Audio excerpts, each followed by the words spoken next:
Prologue, the contract. The envelope arrived on a Tuesday, not hand-delivered by some mysterious courier in the dead of night, not slipped under my door with cryptic urgency. No, it came through perfectly ordinary channels, registered mail, requiring my signature, the postal worker offering a tired smile as I scrawl my name on his digital screen. I should have known then that nothing about my life would ever be ordinary again. The return address meant nothing to me. Hartwell and Associates, legal consultants, printed in austere black lettering on cream-colored paper.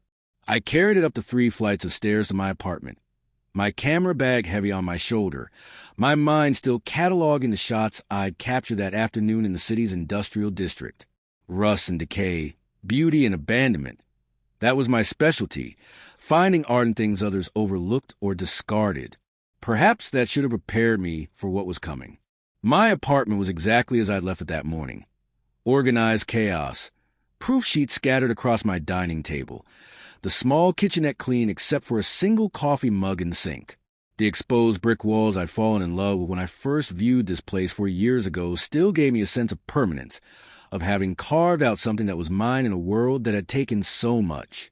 I set down my bag, kicked off my boots, and opened the envelope without ceremony. Inside was a letter on heavy cardstock, the kind that whispered wealth and consequence.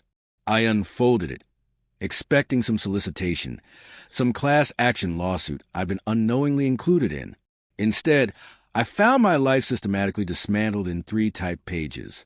Dear Ms. Catherine Shaw, we represent the estate of Harold Thorne Shaw, deceased as of March 3rd of this year.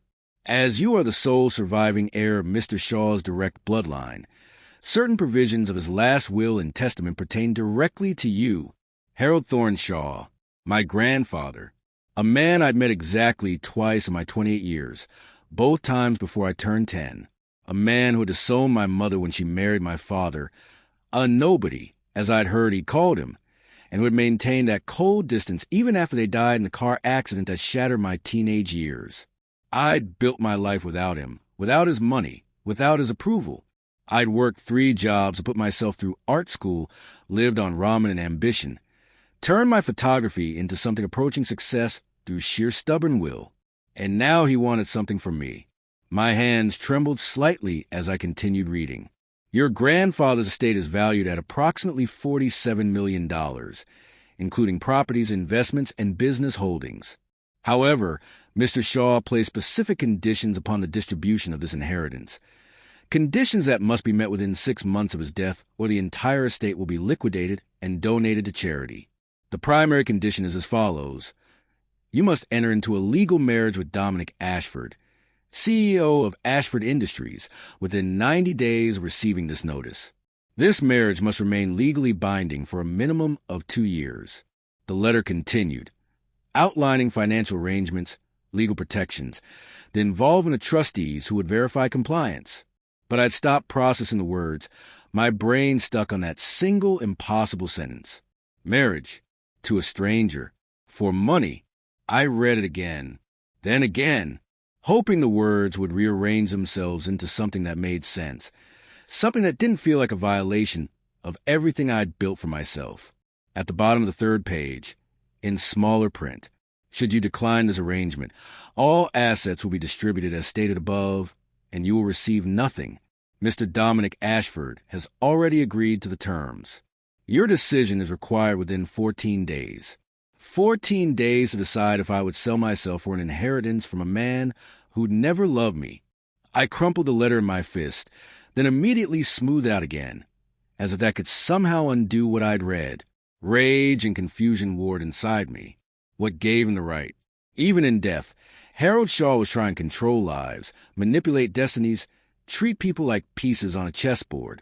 I grabbed my laptop and typed Dominic Ashford into the search bar. The results were immediate and overwhelming. Photo after photo of a man who looked like he'd been carved from marble by an angry god. Sharp jawline, dark hair that managed to look perfectly styled even in candid shots, eyes the color of steel in winter.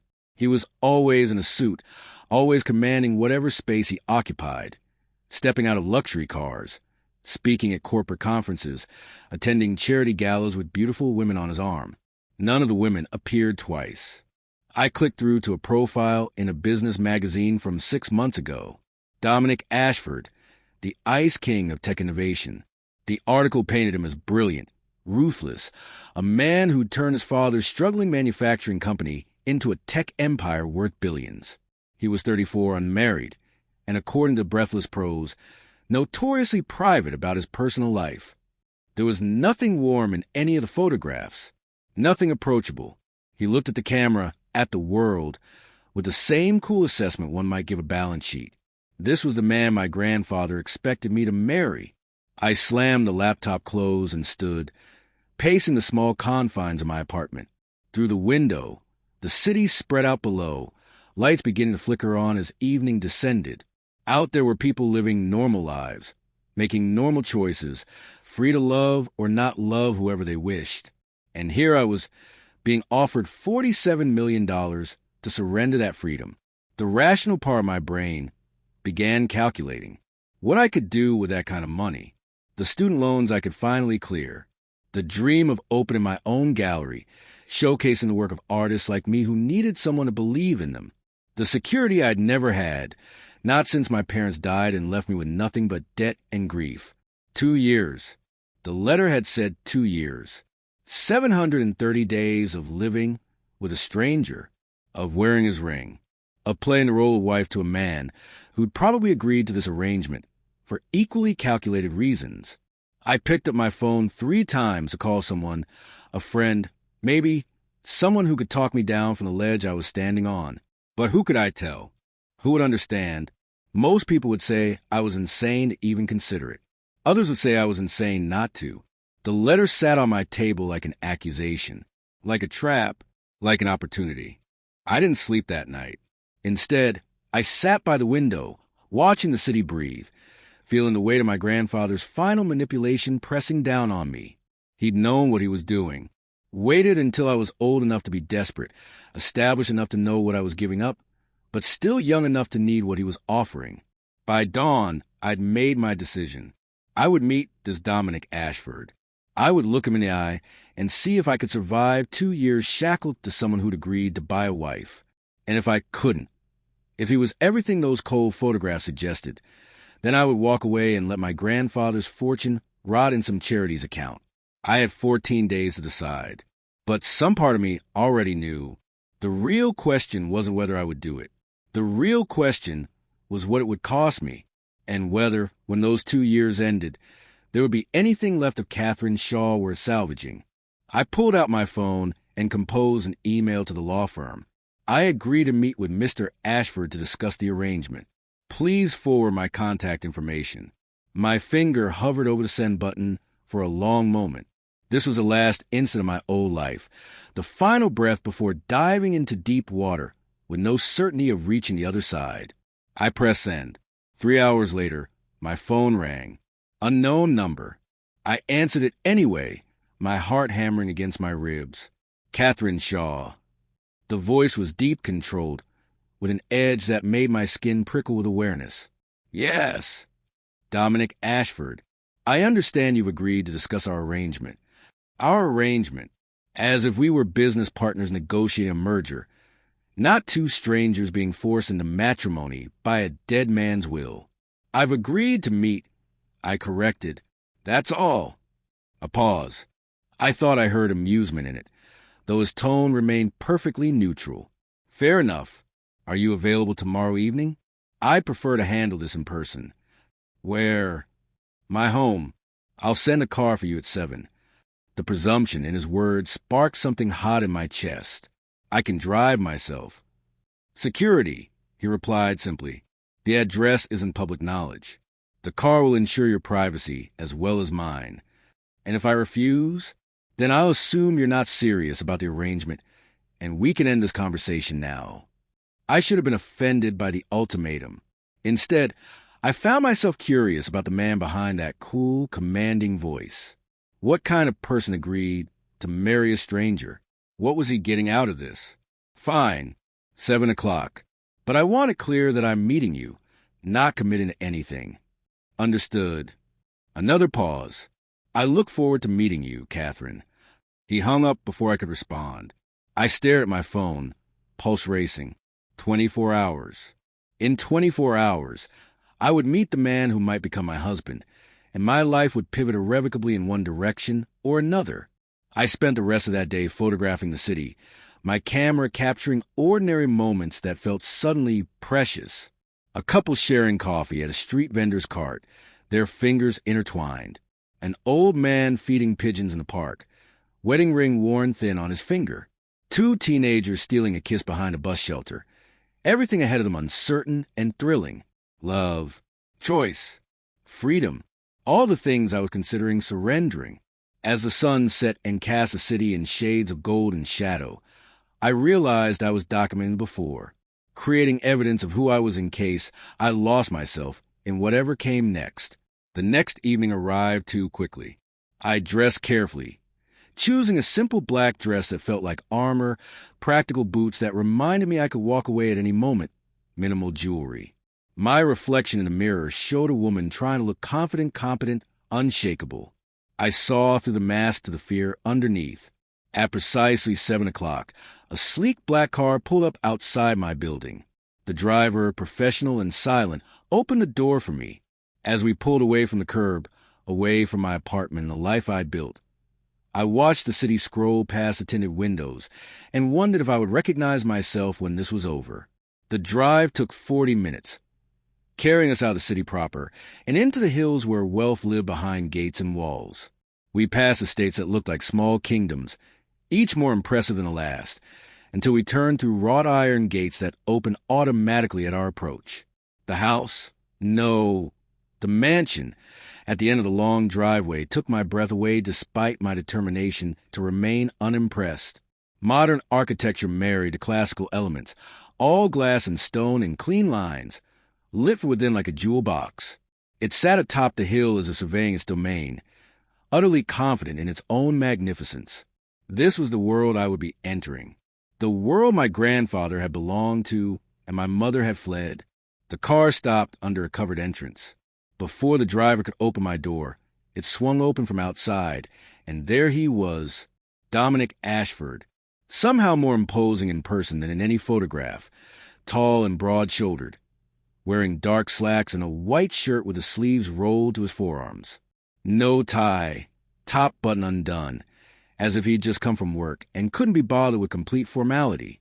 But it was his eyes that held me frozen, gray, almost silver in the entrance lights, looking at me with an intensity that felt like being cataloged, assessed, measured against some internal standard I couldn't see. Catherine. Not a question. A statement of fact, as if he'd known exactly what I would look like, exactly how I would feel stepping out of that car into his world. Mr. Ashford. The corner of his mouth moved, not quite a smile. Dominic, I think we can dispense with formalities, given the circumstances. He offered his hand. I took it, expecting a business handshake, brief and impersonal. Instead, his fingers closed around mine with surprising warmth, holding a moment longer than necessary, his thumb brushing across my knuckles in a gesture that felt deliberately intimate. "Welcome to Ashford House," he said, releasing my hand but not my gaze. "Shall we?" I followed him inside, my heels clicking on marble floors, past rooms that seemed designed to intimidate with their scale and elegance. He led me to a study lined with books, dominated by a massive desk that looked like it had witnessed a century of power broking. A fire burned in the fireplace despite the mild evening, its light dancing across the spines of leather-bound volumes. "Drink?" he asked, moving to a bar cart without waiting for my answer. "You look like you could use one." "Whiskey." "Neat." His eyebrow rose fractionally, approval or surprise. I couldn't tell. He poured 2 glasses, handed me one, then took the chair across from me rather than retreating behind his desk, putting us on equal ground, or at least creating the illusion of it. "So," he said, studying me over the rim of his glass, "you're the granddaughter Harold Shaw spent 20 years pretending didn't exist." The bluntness startled me into honesty. "And you're the CEO who agreed to marry a stranger for reasons you haven't explained." "Fair point." He took a slow sip of whiskey. "My reasons are my own, at least for now. What I can tell you is that this arrangement serves my purposes, and I'm prepared to make it worth your while. Beyond the inheritance, you mean? The inheritance is what brings you here. But if we're going to do this, and I think we both know we are, then we need to establish ground rules, expectations, boundaries. The certainty in his voice irritated me, even though he was right. I'd come here knowing I would probably say yes. That $47 million was too much to walk away from, no matter how much I wanted to believe I was above being bought. What kind of boundaries? I asked. Dominic leaned back in his chair, firelight playing across his features, turning him into something both beautiful and dangerous. We'll live together here. Separate bedrooms, unless you decide otherwise. Heat crept up my neck. Unless I decide? I'm many things, Catherine, but I'm not a man who forces himself where he's not wanted. His eyes held mine, steady and uncompromising. If this becomes more than a legal arrangement, it will be because we both choose it. The possibility hung between us, unspoken but present. I thought of those photographs, the beautiful women who never appeared twice, and wondered what kind of lover this cold, controlled man would be. And in public? I asked, dragging my thoughts back to safer ground. In public, we're devoted newlyweds. You'll wear my ring, attend events at my side, play the role of my wife convincingly enough to satisfy your grandfather's trustees. He paused. I'll expect your loyalty, your discretion, and your full cooperation in maintaining the illusion. You're asking me to be your accessory. I'm asking you to be my partner in a necessary deception. He set down his glass with deliberate care. 2 years, Catherine. 730 days. At the end, you walk away with your inheritance. I get what I need, and we both move on with our lives. And what exactly do you need? His smile was sharp, humorless. That's not part of our arrangement. I should have pressed him, should have demanded full disclosure before agreeing to anything. But something in his eyes warned me that Dominic Ashford was a man who revealed himself on his own terms, or not at all. I need time to think, I said, though we both knew it was a lie. You have 13 days left. He stood, offering his hand to help me up. But I prefer your answer now. I don't like uncertainty. I rose without taking his hand, needing to maintain some fragment of independence. You want me to commit to 2 years of my life based on one conversation? I want you to acknowledge what we both already know. He moved closer, close enough that I could smell his cologne. Something expensive and subtle with notes of cedar and smoke. You came here tonight because you've already decided. Everything else is just theater. The accuracy of his observation stung. You're very sure of yourself. I'm sure of human nature. I'm sure that you spent your entire adult life building something from nothing, proving you didn't need your grandfather's money or approval. And I'm sure that despite all that pride, you're tired of struggling, tired of wondering if you'll ever have the security you've been chasing. Each word landed like a carefully aimed arrow, striking truths I didn't want to acknowledge. He'd done his research, just as I had. He knew exactly who I was, what I wanted, what price I could be bought for. 2 years, I said finally. Separate bedrooms. No expectations beyond the public charade. And when it's over, we walk away cleanly. No complications. Agreed. He extended his hand again. Do we have a deal? I looked at his hand, at the man behind it, at the life I would be stepping into. Every instinct screamed at me to run, to choose poverty and freedom over wealth and captivity. Instead, I reached out and shook his hand. We have a deal. His fingers closed around mine, warm and firm, sealing our bargain. For a moment, neither of us moved, caught in the gravity of what we'd just agreed to. Then he released me, stepping back with a businesslike nod. I'll have the lawyers draw up a contract outlining everything we've discussed. We'll marry in 4 weeks. Enough time to make it look legitimate, but not so long that anyone questions our urgency. For weeks. Less than a month until I became Catherine Ashford. There's one more thing, I said as he led me toward the door. I want to continue my photography. My career doesn't end just because I'm playing your wife. I wouldn't expect it to. He paused at the entrance, studying me with those unsettling gray eyes. I have no interest in caging you, Catherine. Your freedom within this arrangement is important to me. Why? Because trapped creatures become unpredictable. His voice was soft, but there was steel underneath, and I prefer knowing exactly what to expect from the people in my life. The car was waiting to take me home. As I settled into back seat, I looked up at the mansion, at the lighted window where I could see Dominic's silhouette. He stood there watching me leave, still and silent as a sentinel. I'd just agreed to marry that man, to share his name, his home, his life for 2 years. As the car carried me back toward the city, back toward my small apartment, and the last month of my old existence, I couldn't shake the feeling that I'd just made a deal with something far more dangerous than a stranger.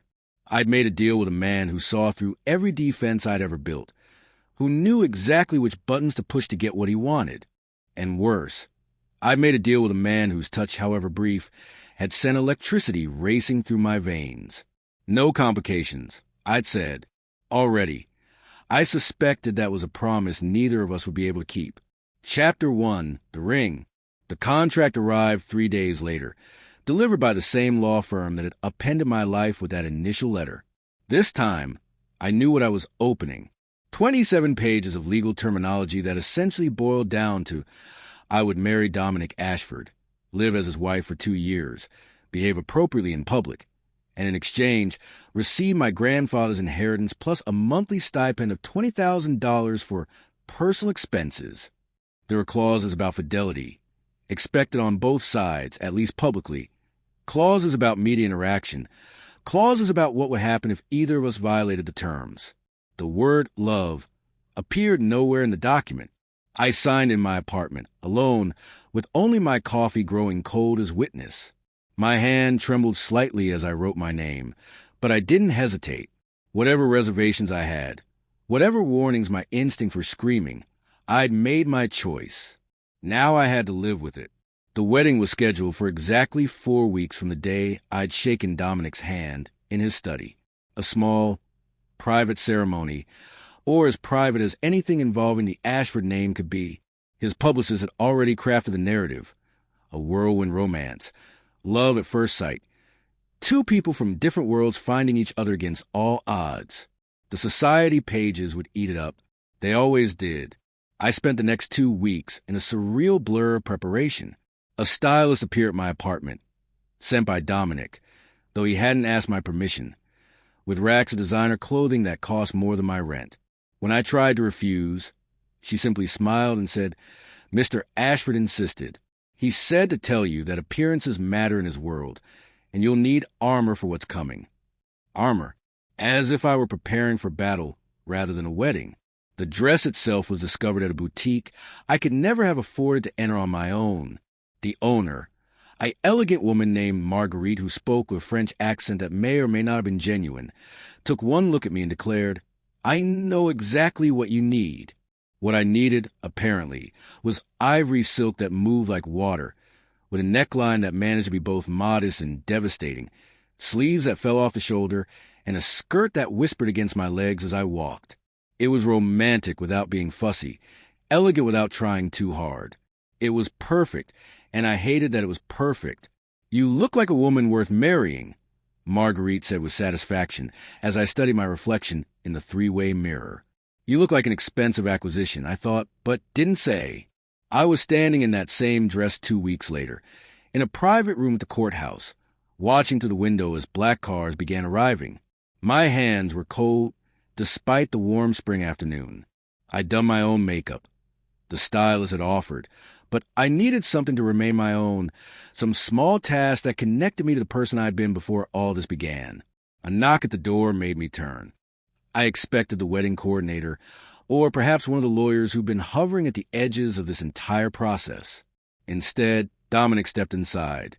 He stopped when he saw me, his hand still on the door handle, his expression unreadable. He wore a charcoal suit that looked like it had been created specifically for his body, his dark hair precisely styled. Every inch the powerful CEO. But for just a moment, something flickered in those gray eyes. Surprise, perhaps, or appreciation. "You're not supposed to see the bride before the ceremony," I said, trying to ignore how my pulse had quickened at his sudden appearance. "Isn't that bad luck?" "I don't believe in luck." He closed the door behind him, muffling the sounds of preparation from the hallway.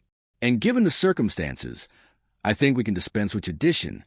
He crossed the room with that predatory grace I was beginning to recognize, stopping a few feet away, close enough to see the subtle pattern in his tie, the precise line of his jaw, the way his eyes traced over me like I was a puzzle he was determined to solve. "You look beautiful," he said finally. Not a compliment. Exactly. More like a statement of fact. Something he'd observed and was reporting. "Thank you." I smoothed my hands over the silk of my dress, needing something to do with them. "You clean up well yourself." The corner of his mouth twitched. "I brought you something." He withdrew a small velvet box from his jacket pocket. Not the ring. We'd already handled that through the lawyers. A massive diamond that sat in another box with my bouquet. This was something else. I opened it to find a delicate necklace, platinum with a single teardrop pearl that caught the light, and held it. It was understated, elegant, and somehow more intimate than the ostentatious engagement ring I'd barely looked at. "It was my mother's," Dominic said quietly. "She wore it at her wedding." I thought. He paused, and for the first time since I'd met him, he seemed uncertain. "You don't have to wear it if you don't want to. I know this isn't a real wedding, but I wanted you to have something that wasn't bought specifically for performance." The gesture surprised me, touched me in a way I wasn't prepared for. I looked at him, really looked at him, tried to see past the controlled exterior to whatever motivated a man to agree to marry a stranger. "Help me put on?" I asked, turning my back to him. I heard him move closer, felt the warmth behind me as his fingers brushed my nape, lifting my hair.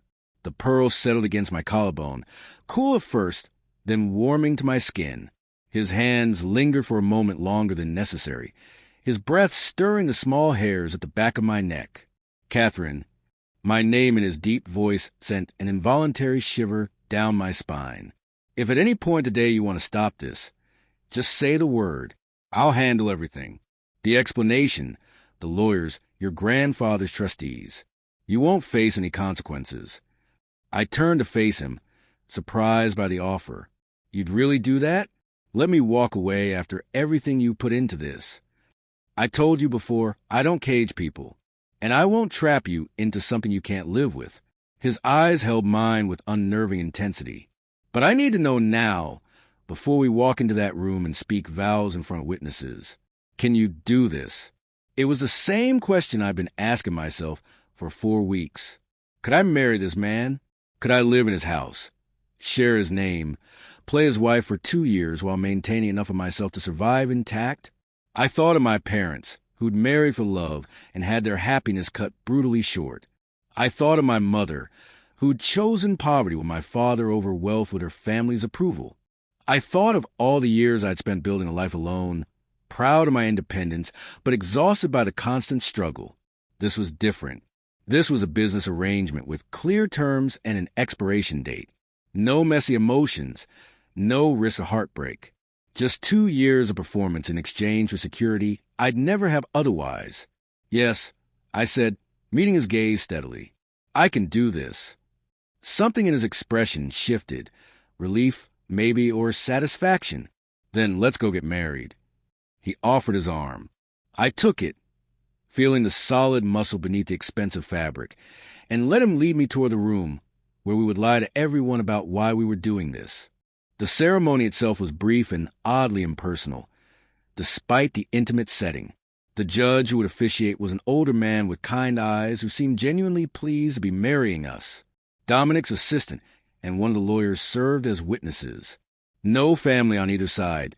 Dominic's father had been dead for years, his mother even longer, and he had no siblings. As for me, I had no one to invite even if I'd wanted to. We were both alone in the world. Perhaps that's why Harold Shaw had chosen this particular arrangement. 2 isolated people who would have no one to question their sudden union. The judge began the ceremony, his voice warm and practiced.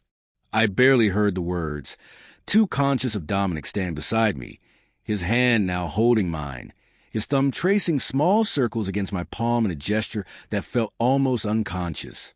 Was he nervous? Did men like him get nervous? "Do you, Dominic Ashford, take Catherine Shaw to be your lawfully wedded wife, to have and hold from this day forward, for better or for worse, for richer or for poorer, in sickness and in health, until death do you part? I do. His voice was steady, certain, carrying none of the weight those words should hold. The judge turned to me. Do you, Catherine Shaw, take Dominic Ashford to be your lawfully wedded husband, to have and hold from this day forward, for better or for worse, for richer or for poorer, in sickness and in health, until death do you part? This was it, the final moment to back out, to run, to choose uncertainty over this gilded cage I was stepping into willingly. I do. The words left my lips before I could second-guess them. Dominic's hand tightened fractionally around mine. Then, by the power vested in me by the state, I now pronounce you husband and wife. The judge smiled. You may kiss your bride. Dominic turned to me, his free hand coming up to cup my face with surprising gentleness. Is this all right? He murmured, quiet enough that only I could hear. Even now, giving me choice. I nodded, not trusting my voice. He leaned in slowly, giving me every opportunity to pull away. His lips met mine in a kiss that was clearly meant to be chaste, appropriate for the audience we had. But the moment our mouths touched, something electric sparked between us.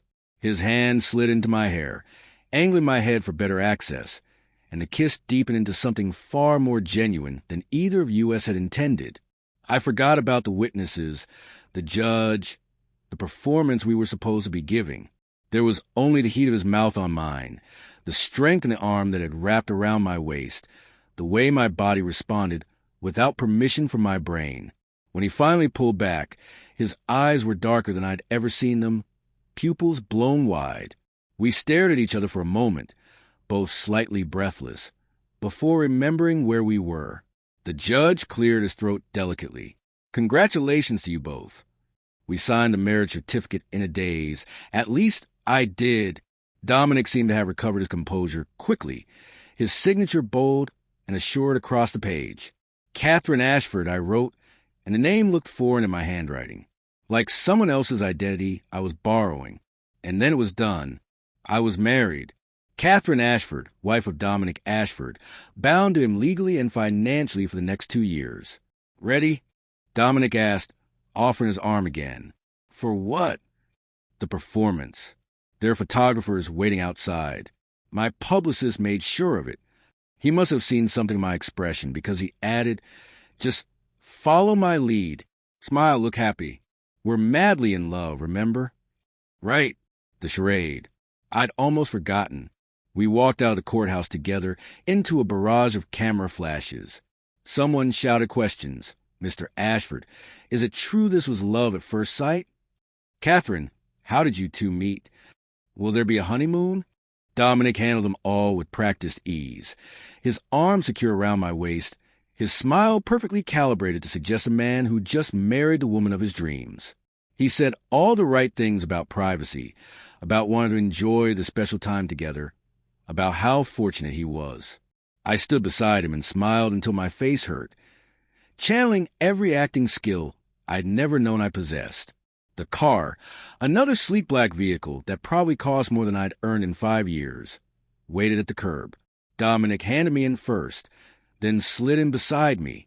The door closed, muffling the shouts of photographers, cocooning us in sudden, startling silence. Neither of us spoke as the driver pulled away. I stared out the window, watching the courthouse recede. The photographers still clustered on the steps, probably already uploading their photos to whatever gossip sites would pay the most. By tonight, the whole city would know that Dominic Ashford had married nobody. The speculation would be rampant. Who was I? Where'd I come from? What was I after? They'd never guess the truth, that I was after exactly what I appeared to be after. Money and security, wrapped in a 2-year commitment to a man I barely knew. You did well, Dominic said finally, breaking the silence. The photographers bought it completely. Years of practice pretending everything's fine when it's not. I replied, then regretted the honesty. Too revealing. But he just nodded, understanding his eyes. I'm familiar with the skill. We drove in silence through the city, heading toward the hills and the mansion that was now technically my home. My apartment. My former apartment. would be packed up by movers Dominic had hired. My things would be installed in one of the guest rooms that would serve as my private space for the duration of our arrangement. My old life, boxed up and relocated like it had never mattered. "There's a reception tonight," Dominic said as we climbed into the hills. "Nothing elaborate. Just dinner with a few key business associates and their spouses. People who need to meet you, see us together, solidify the narrative. You could have mentioned this earlier. I'm mentioning it now. The stylist left appropriate options in your room. Maria, she's a house manager, will help you with whatever you need." He glanced at me. "Are you going to fight me on every social obligation?" "Probably." I met his gaze. "I agreed to play your wife, not to become some perfect, compliant accessory." To my surprise, he smiled. A real smile this time, not the calculated version he'd shown the photographers. "Good. I was worried you'd lose all that fire once we signed the papers. It would have been disappointing." I didn't know what to make of that, so I turned back to the window. The gates of Ashford House swung open at our approach, and I felt my stomach tighten. This was it. My new home, my new life, my new husband sitting beside me, a stranger who now had legal claim to me in ways I was trying very hard not to think about. The car stopped under the covered entrance. Dominic got out first, then offered his hand to help me. His fingers wrapped around mine, strong and warm, and for just a moment, his thumb brushed across my wedding ring, that massive diamond that caught the afternoon sun and threw rainbow light across both of us. "Welcome home, Mrs. Ashford," he said, and there was something in his voice I couldn't quite identify. Not quite mockery, not quite sincerity. Something in between. "Don't call me that," I said reflexively. "It's your name now." "For 2 years. That doesn't make it real." His eyes held mine, gray and unreadable. "Doesn't it?" Before I could formulate a response, the front door opened and a woman emerged. She was perhaps 50, with iron gray hair pulled back in an elegant knot, wearing a simple black dress that managed to look both professional and welcoming. Her smile was genuine as she approached. "Mrs. Ashford," she said, and I had to force myself not to correct her. "Welcome. I'm Maria Torres, the house manager. Mr. Ashford has told me so much about you." I doubted that, but I returned her smile. "It's nice to meet you. And please call me Catherine." "Of course." Her eyes crinkled with warmth. "I prepared the blue suite for you. Mr. Ashford said you want your own space. Your belongings should arrive within the hour. In the meantime, would you like me to show you around?" "That would be helpful, thank you." Dominic touched my elbow lightly. "I have some calls to make before the reception. Maria will take care of you." He paused, and for just a moment, his hand lingered on my arm. "If you need anything, tell her. Anything at all." Then he was gone, striding into the house with the purposeful gait of a man who had built an empire and maintained it through sheer will. Maria gestured for me to follow. "Don't let his manner worry you," she said quietly as we entered the foyer. "He's a good man, even if he doesn't always show it. His father was difficult. Mr. Ashford learned early to keep his feelings close." I wanted to tell her that I didn't care about Dominic's feelings, that this was just business. But something stopped me. Maybe the genuine affection in her voice. Maybe the realization that I just bound myself to this man for 2 years, and knowing more about him could only help. "How long have you worked for him?" I asked instead. 10 years, since his father's death." We climbed the grand staircase, her pace measured to accommodate my wedding dress. He was just 24 when he inherited everything. The company, this house, all the responsibilities. Everyone expected him to fail, to sell it all and run. But he didn't. He turned it into an empire instead. Yes, through work that would have broken most men. 18-hour days, 7 days a week for years. She glanced at me. "He's lonely, though he'd never admit it. This house is too big for one person." I wanted to tell her that adding me to it wouldn't make it less lonely, that our arrangement wasn't the love story she clearly wanted it to be. But we'd arrived at a door on the second floor, and she was pushing open with obvious pride. "The blue suite," she announced. I stepped inside and felt my breath catch. It was beautiful, not in the intimidating way of the rest of the house, but genuinely, warmly beautiful. The walls were indeed blue, a soft, calming shade like summer sky. Tall windows overlooked the gardens, gauzy curtains filtering the afternoon light. The furniture was a mix of antique and modern, everything carefully chosen to feel lived in rather than decorative. And there on the dresser was a single white rose in a crystal vase. "Mr. Ashford left that this morning," Maria said. "He wanted you to have something welcoming when you arrived." I crossed to it, touching the silky petals. A rose. Traditional, romantic. Exactly what a new husband might leave for his bride. Except we both knew this wasn't a normal marriage. So why the gesture? "The bathroom is through there," Maria continued, "and your closet is here." I took the liberty of organizing the clothing that was delivered. "But please rearrange however you like. This is your space, Catherine. No one will enter without permission, not even Mr. Ashford." "Thank you, Maria. I meant it. For all of this." She smiled. "I'm glad you're here. He needs someone, even if he doesn't know it yet." She left me alone in my new room, my gilded cage, and I sank on the edge of bed, the white rose still clutched in my hand. What had I done? 2 hours later, I stood in front of the full-length mirror in my closet, studying my reflection. The dress the stylist had chosen was midnight blue, elegant without being ostentatious, with a neckline that showed my collarbone and Dominic's mother's necklace, which I hadn't taken off. My hair fell in soft waves around my shoulders, my makeup subtle but polished. I looked like I belonged in this world. Like Catherine Ashford, wife of a tech mogul, comfortable in luxury. The disguise was perfect. A knock at my door made me turn. "Come in." Dominic entered, and I saw his steps falter slightly when he saw me. He'd changed into a different suit, navy this time, his tie a shade darker. We looked coordinated, I realized, like a couple who'd planned their outfits together. "You look stunning," he said, his voice slightly rougher than usual. "So do you."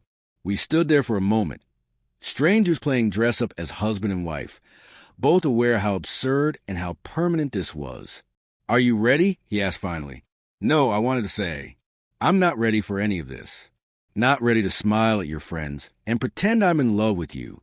Not ready to navigate this world that I don't belong in.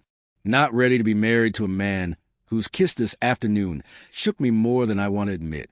"Yes," I said instead. "Let's go." He offered his hand. I took it, feeling that now familiar spark where our skin touched. His fingers interlaced with mine as he led me from my room, through the hallways of what was now our home, toward a performance that would consume the next 2 years of our lives. In the mirror we passed in the hallway, I caught a glimpse of us together, perfectly matched, perfectly elegant, perfectly wrong. And I couldn't help wondering which version was a lie. The loving couple reflected in the glass, or the strangers bound by contract beneath the facade. Perhaps, by the end of these 2 years, I'd have an answer. Or perhaps I'd be too lost in performance to remember who I'd been before I became Catherine Ashford. The reception was being held in the mansion's formal dining room, which had been transformed with flowers and candlelight into something both romantic and intimidating. As we descended the stairs together, I could hear the murmur of voices, the clink of crystal. Dominic's hand tightened on mine.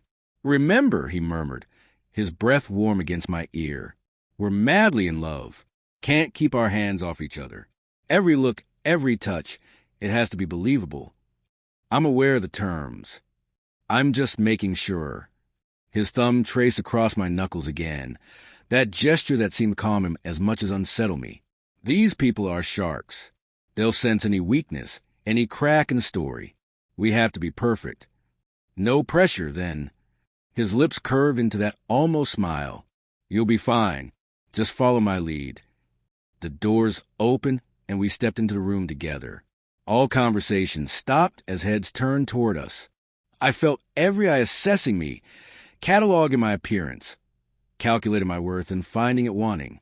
Then Dominic's arm slid around my waist, pulling me close against his side, and he looked down at me with such apparent adoration that I almost believed it myself. "Everyone," he said, his voice carrying easily across the room, "I'd like you to meet my wife." And so the performance began. Chapter 2. The first night.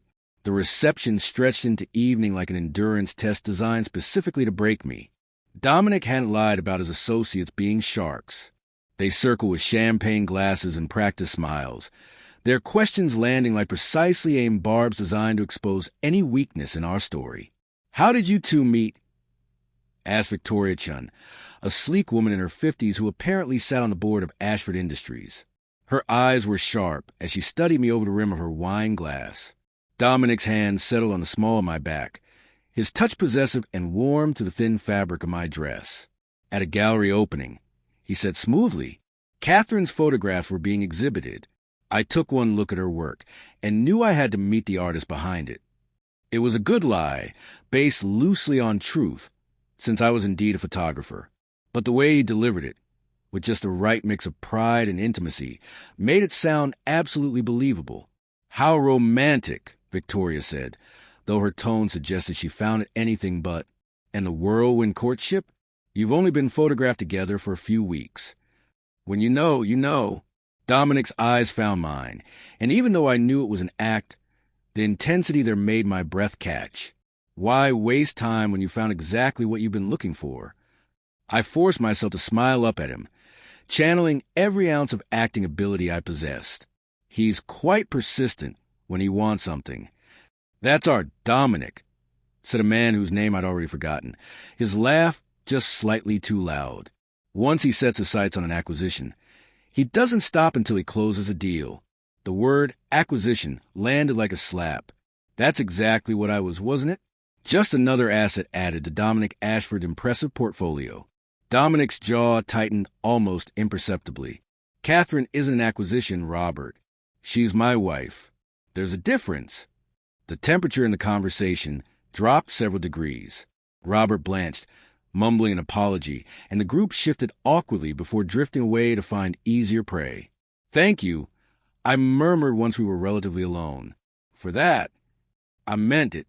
His hand hadn't left the small of my back, his thumb now tracing small circles against my spine that were doing dangerous things to my concentration. "You're not some business transaction to be discussed in those terms." "Aren't I, though?" The champagne had loosened my tongue more than I'd intended. "Let's not pretend this is anything other than what it is." His eyes darkened. "And what is it, Catherine?" "A mutually beneficial arrangement. A performance.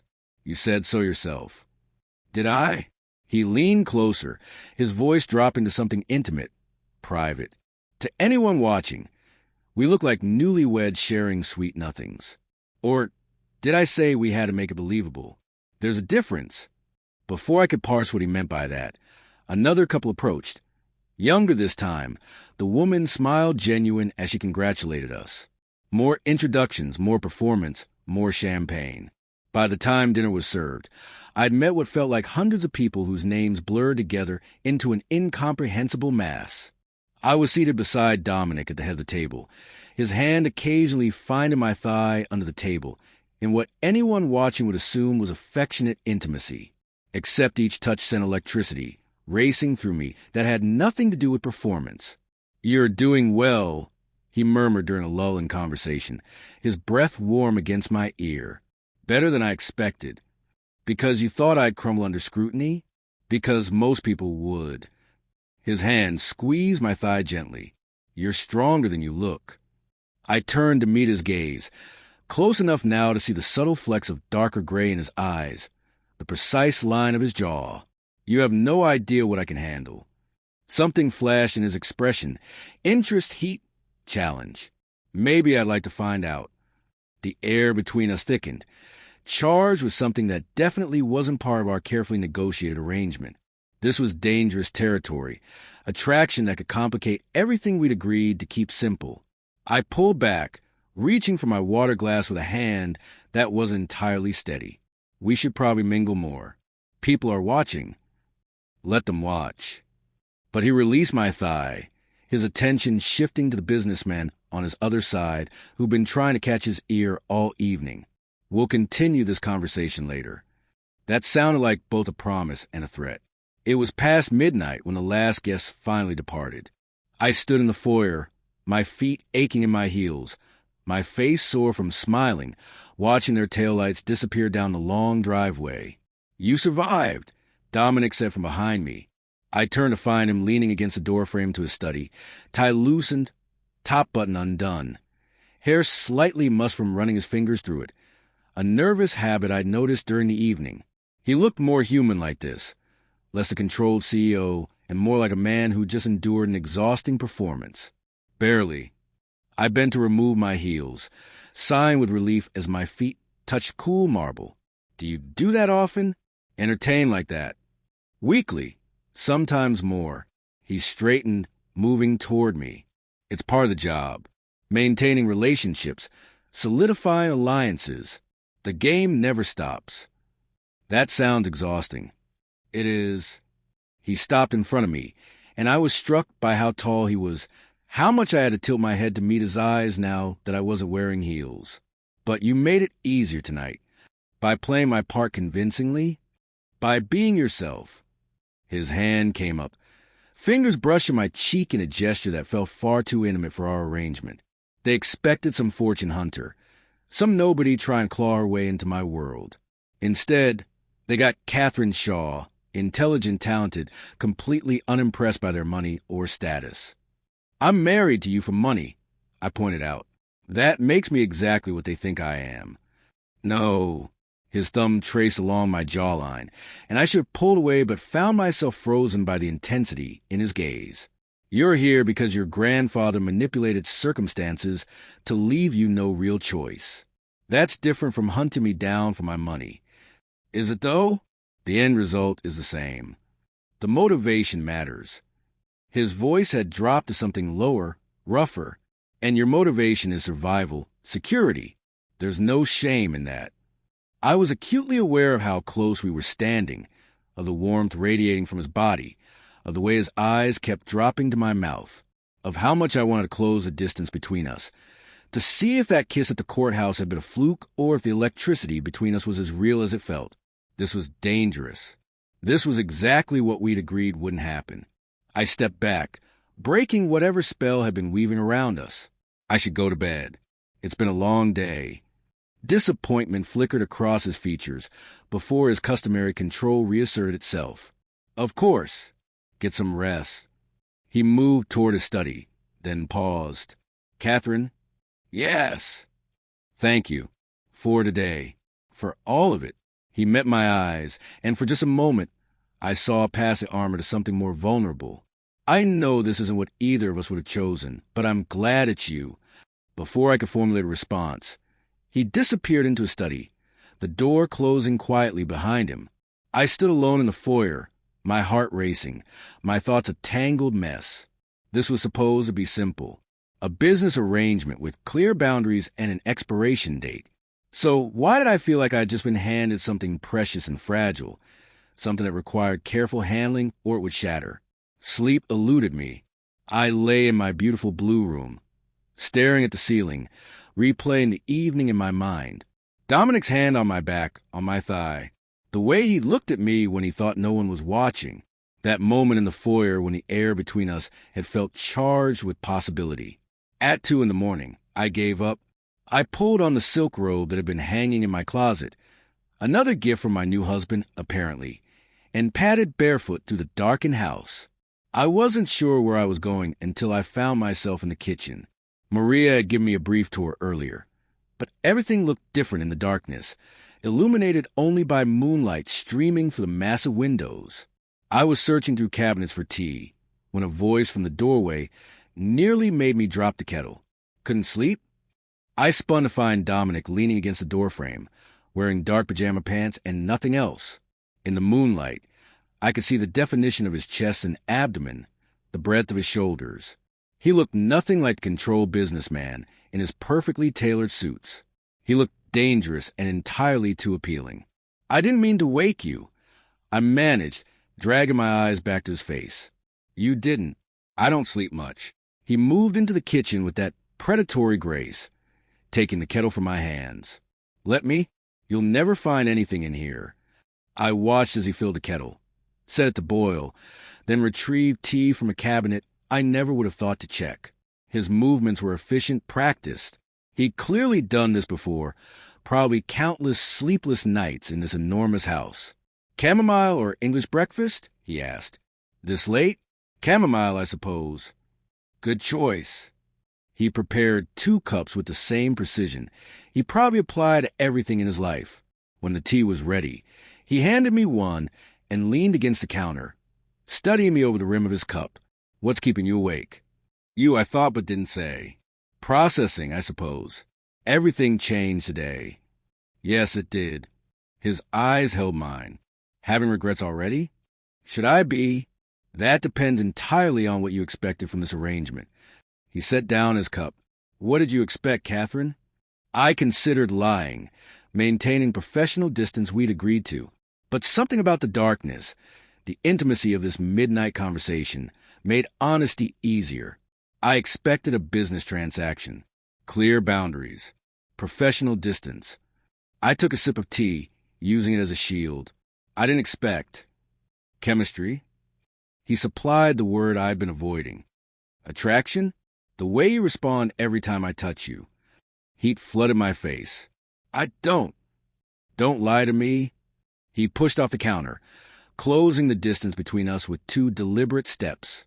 "We agreed this wouldn't be a real marriage, that we'd keep it professional. But we never discussed what would happen if neither of us could maintain that distance." My back hit the counter as he got closer, crowded my space without actually touching me. "Dominic, tell me I'm wrong." His voice was low, intense. "Tell me you don't feel it too, this thing between us. Tell me that kiss this afternoon didn't shake you the way it shook me." I couldn't, because he was right. Every word. "This complicates things," I whispered. "Everything worth having is complicated." His hand came up, fingers tangling in my hair. "I'm not going to force this. Not going to push you into something you don't want. But I need you to know I want you, Catherine. I wanted you since the moment you walked into my study with fire in your eyes, refusing to be intimidated." My breath caught. "We have 2 years together. If we do this, if we cross that line, what happens when it's over?" "I don't know." His thumb traced my lower lip, and I felt that touch everywhere. "Maybe we burn bright and fast and walk away with scars. Maybe we find something neither of us expected. But I'm tired of pretending I don't want to find out." He was giving me a choice. Even now, even with desire evident in his eyes and tension coiling his body, he was waiting for my decision. I could step away, maintain the boundaries we'd agreed to, keep this professional and safe and utterly devoid of the passion humming between us. Or I could surrender to what we both clearly wanted and deal with the consequences later. "If we do this," I said slowly, "we need rules. This doesn't change the fundamental arrangement. 2 years, then we walk away." "Agreed." "And if it doesn't work, if this attraction burns out, we don't let it make the rest of the time unbearable." "Agreed." His lips curved into something predatory. "Any other conditions?" "Just one." I met his eyes, refusing to back down even as my heart hammered against my ribs. "Don't make me regret this." "Never." The word was a vow. Then his mouth was on mine, and this was like the courthouse kiss. This was hunger unleashed, his hands in my hair, mine clutching his bare shoulders, pulling him closer. He tasted like tea and something darker, something uniquely him, and I couldn't get enough. He lifted me onto the counter, without breaking the kiss, stepping between my legs, his hands sliding under my robe to find bare skin. I gasped against his mouth at the contact, at the heat of his palms on my thighs. "Tell me to stop," he murmured against my lips, even as his hands moved higher. "Tell me this is too fast, and I'll walk away right now." But I didn't want him to stop. Didn't want to be sensible or cautious. For once in my carefully controlled life, I wanted to surrender to impulse, to desire, to this man who'd somehow gotten under my skin in the space of a few weeks. "Don't stop." I breathed. His control snapped. He kissed me deeper, harder, one hand tangling in my hair, while the other explored the curve of my waist, the dip of my spine. I wrapped my legs around him, pulling him closer, feeling the evidence of his desire press against me. "Not here," he said roughly, pulling back just enough to meet my eyes. "Not like this. You deserve better than being taken on a kitchen. Counter your first night in this house. Where then, I was too far gone to care about pride or playing hard to get. He swept me into his arms with effortless strength, and I clung to him as he carried me through the darkened house. Not to my room, I realized, but to his. His bedroom was all dark colors and clean lines, masculine and understated. A massive bed dominated the space, and he laid me on it with surprising gentleness before following me down. "Last chance to change your mind," he said, hovering above me, his eyes searching mine for any hesitation. "Once we cross this line, Catherine." I pulled him down to me, cutting off his words with a kiss. "I know what I'm doing." "Do you?" His hand traced down my throat, following the path of his mother's necklace. "Do you understand what you do to me? How much control it's taken to keep my hands off you? Then stop controlling it." I arched into his touch. "Stop thinking. Just feel." Something primal flashed in his eyes. "Dangerous words, Mrs. Ashford. I'm beginning to think I like danger." He smiled against my mouth, and then there were no more words, just sensation. His hands learning my body, my fingers tracing the muscles of his back, the way we moved together like we'd been made for this. He took his time, despite the urgency humming between us. Learn what made me gasp, what made me arch into his touch, what made me whisper his name like a prayer. By the time he finally moved inside me, I was desperate, trembling completely his. "Look at me," he commanded as he filled me, his voice rough with barely controlled need. "I want to see your eyes when I make you mine." So I looked, held his gaze as pleasure built and crested and shattered us both. And in that moment, I saw past every defense he'd ever built to something raw and real and terrifying in its intensity. This wasn't just sex. This wasn't just scratching an itch. This was something far more dangerous than either of us had bargained for. I woke to sunlight streaming through unfamiliar windows and the weight of an arm draped across my waist. For a disoriented moment, I couldn't place where I was or who was holding me. Then memory flooded back. Last night, the kitchen, Dominic carried me to his room. The way we tangled together until dawn finally forced us into exhausted sleep. I was in his bed, in his arms. And despite every logical reason I should regret what we'd done, I couldn't quite manage it. "Stop thinking so loud," Dominic murmured against my hair, his voice sleep-rough and impossibly attractive. "I can hear you spiraling from here." "I'm not spiraling." "Liar." His arm tightened, pulling me back against his chest. "You're catastrophizing, wondering if we made a mistake, trying to figure out how to navigate what happens next." The fact that he was completely accurate was irritating. Can you blame me? We just complicated an already complicated situation. Or we simplified it. He pressed a kiss to my shoulder. We admitted what we both wanted instead of dancing around it for 2 years. I turned in his arms to face him. In the morning light, he looked younger somehow, less guarded. His dark hair was mussed, his jaw shadowed with stubble, his gray eyes soft in a way I'd never seen them. "What are you thinking?" he asked, studying my face. "That you looked different in the morning, less like a corporate titan and more like..." "Like what?" "Like someone I could actually care about." The honesty slipped out before I could stop it. His expression shifted, something vulnerable flickering in his eyes. Would that be so terrible? It wasn't part of the agreement. Neither was last night, technically. His hand came up to brush hair from my face. We seem to be very bad at following our own rules. That should concern me more than it does. But it doesn't. Not a question. A statement of fact. "No," I admitted. "It doesn't." He kissed me then, slow and deep, morning breath be damned. It was different from last night's desperate passion. This was languid, exploratory, like we had all the time in the world to learn each other. When we finally broke apart, he smiled against my lips. "Good morning, wife." "Good morning, husband." The words felt less strange than they should have. "What happens now?" "Now?" He glanced at the clock on his nightstand. "Now we have about an hour before Maria starts wondering why neither of us appeared for breakfast.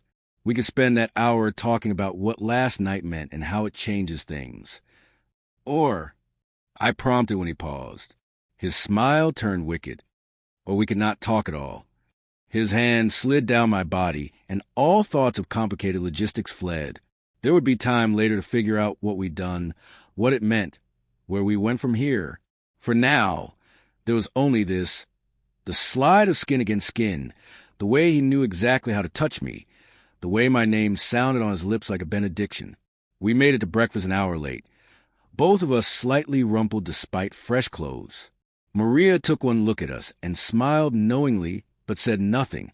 I caught Dominic's eye across the table as he poured coffee, and something warm unfurled in my chest at the intimacy in his gaze.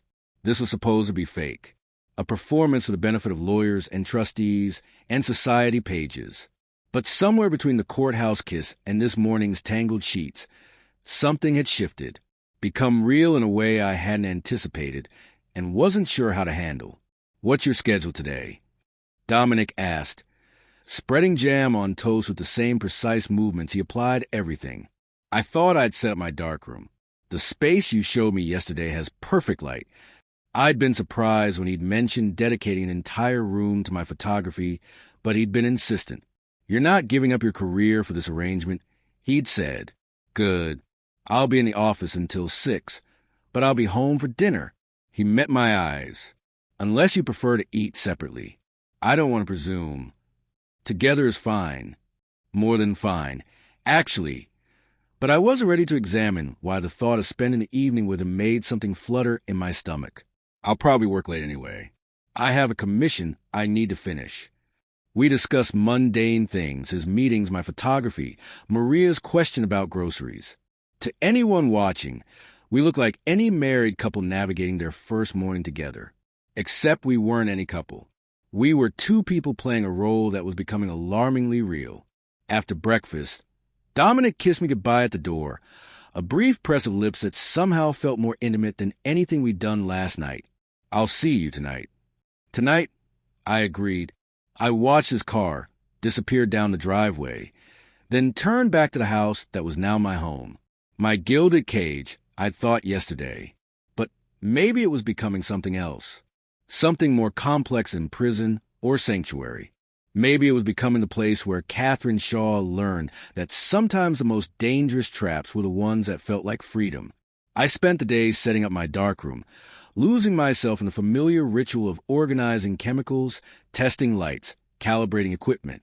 This, at least, I understood.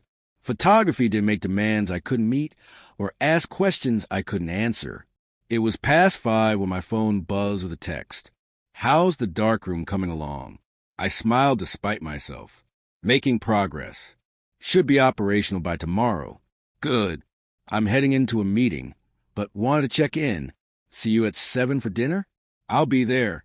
A pause, then, "I'm glad you're here, Catherine. In my house. In my life." I stared at the message, warmth spreading through my chest. This was dangerous territory.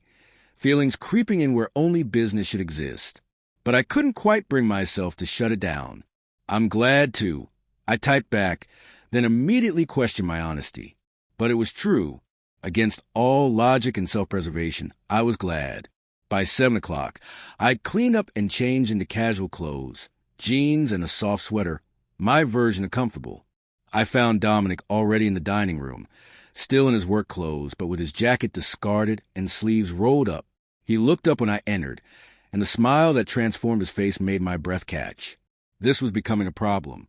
"How was your day?" he asked as I settled into the chair beside him. Not across from him, I noted, beside him, close enough to touch. "Productive. Yours?" "Long, tedious." He poured wine for both of us. "But better now." We fell into easy conversation over dinner, about his work, my photography, the peculiar politics of the art world versus the corporate world. He was surprisingly easy to talk to when performance dropped, revealing a sharp intelligence and dry humor I hadn't expected. "You're staring," he said at one point, amusement in his eyes. "I'm observing. There's a difference. And what do you observe?" "That you're not what I expected." I took a sip of wine. "When I researched you, everything painted you as cold, ruthless, impossible to know. And now Now I think that's exactly what you want people to think. The armor you wear so no one gets close enough to see what's underneath. His expression shuddered slightly. And what do you think is underneath? I don't know yet. I met his eyes, but I'd like to find out. Something intense flashed across his face. He reached out, his hand finding mine on the table, fingers interlacing. You might not like what you discover. Let me be the judge of that. We finished dinner in companionable silence, his thumb tracing patterns on my palm in a gesture that was becoming familiar, comforting, dangerous in its intimacy.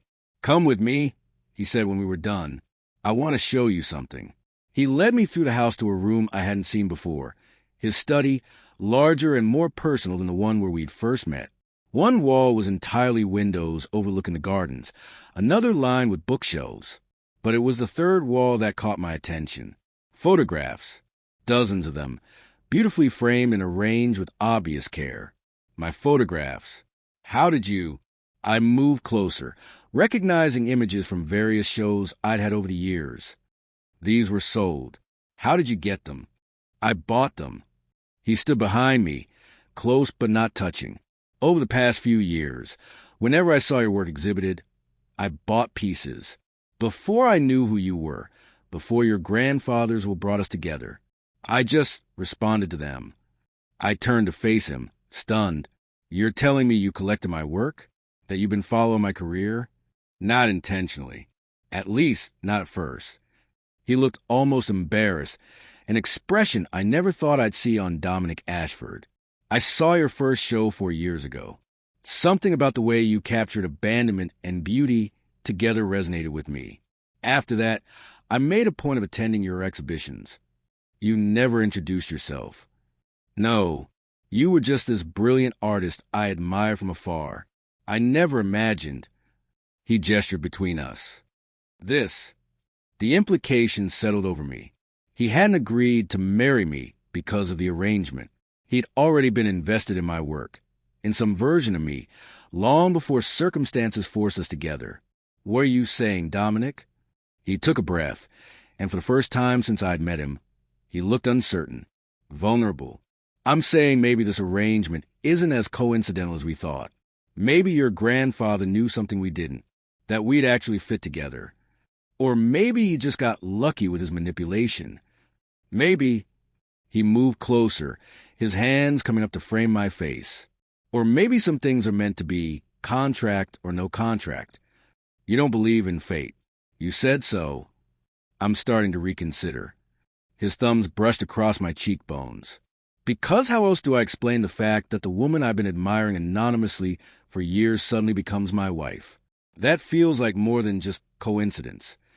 My heart hammered against my ribs. This was moving too fast, feeling too real. We were supposed to maintain distance, keep this professional. But standing in his study, surrounded by my own work that he collected like pieces of me before we'd even met, I couldn't maintain that distance anymore. This scares me, I admitted. How much I'm starting to feel for you. Good. His smile was soft, genuine. Because you terrify me too. Then he was kissing me, and I was kissing him back, and we were stumbling toward the leather couch by the windows. Last night had been about desire, about giving into attraction we couldn't deny. This was different. This was about connection, about two people finding each other in the middle of an arrangement neither had wanted but both were starting to need. We made love slowly this time, learning each other's rhythms, building something that felt less like performance and more like truth. And when I fell asleep in his arms afterwards, wrapped in a throw blanket with his heartbeat steady beneath my ear, I couldn't quite remember why I'd been so determined to keep him at arm's length. Maybe this was a mistake. Maybe we were both going to regret letting this become real.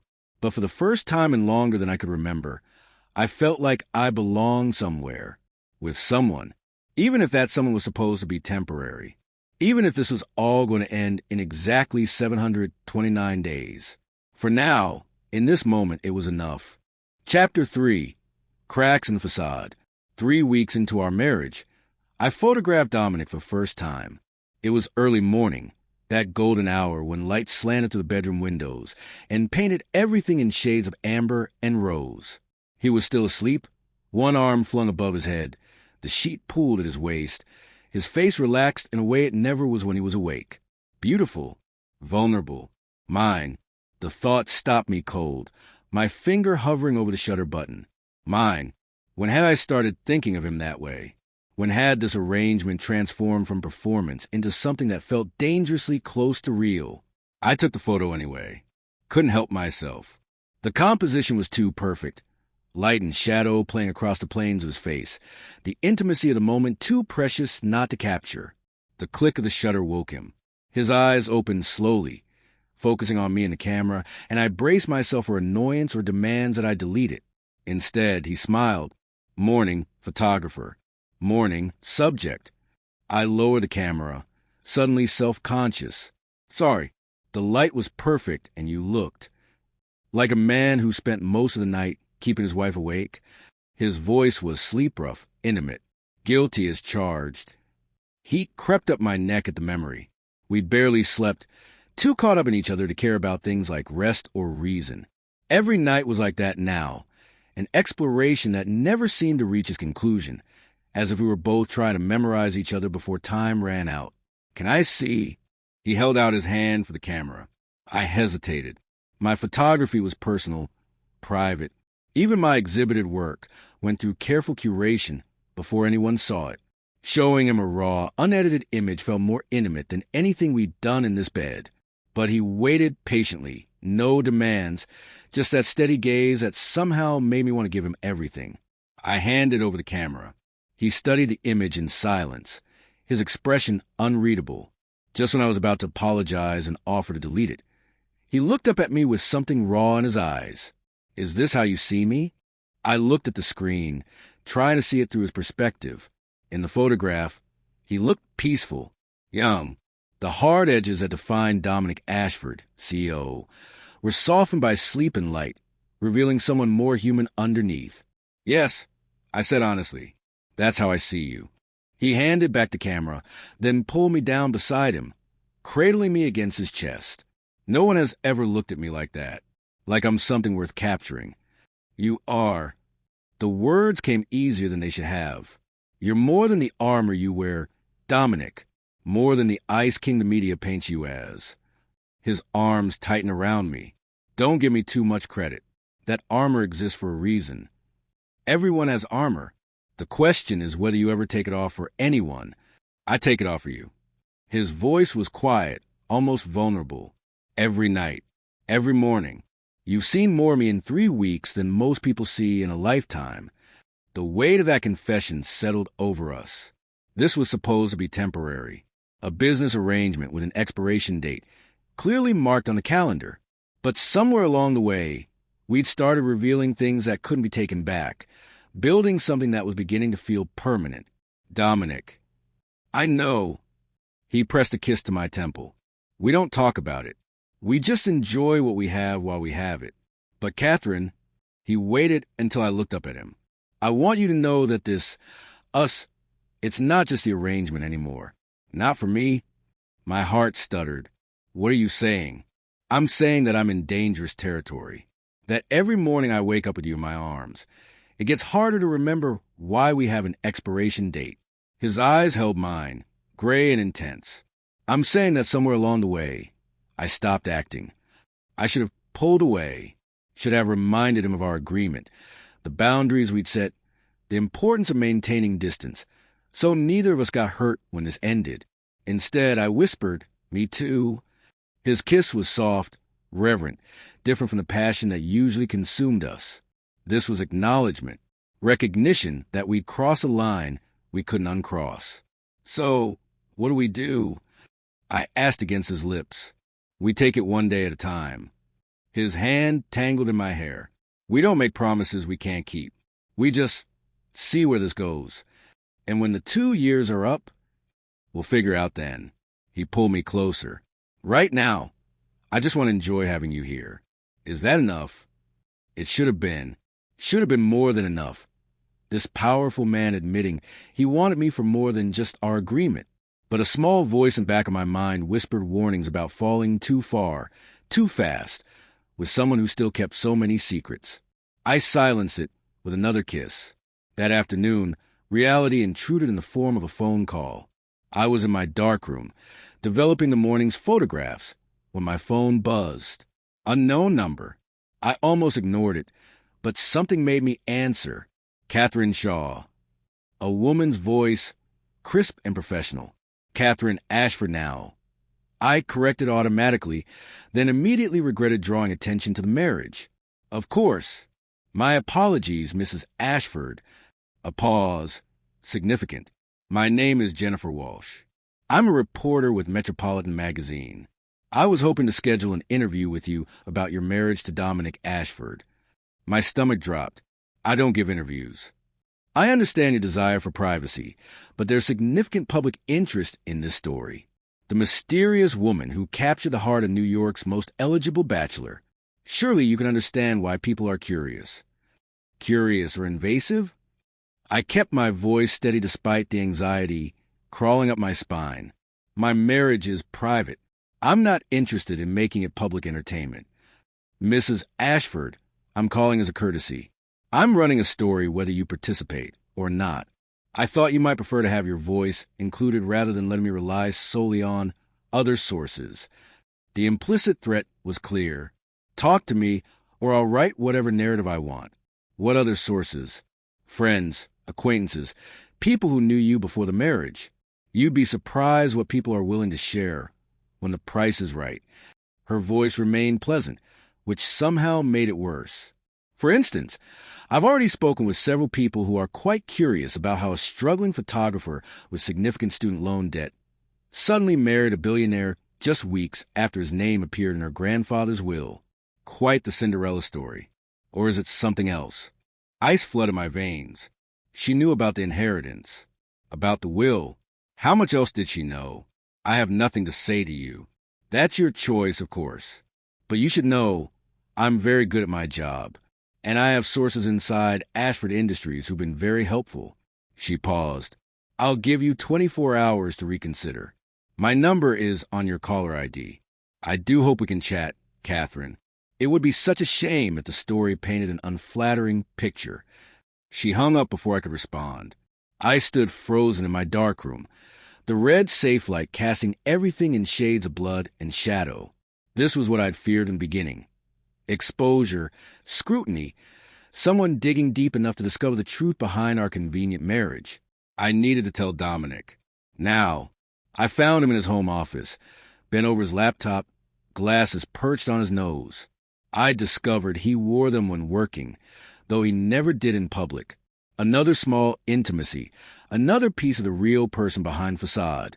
He looked up as I entered, his smile fading when he saw my expression. What's wrong? We have a problem. I closed the door behind me. A reporter just called. Jennifer Walsh from Metropolitan Magazine. She's running a story about us. And she knows about the will, about the inheritance. The warmth in his expression vanished, replaced by something colder, harder. The CEO instead of the man. What exactly did she say? I repeated the conversation as accurately as I could, watching his jaw tighten with each detail. Walsh. He practically spat the name. She's been trying to dig up dirt on me for years. This is exactly the kind of story she lives for. Dominic. If she publishes that we married because of my grandfather's will, she won't publish anything.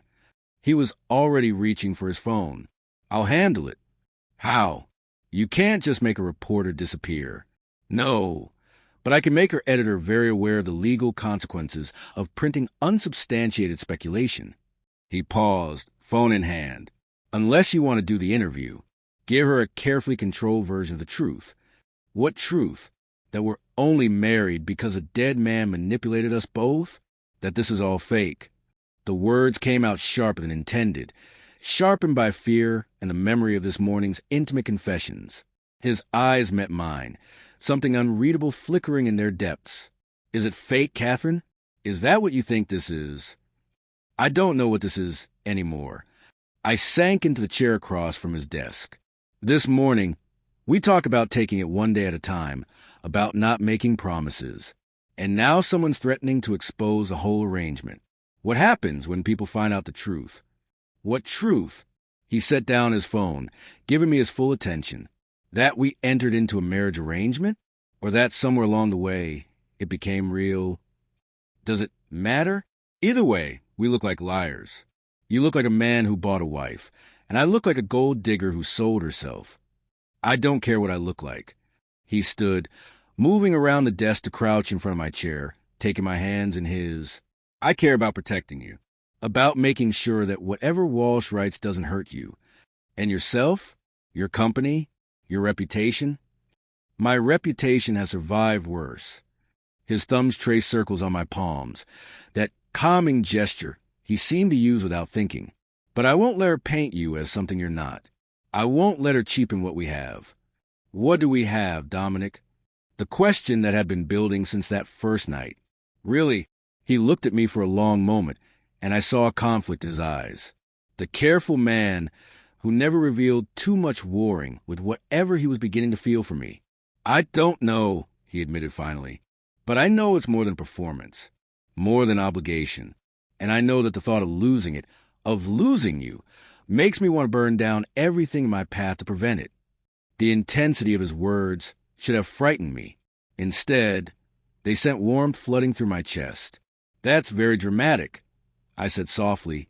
I'm feeling dramatic. He pressed a kiss to my knuckles. You have that effect on me. Before I could respond, his phone rang. He glanced at the screen and swore. It's my publicist. She's probably already heard about Walsh's story. Go. Deal with it. I stood, needing space to process everything. I'll be in the darkroom. He caught my hand before I could leave. Catherine, whatever happens with this story, whatever Walsh writes, it doesn't change anything between us. You understand that? I nodded, not trusting my voice. But as I walked back to my darkroom, I couldn't shake the feeling that everything was about to change whether we wanted it to or not. The article appeared 2 days later.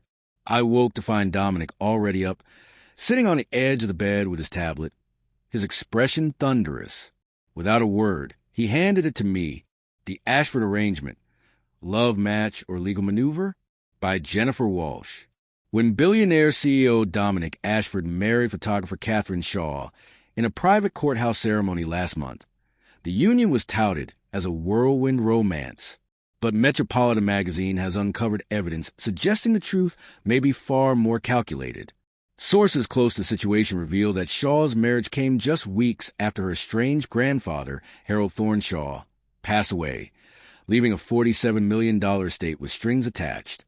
According to legal documents obtained by this reporter, Catherine Shaw was required to marry within a specific time frame or forfeit her inheritance entirely. Enter Dominic Ashford, whose name mysteriously appeared in Shaw's late grandfather's will as a required marriage partner. Convenient or carefully orchestrated? The article continued, laying out a timeline that made us look calculating and mercenary. There were quotes from unnamed friends who claimed I had been desperate for money, from business associates who suggested Dominic needed a wife to improve his public image after years of being labeled the Ice King of corporate New York. Every fact was technically accurate. Every implication was poisonous. Dominic, I started, but he stood abruptly. I'm handling it. His voice was clipped, controlled.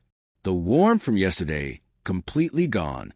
My lawyers are already drafting a response. Will threaten legal action if they don't print a retraction. Will that work?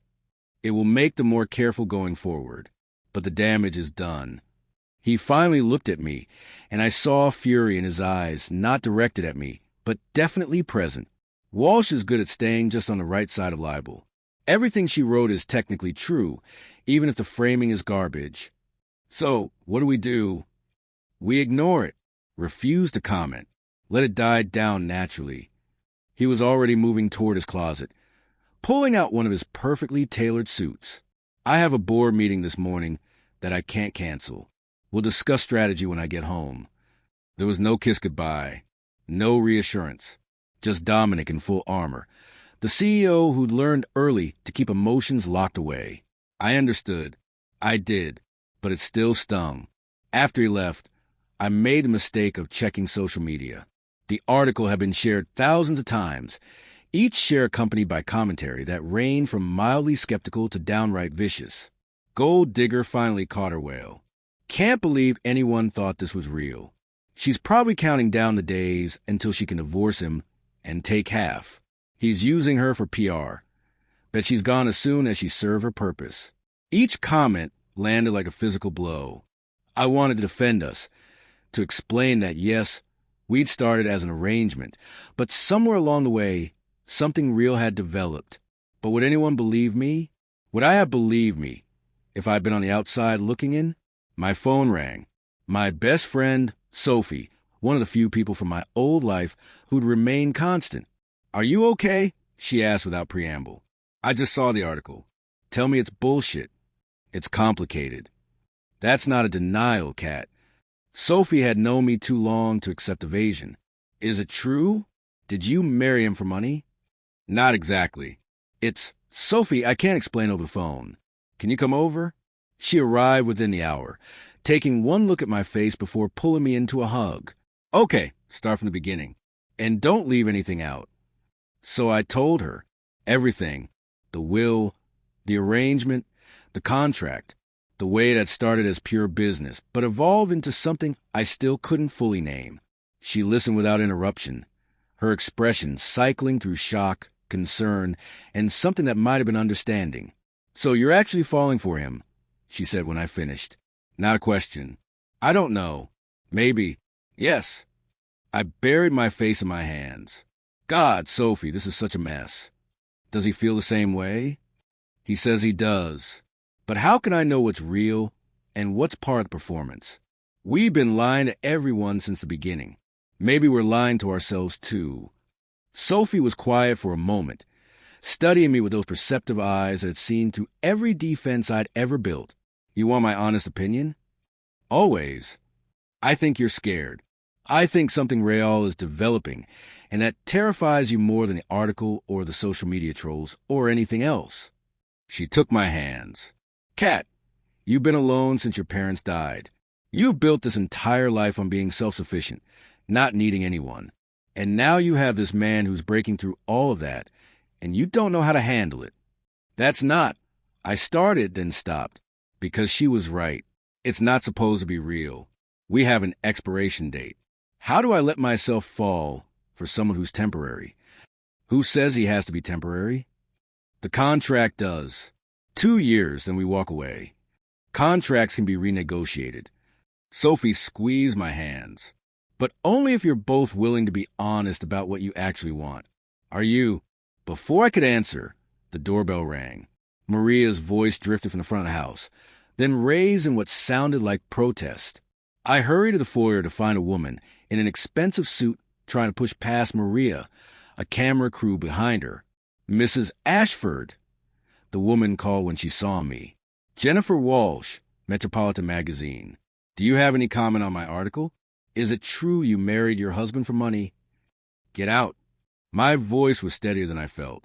"You're trespassing on private property. I just want your side of the story. The truth. The truth is that you don't care about truth. You care about clicks and shares and tearing people down for profit. Anger I hadn't known I was holding flooded through me. My marriage is none of your business. My relationship with my husband is none of your business. And if you don't leave right now, I'm calling the police." "So you're not denying that the marriage was arranged?" "I'm denying that you have any right to speculate about my life." I moved closer, using every inch of height I had. "You want to know the truth? The truth is that my grandfather tried to manipulate me from beyond the grave. The truth is that I married Dominic because I had no other choice. But the truth you don't know, the truth you can't understand, is that somewhere along the way, it became real. And that scares me more than your article ever could." Walsh's eyes lit up, and I realized my mistake a second too late. I'd just given her exactly what she wanted, an emotional, quotable reaction that she could spin however she chose. "So you admit the arrangement was real?" she pressed. "I admit that you need to leave my property before I have you arrested." I turned to Maria. "Call security. Now." By the time the security team arrived to escort Walsh and her crew off the grounds, I was shaking with adrenaline and regret. Sophie wrapped an arm around my shoulders. "That was either very brave or very stupid," she said. "Probably both." I watched through the window as Walsh's van disappeared down the driveway. Dominic's going to kill me, or he's going to appreciate that you defended your marriage. Sophie turned me to face her. Kat, did you mean what you said? About it becoming real? I don't know what I meant. But that was a lie. I'd meant every word. The question was whether I just made everything worse by admitting it. My phone buzzed. A text from Dominic. I just saw a video of you confronting Walsh. Are you all right? I stared at the message, trying to determine his mood from 3 short sentences. I'm fine. She showed up here with cameras. I may have said too much. 3 dots appeared, then disappeared, then appeared again. Finally, we'll talk when I get home. Don't answer any more questions from anyone. Promise me. I promise. Another pause. Then, what you said to her, did you mean it? My hands trembled as I typed a response that felt like jumping off a cliff with no certainty of landing safely. Yes. This time there was no delay. His response came immediately. Good. So, did I. Dominic came home early, his tie loosened, exhaustion evident in the set of his shoulders. I was in the living room with Sophie, having spent the past few hours trying not to obsessively check social media for reactions to my confrontation with Walsh. He stopped when he saw me, something intense flickering in his eyes. Then he noticed Sophie, and his expression shifted, became more guarded. You must be Sophie, he said, offering his hand. Catherine's mentioned you. And you must be the husband who started as a business arrangement. Sophie shook his hand, her gaze assessing. Interesting way to begin a marriage. Sophie, I warned. It's fine. Dominic's lips curved into something that wasn't quite a smile. She's right to be protective. It is an unusual situation. Is it still just a situation? Sophie challenged. Or is it something more? Dominic looked at me, and in his eyes, I saw the same vulnerability he'd shown that first morning when I photographed him. That depends on what Catherine wants it to be. What I want doesn't change the fact that we're under scrutiny now, that people are watching, waiting for us to fail. I stood restless. What I said to Walsh, it's going to be everywhere by tomorrow. She'll spin it however she wants. Let her. He crossed to me, taking my hands in his. Catherine, I've spent my entire adult life controlling narratives, managing perception, playing the game. And I'm tired of it, tired of pretending. If you meant what you said, if this has become real for you too, then I don't care what anyone else thinks. Your board might care. Your shareholders can adjust. His hands tightened on mine. I built this company from nothing after my father nearly destroyed it. I've survived hostile takeovers, market crashes, and countless attempts to undermine me. I'll survive this too. The question is whether you will. What do you mean? I mean that this is only going to get worse before it gets better. More articles, more scrutiny, more people trying to tear us apart. The attention, the speculation, is going to be relentless. His eyes search mine. I need to know if you can handle it. If what we're building is worth fighting for. Sophie cleared her throat. I'm going to give you two some privacy. She hugged me, whisper in my ear. He's either really good at acting or he's completely gone for you. Figure out which. After she left, Dominic led me to the couch, keeping hold of my hand like he was afraid I might run. I'm sorry, he said quietly. I'm sorry my world is like this. I'm sorry that marrying me means dealing with reporters and speculation and constant judgment. If I could shield you from it. You can't. I know that. I squeeze his hand. But, Dominic, I need you to be honest with me. Completely honest. Is this real for you? Or are you just tired of being alone? He looked at me for a long moment, conflict clear in his expression. Then he seemed to make a decision. Come with me. There's something I need to show you. He led me back to his study, to the wall of my photographs. But this time, he moved one of the frames aside, revealing a small safe behind it. He opened it and withdrew a leather journal. I don't keep a diary, he said, handing it to me. But sometimes, when I acquire a new piece of your work, I write about it, about what drew me to it, what it made me feel. I opened the journal with trembling hands. The entries spanned 4 years, each one dated and accompanied by a small sketch of the photograph in question. Abandoned factory, Detroit. The way light filters through broken windows like hope persisting in decay. The artist sees beauty where others see only loss. Empty playground after rain. Swing still moving from some departed child. She captures loneliness without making it feel hopeless. City street at dawn. Everyone alone together. She understands isolation in a way that makes me feel less alone. Entry after entry, all in Dominic's precise handwriting, revealing a man who'd been deeply affected by my work long before we met. The most recent entry made my breath catch. Married her today. The woman whose photographs have kept me company for years. She's even more extraordinary in person. Brilliant, fierce, determined not to need anyone. I recognize that armor. I wear it too, but standing beside her today, I wanted to take it off. Wanted to let her in. Terrifying and exhilarating in equal measure. I looked up at him, tears blurring my vision. Why didn't you tell me? Because it seemed insane. How do you tell someone you've been half in love with them based on their art alone? He took the journal from my shaking hands, closing it carefully. When I saw your name in the will, when I realized you were the granddaughter Harold had mentioned, I couldn't believe it. Thought maybe it was fate, or manipulation. I still don't know which. Does it matter? It matters that you know this isn't just convenient for me. It matters that you understand I didn't agree to this arrangement casually. He cupped my face in his hands.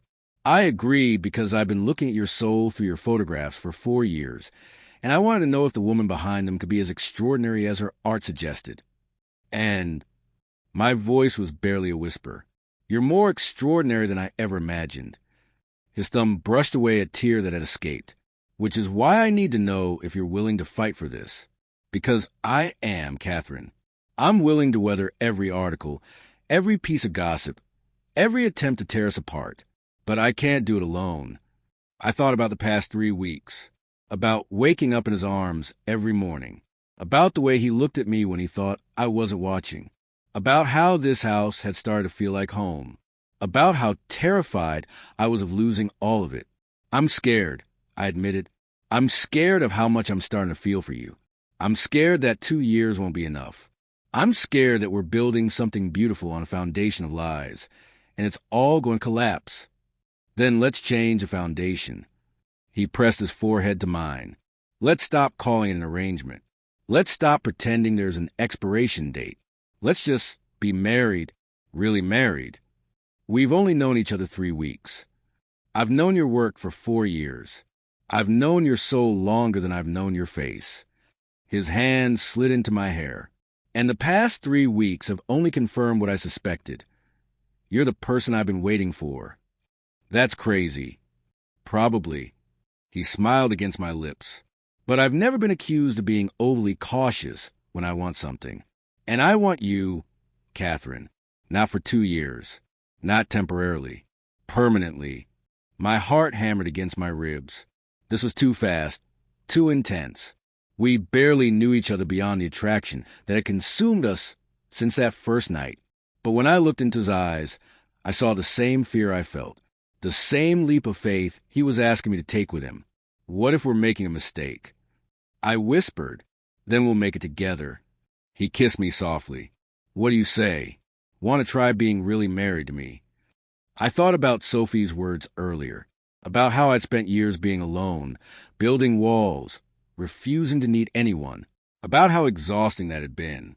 And I thought about how those walls had started crumbling the moment Dominic Ashford walked into my life.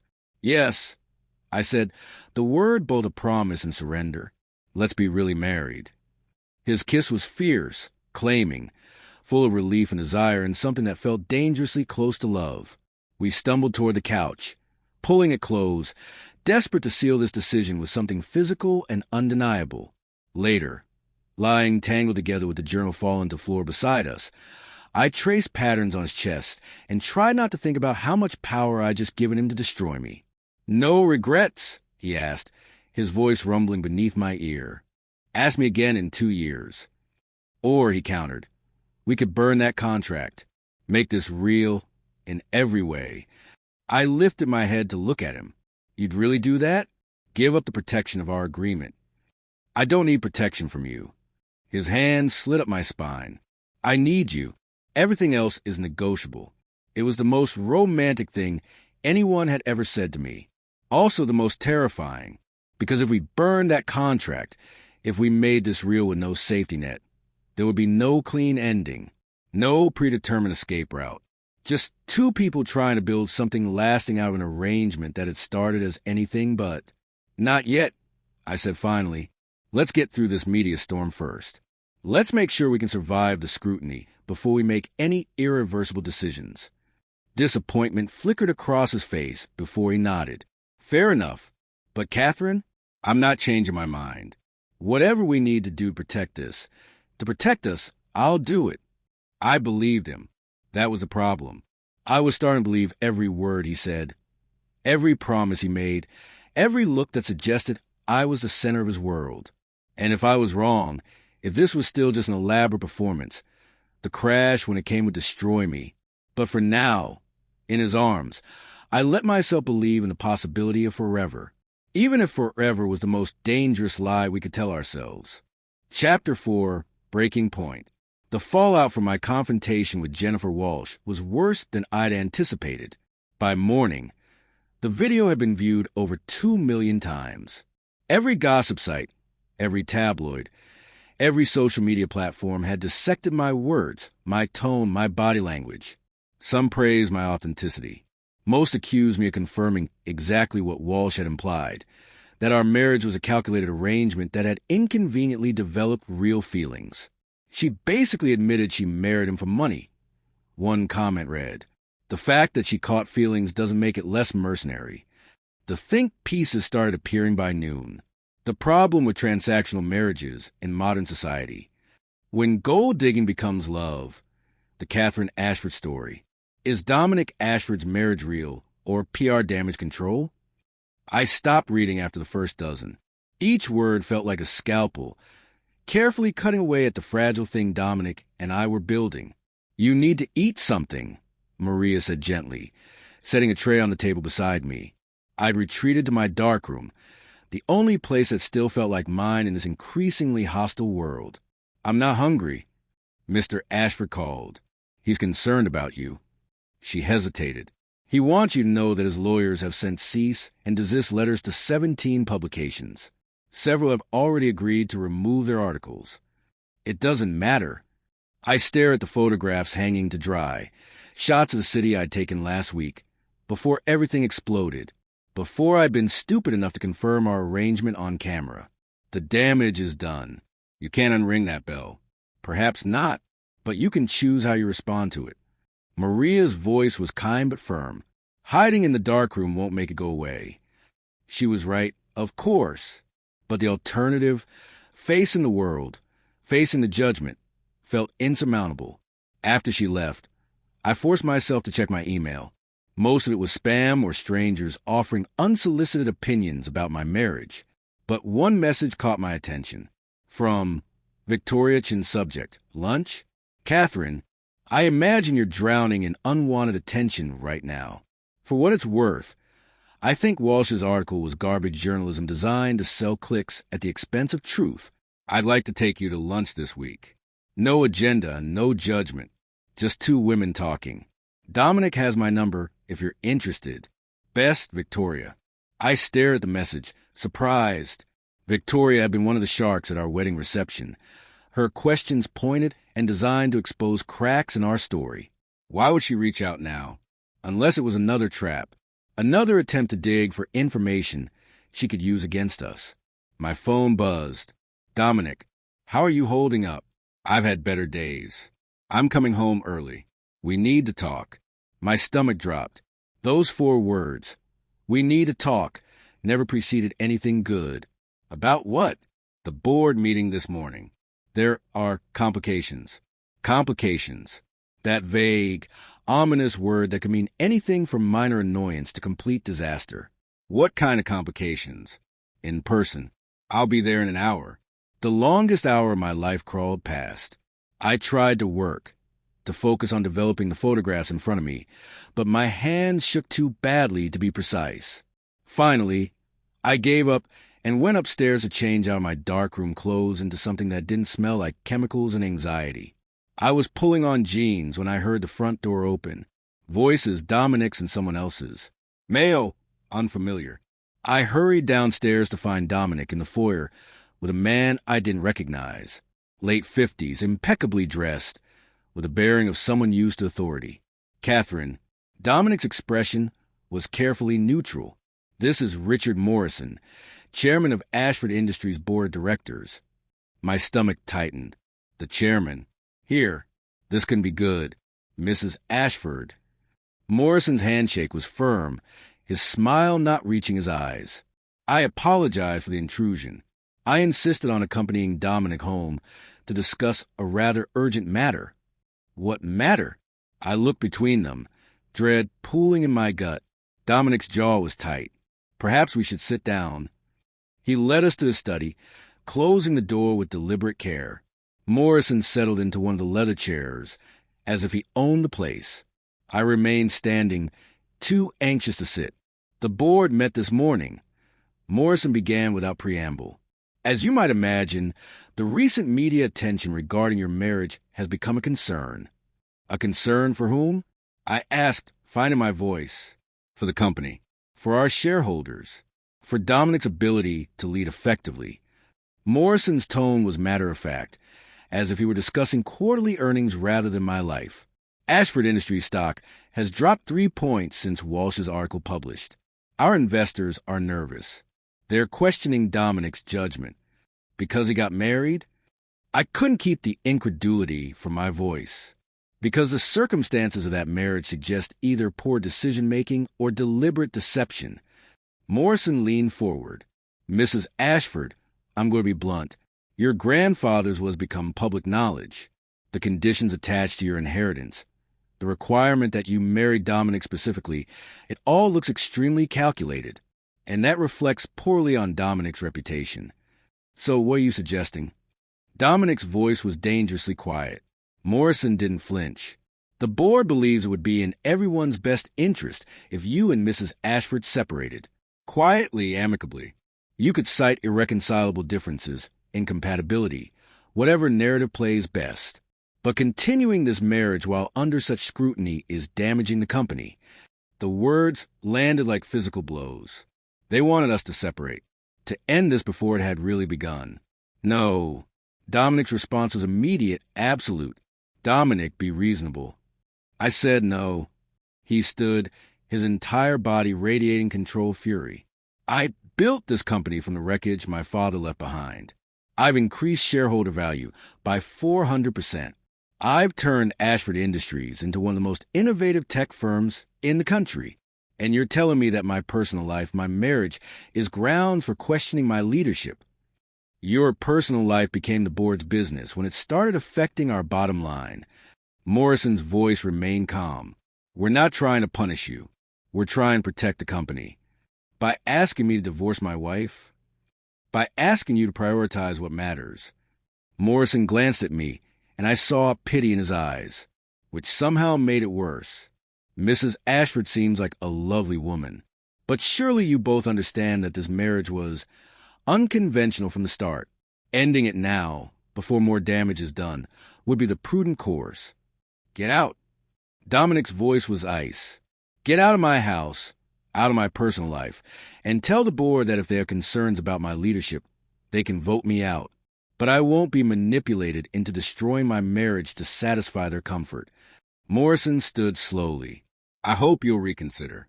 Think about what you're risking, Dominic. Everything you've built. Everything you've worked for. Is she really worth it? His eyes moved to me again, and I saw the answer he expected. Of course I wasn't worth it. I was just some photographer who'd gotten lucky, a nobody who'd stumbled into wealth, and was now costing Dominic everything he'd built. Yes. Dominic moved to stand beside me, his hand finding mine. She's worth everything. And if the board can't understand that, then perhaps I'm not the right person to lead a company with such limited vision. Morrison's expression hardened. You're making a mistake. Then it's mine to make. Maria will show you out. After Morrison left, silence filled the study. Dominic stood rigid beside me, his hand gripping mine so tightly it almost hurt. Dominic, I started. Don't. His voice was raw. Don't say what you're thinking. You don't know what I'm thinking. You're thinking that maybe Morrison is right. That maybe this marriage is costing me too much. That maybe the honorable thing would be to step back, to let me salvage my reputation. He finally looked at me, and the vulnerability in his eyes made my chest ache. Am I wrong? I couldn't lie. He has a point. This is your life's work. Everything you've built. I can't be the reason you lose it. You're not the reason. The board's short-sightedness is the reason. Their inability to see past quarterly earnings and stock prices to what actually matters. His free hand came up to cup my face. Catherine, I meant what I said last night. I want this to be real. I want you. And I'm not going to let a bunch of nervous investors dictate my personal life. Even if it costs you your company. Even then, he pulled me closer. I spent 20 years of my life rebuilding what my father destroyed, working every day to prove I wasn't him, that I could be better, stronger. And you know what? I'm tired. Tired of proving myself. Tired of living for shareholders and board members and people who only value me for what I can produce. But this is who you are. Your work, your company. No, his voice was firm. That's what I do. It's not who I am. And I'm just starting to figure out the difference. He pressed his forehead to mine. You make me want to be more than just the CEO of Ashford Industries. You make me want to be someone who comes home to more than an empty house and a full calendar. Someone who has something worth protecting beyond market share and profit margins. Tears burn my eyes. What if they vote you out? What if you lose everything because of me? Then I'll build something new. With you. His thumbs brushed away the tears that had escaped. I'm not afraid of starting over, Catherine. I'm only afraid of losing you. I kissed him then, pouring everything I couldn't say into that kiss. All the fear and hope and desperate, terrifying love that had been building since that first night. When we finally broke apart, he rested his forehead against mine, both of us breathing hard. What do we do now? I whispered, now. A grim smile touched his lips. Now we prepare for war. Because if the board thinks I'm going to roll over and accept their ultimatum, they severely underestimated who they're dealing with. The war began at dawn. I woke to find Dominic already dressed, on the phone with someone, his voice clipped and professional. When he saw me awake, he covered the phone. Emergency board meeting. They called it for 9 a.m. His expression was hard, determined. They're going to push for a vote of no confidence. My heart sank. Can they do that? They can try. He returned to his call, issuing instructions to someone about proxies and shareholder voting rights, legal terminology I barely understood. I got up and dressed quickly, my hands shaking as I pulled on clothes. This was my fault. If I'd never confronted Walsh, if I'd kept my mouth shut, if I'd been smarter about protecting our secret. Stop. Dominic had finished his call and was watching me with those knowing eyes.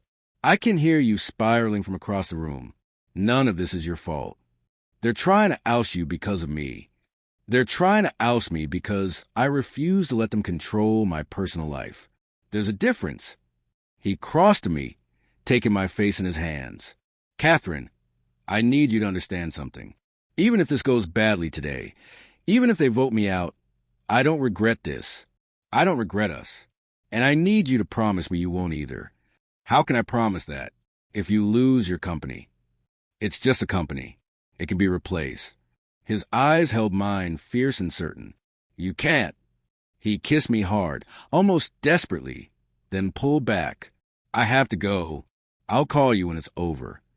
Dominic, wait. I caught his hand. Let me come with you. Let me stand beside you. No. His voice was gentle but firm.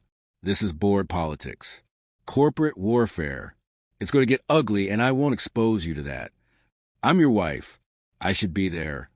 You're my wife, which is exactly why I need to know you're safe here, away from the feeding frenzy. He squeezed my hand. Trust me on this. Please. After he left, the house felt cavernous. Empty in a way it never had before. I tried to work, to distract myself with photography, but couldn't focus. By 8:30, I was pacing the living room, My phone clutched in my hand like a lifeline. That's when Victoria Chin called. "I saw the news," she said without preamble. "Emergency board meeting. Morrison's making his move." "How did you—" "I'm on the board, remember? I abstained from the vote to call the meeting, but I know what's coming." She paused. "Catherine, you need to get down here. Now." Dominic said, "Dominic is trying to protect you. Noble but misguided." Victoria's voice was crisp, authoritative. "They're going to paint him as a man whose judgment has been compromised by a gold digger who trapped him in a marriage for money. And he's going to try to defend you, without you there to defend yourself. It's going to be a massacre." My stomach dropped. What should I do? Come to the Ashford Industries building. I'll meet you in the lobby and bring you up through a service entrance. The board doesn't need to know you're there until the right moment. She hesitated. "And Catherine, bring evidence. Anything that proves your relationship with Dominic is genuine. Anything that shows this isn't just about money. Evidence." What evidence did I have? Weeks of shared mornings and tangled sheets? Confessions whispered in the dark? A journal full of Dominic's private thoughts about my art? "I'll be there in 30 minutes. I hung up and ran to Dominic's study, to the safe behind my photographs. The journal was still there, exactly where he'd put it after showing me. I hesitated. This was private, intimate, not meant for public consumption. But if it could help him, if it could prove that our relationship was more than just a business transaction. I grabbed the journal and my camera bag. Then something else caught my eye. The contract. The original agreement outlining the terms of our arrangement. I took that too. Maria looked surprised when I rushed past her, car keys in hand. "Mrs. Ashford? Is everything all right? I have to go help my husband." The words came out fierce. "Certain. Can you call me a car? Faster than I can drive." She pulled out her phone without question. "Mr. Dominic's driver is already on standby. He'll be here in 2 minutes." The drive into the city took forever and no time at all. I rehearsed what I would say, how I would defend us, but every word sounded hollow in my head. Then I remembered Walsh's cameras. The confrontation that had started this whole mess. I pulled out my phone and searched for the video. 2 million views. Thousands of comments. And there, paused at exactly the right moment, was my face, raw and honest and completely exposed. The truth is that somewhere along the way, it became real, and that scares me more than your article ever could. I thought those words were a mistake, an admission that would be used against us. But looking at my face in that frozen moment, I saw something else. Truth, vulnerability, the look of someone who'd fallen in love despite every logical reason not to. That was the evidence Victoria wanted. Not the journal, not the contract. This moment of unguarded honesty that couldn't be faked. The car pulled up to Ashford Industries' sleek glass tower. Victoria was waiting in the lobby as promised, elegant in a navy suit, her expression grave. "You came." She looked relieved. "Good. The meeting started 20 minutes ago. It's not going well." "What's happening?" Morrison presented his case for the vote of no confidence, cited declining stock prices, negative publicity, questions about Dominic's judgment. He's painting him as a man controlled by emotion rather than logic, as someone who put personal desires above the company's well-being. She led me toward a service elevator. Dominic's defense so far has been mostly professional, talking about his track record, his accomplishments, his vision for the company. But he's not addressing the personal allegations. He won't defend himself by attacking you. So he's losing. Badly. Victoria pressed a button for the 15th floor. The vote is scheduled for 10:30. Right now, Morrison has the votes to remove him. We rode up in silence. My heart hammered against my ribs. What was I doing? I was walking into a room full of powerful people who already thought the worst of me, armed with nothing but a journal and a viral video. This was insane. The elevator doors opened. Victoria led me down a corridor to a conference room. Through the glass walls, I could see Dominic standing at the head of a massive table, surrounded by board members. His expression was controlled, professional, but I could see the tension in his shoulders. Morrison was speaking, gesturing emphatically. I couldn't hear the words through the glass, but I could read the body language. Attack, accusation, condemnation.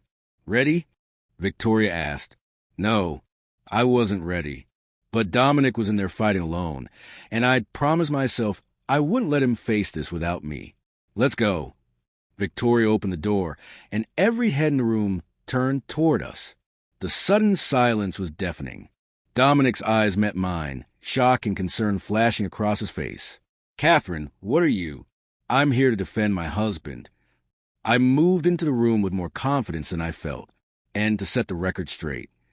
Morrison recovered quickly. Mrs. Ashford, this is a closed board meeting. You have no business here. I have every business here. Since apparently I'm the reason you're trying to destroy my husband's career. I set my bag on the table, then looked around to faces staring at me with various expressions of surprise, curiosity, and hostility.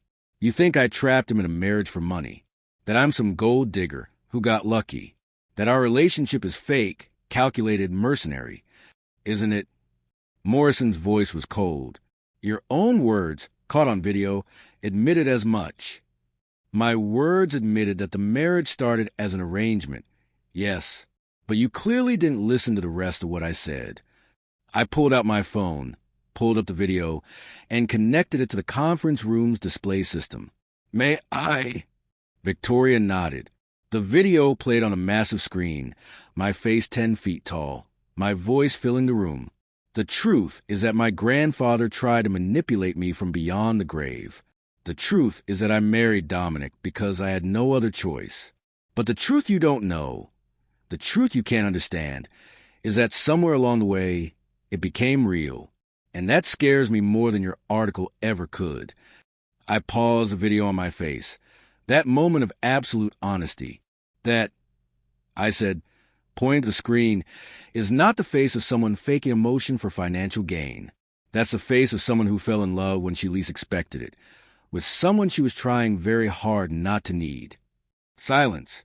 I forced myself to continue. Yes, I married Dominic because of my grandfather's will. Yes, I would have lost $47 million if I'd refused. And yes, that money mattered to me. I spent my entire adult life struggling financially, working 3 jobs to put myself through school, living on nothing while trying to build a career as an artist. So when that money was offered, even with strings attached, I took it because I'm not a saint. I'm a practical person who saw an opportunity to finally have security. I looked directly at Morrison. But here's what you don't understand. I would give it all back, every penny of that inheritance, if it meant protecting what Dominic and I have built together. Because somewhere between the courthouse and this moment, something changed. He stopped being the stranger I married for money and started being the person I can't imagine my life without. I pulled out Dominic's journal, held it up. This is a journal Dominic kept about my photography. For 4 years, before we ever met, he collected my work, wrote about it, analyzed what drew him to it. I opened to a random page, read aloud. She photographs the city like someone searching for home. I recognize that loneliness. Wonder if she'd recognize in me, too. Several board members shifted uncomfortably. I kept reading, skipping through entries, showing them the depth of Dominic's connection to my work long before circumstances brought us together. You think his judgment is compromised, I said finally, that he's making decisions based on emotion rather than logic. But let me ask you something. How many of you have been married, have built a life with someone, have made choices that prioritize relationship over profit? A few hands rose tentatively. And did that compromise your ability to lead, to make sound business decisions? Or did it make you more human, more balanced, better equipped to understand what actually matters? Morrison stood. This is a very touching speech, Mrs. Ashford, but it doesn't change the facts. The stock price is down. Investors are nervous.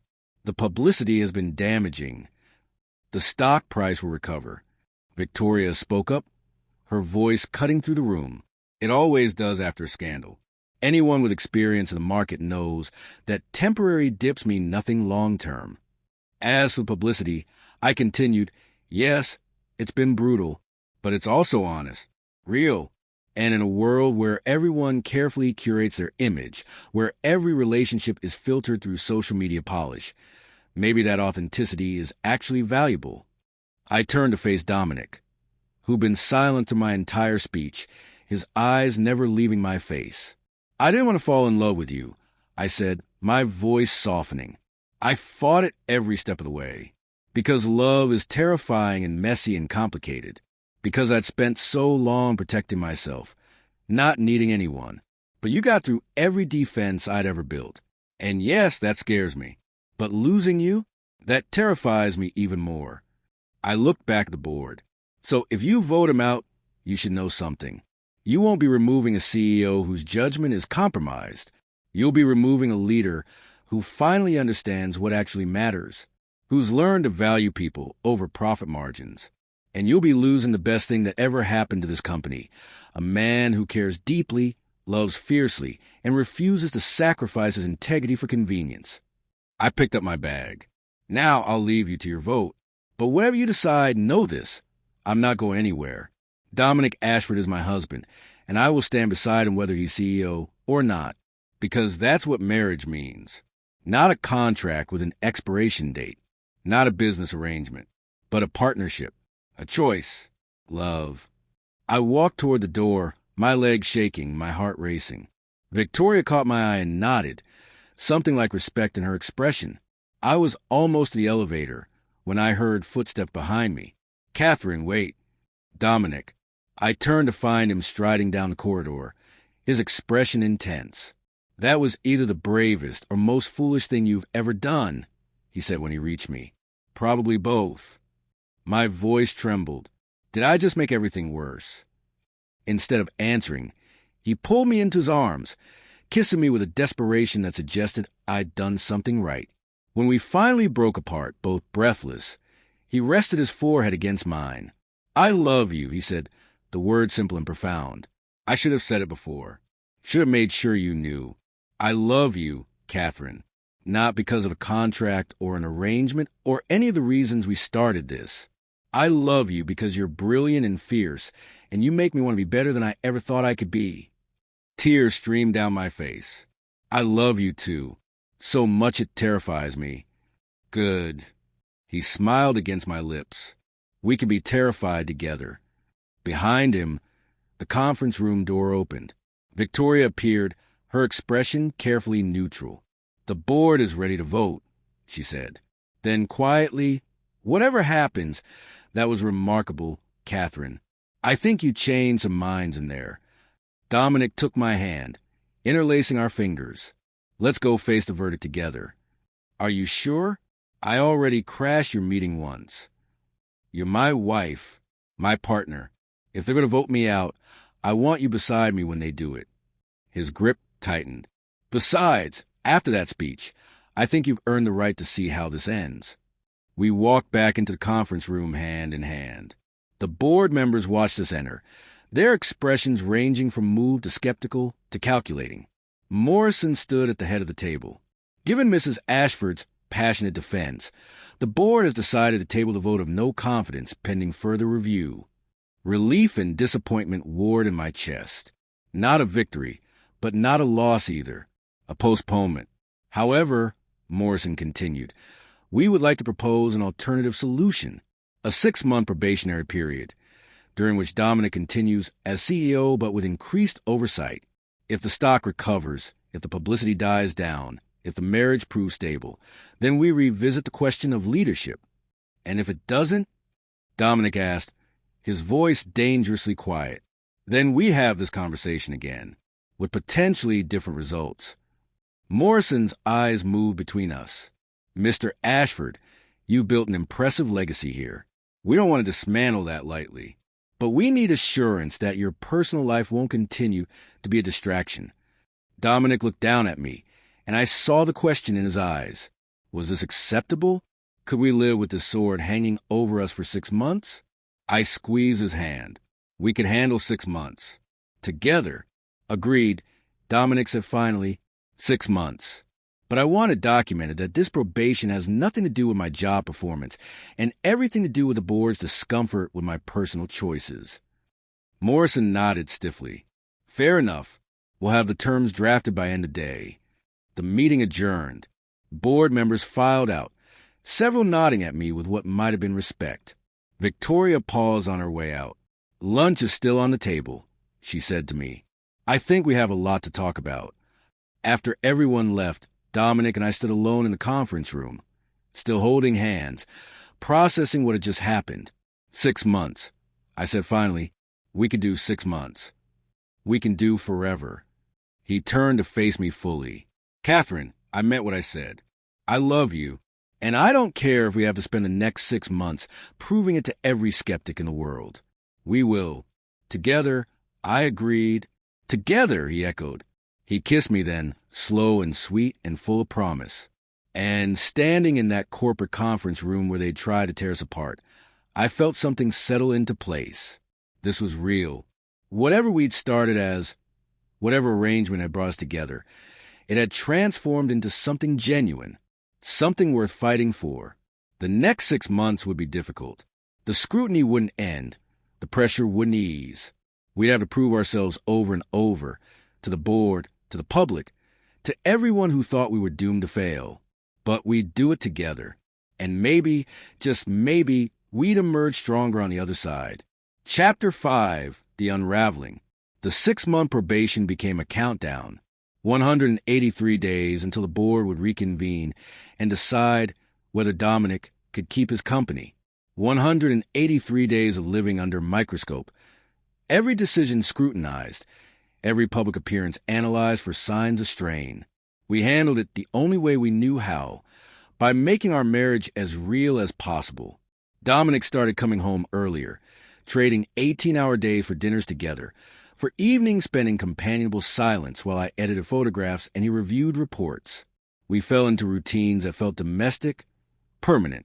Morning coffee prepared exactly how the other liked it. His hand finding mine automatically under the table during meals. The way he'd seek me out in whatever room I was working in, just to be near me. We were building a life together. Not the performance we'd started with, but something genuine.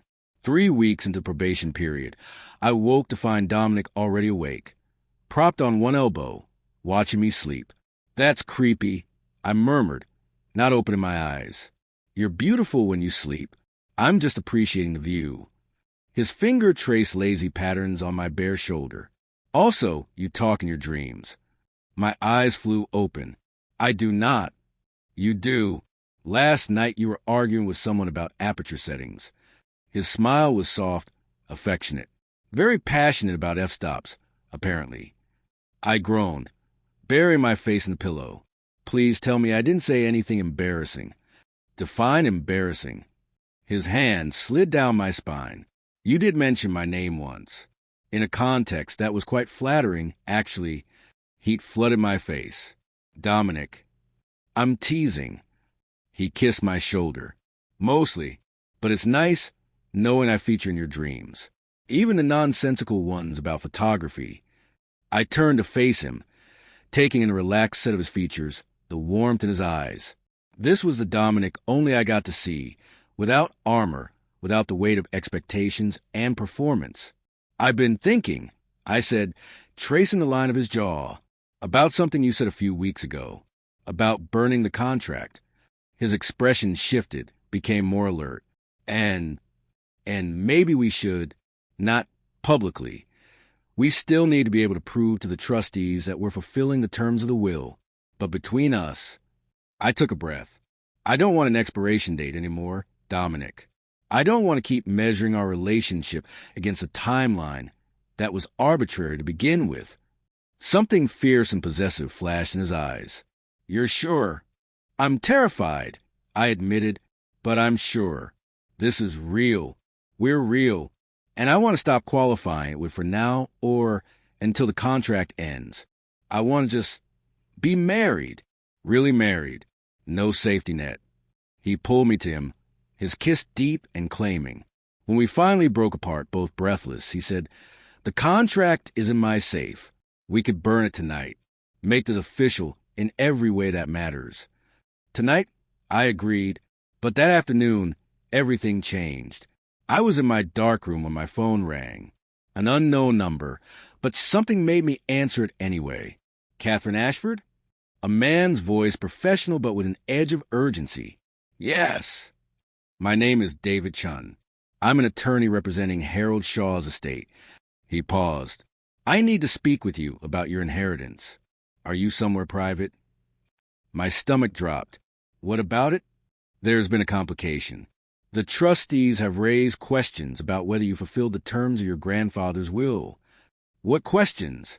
Dominic and I are married. We've been married for almost 2 months. We're living together, appearing publicly as a couple. Yes, but recent media attention has suggested the marriage may not be genuine, that it's a business arrangement designed solely to access the inheritance. His voice was careful, measured. The trustees are concerned that this violates the spirit, if not the letter, of your grandfather's wishes. Ice flooded my veins. That's ridiculous. Our marriage is legal. We fulfill the requirements exactly as specified. I understand your position, Mrs. Ashford. However, your grandfather's will included language requiring a bona fide marriage entered into a sincere intent. The trustees are arguing that a marriage specifically arranged to meet the terms of a will doesn't qualify. So what are they saying? That I lose the inheritance. They're saying that unless you can prove the marriage is genuine, that it would have occurred regardless of the inheritance. They're prepared to distribute the assets according to the alternative provisions in the will, which means donating everything to charity. I sank onto my darkroom stool, legs suddenly unable to support me. What would constitute proof? That's complicated. Testimony from friends and family about the relationship, evidence of genuine affection and commitment, documentation that the marriage wasn't conditional on the inheritance.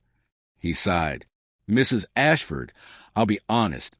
This is going to be difficult to prove, especially given the media coverage. Jennifer Walsh's article in particular has made the trustees very nervous. When do they need this proof? They're calling a hearing in 2 weeks. You and your husband will be required to testify. After that, they'll make their determination. He paused. I'm sorry to be the bearer of bad news. I'll send over the formal documentation this afternoon.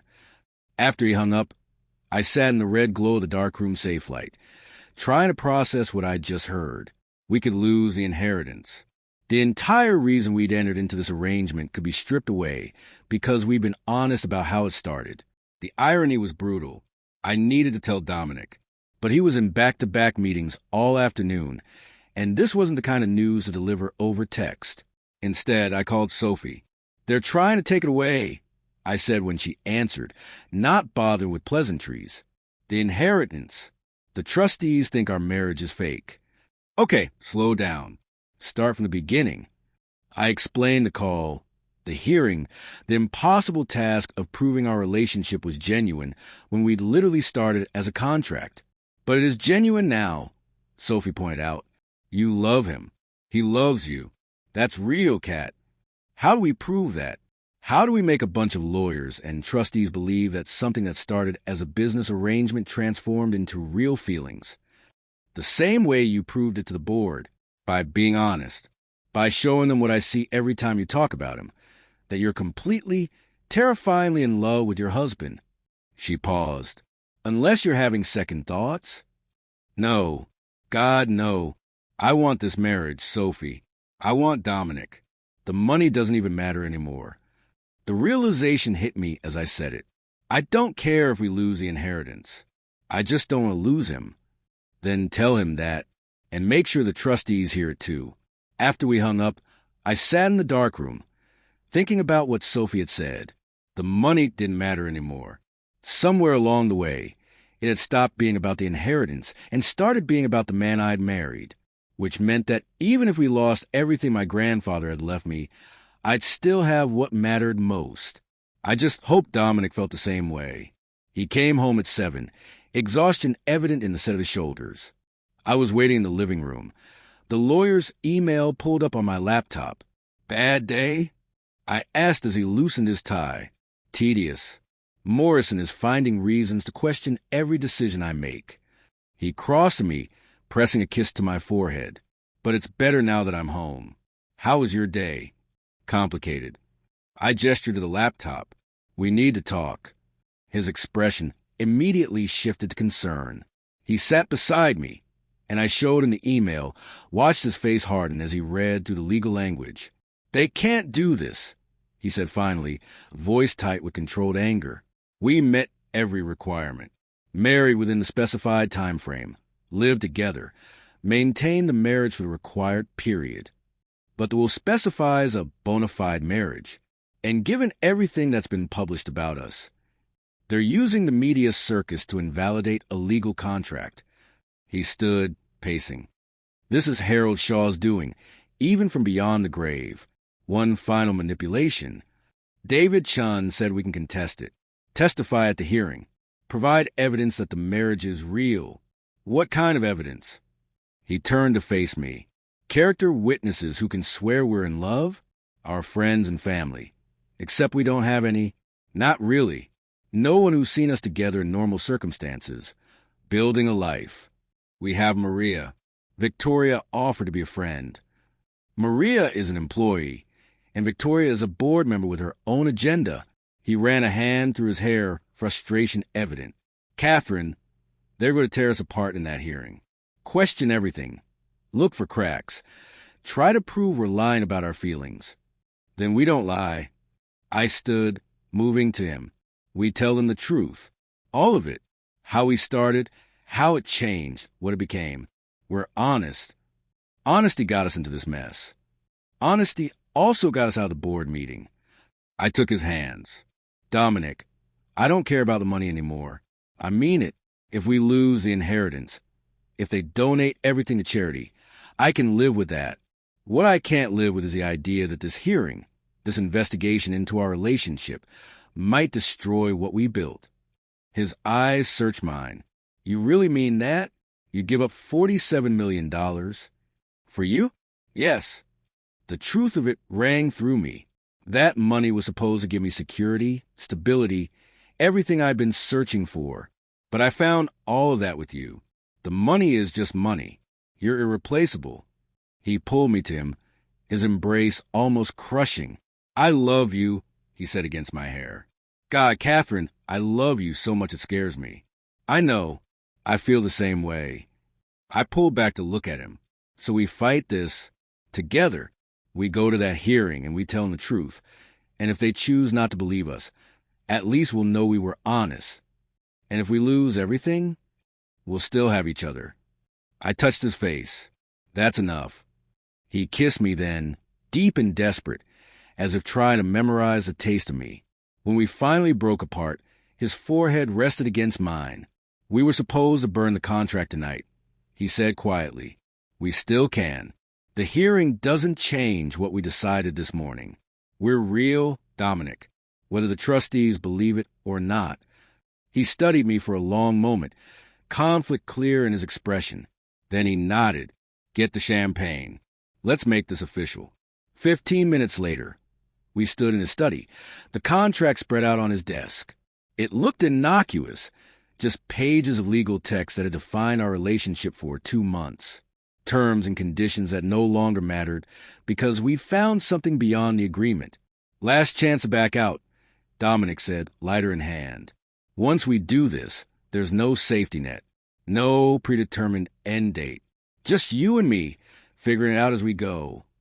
"I want that." I took the lighter from him. "I want the uncertainty and the risk in all of it, because I want you, for real, forever." Together, we held the lighter to the corner of the contract. It caught quickly, flames consuming the pages that had brought us together. We watched it burn in the fireplace. 2 months of carefully negotiated terms turning to ash. "No going back now," Dominic said as the last page curled and blackened. "Good." I turned to face him. "I don't want to go back, only forward." He pulled me to him, and we sealed the destruction of our arrangement the only way that made sense.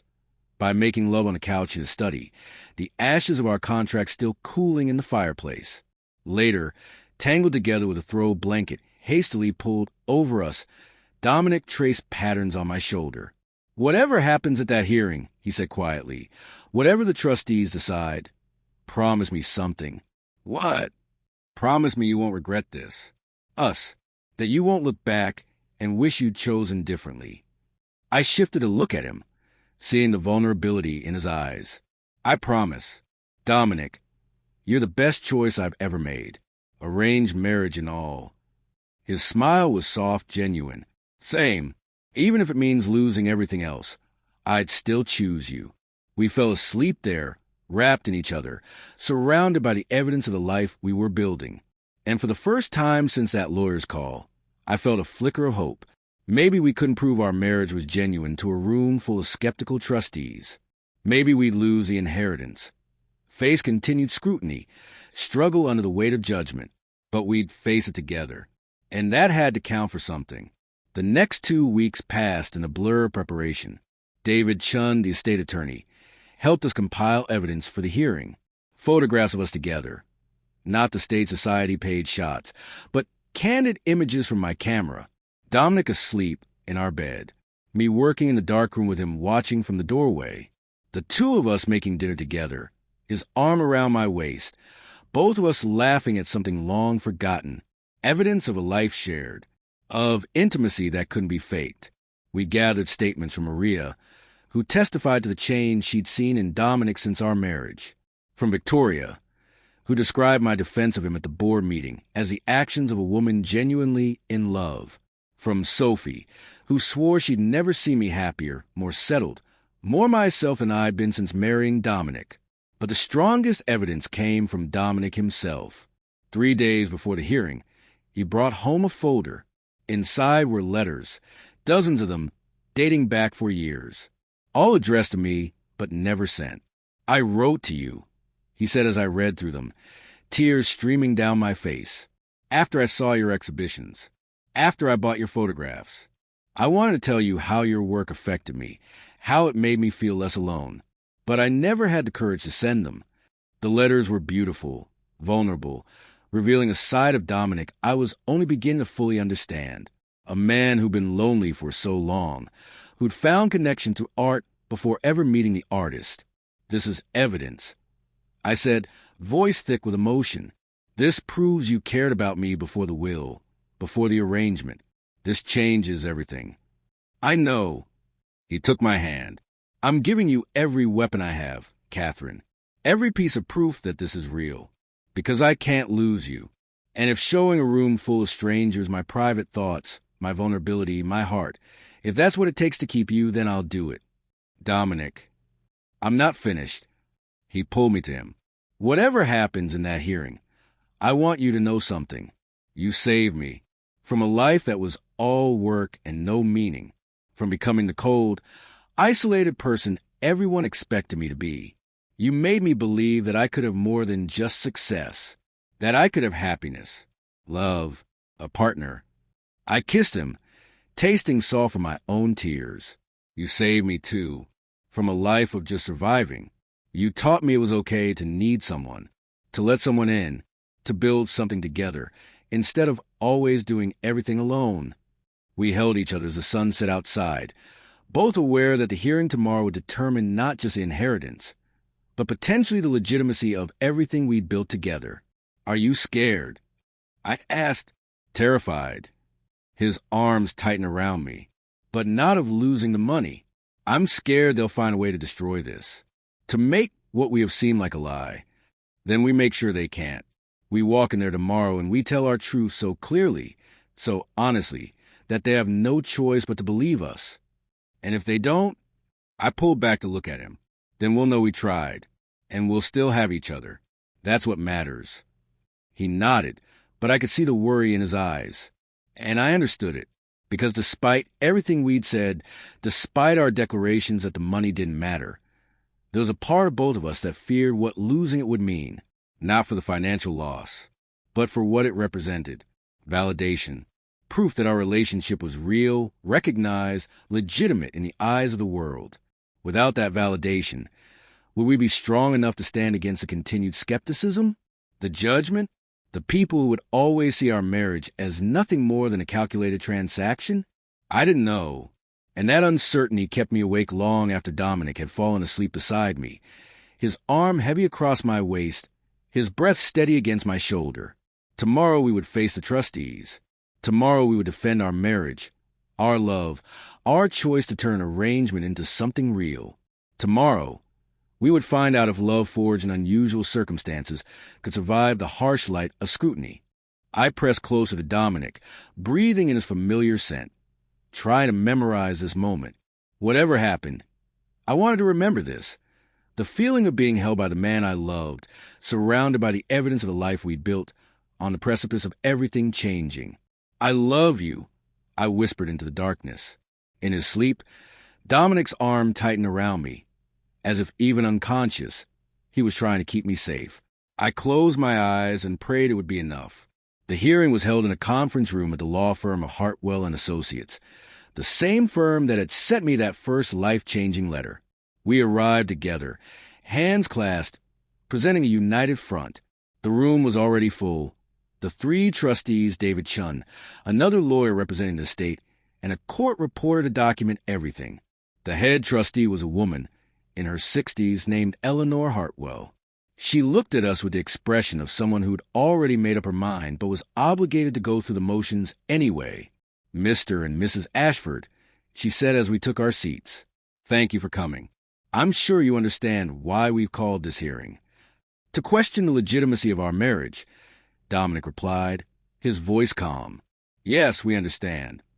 "To determine whether the marriage fulfills the requirement of Harold Shaw's will," Eleanor corrected. "There's a difference." "Is there?" I couldn't keep quiet. "Because it seems like you've already decided we're lying about our relationship, and this is just a formality before you take away the inheritance." Eleanor's expression didn't change. "Mrs. Ashford, your grandfather wanted to ensure that any marriage you entered into was genuine, not a legal arrangement designed solely to access money. Given the circumstances of how you met your husband, we didn't meet because of a will." Dominic pulled out the folder of unsent letters. "I've known Catherine's work for 4 years. I collected her photographs, wrote about them, admired them long before her grandfather's death brought us together. This wasn't a stranger I agreed to marry for money. This was an artist I'd been following, whose work moved me, whose vision I respected." He slid the folder across the table. Eleanor opened it, her expression shifting slightly as she read through the letters. "These are dated," she said finally, "before Mr. Shaw's death, before the will was executed." "Yes." Dominic's hand found mine under the table. "I didn't know Catherine personally when I wrote those, but I knew her through her art, and when the opportunity arose to meet her, even under unusual circumstances, I took it, because I wanted to know if the woman behind the photographs was as remarkable as her work suggested." "And," prompted another trustee, a middle-aged man named Robert, "she exceeded every expectation." Dominic looked at me, and the emotion in his eyes wasn't performed. I thought I was agreeing to a business arrangement, a mutually beneficial contract. Instead, I found a partner, someone who challenges me, grounds me, makes me want to be better than I am. The marriage may have started as an arrangement, but became real very quickly. Eleanor turned to me. "Mrs. Ashford, you've been notably silent. What's your perspective on this relationship?" I took a breath, choosing my words carefully. When my grandfather's letter arrived, I was angry, furious that he thought he could manipulate me from beyond the grave, dictate who I should marry, control my life even in death. I almost refused, almost walked away from the money out of sheer spite. "Why didn't you?" "Because I was tired." The honesty felt raw, exposed, tired of struggling, of working 3 jobs, of never having security. And yes, $47 million was enough to make me compromise my principles, to agree to marry a stranger. I'm not going to pretend otherwise. I felt Dominic's hand tighten on mine. But somewhere between agreeing to the arrangement and standing in this room, something changed. Dominic stopped being a stranger. He became the person I wanted to wake up next to, the person whose opinion mattered, the person I trusted with parts of myself I'd kept hidden for years. I met Eleanor's gaze directly. I fell in love with my husband, not because I was supposed to, not because it made the arrangement more palatable, but because he's extraordinary, and being with him makes me feel like I belong somewhere for the first time since my parents died. That's very touching, Robert said, though his tone suggested skepticism. But how do we know this isn't just a performance? You're both clearly intelligent people. You know what we want to hear. You want proof. Dominic pulled out his phone, connected it to the conference room's display. Then look at these. Images appeared on the screen, the photographs I'd taken of him.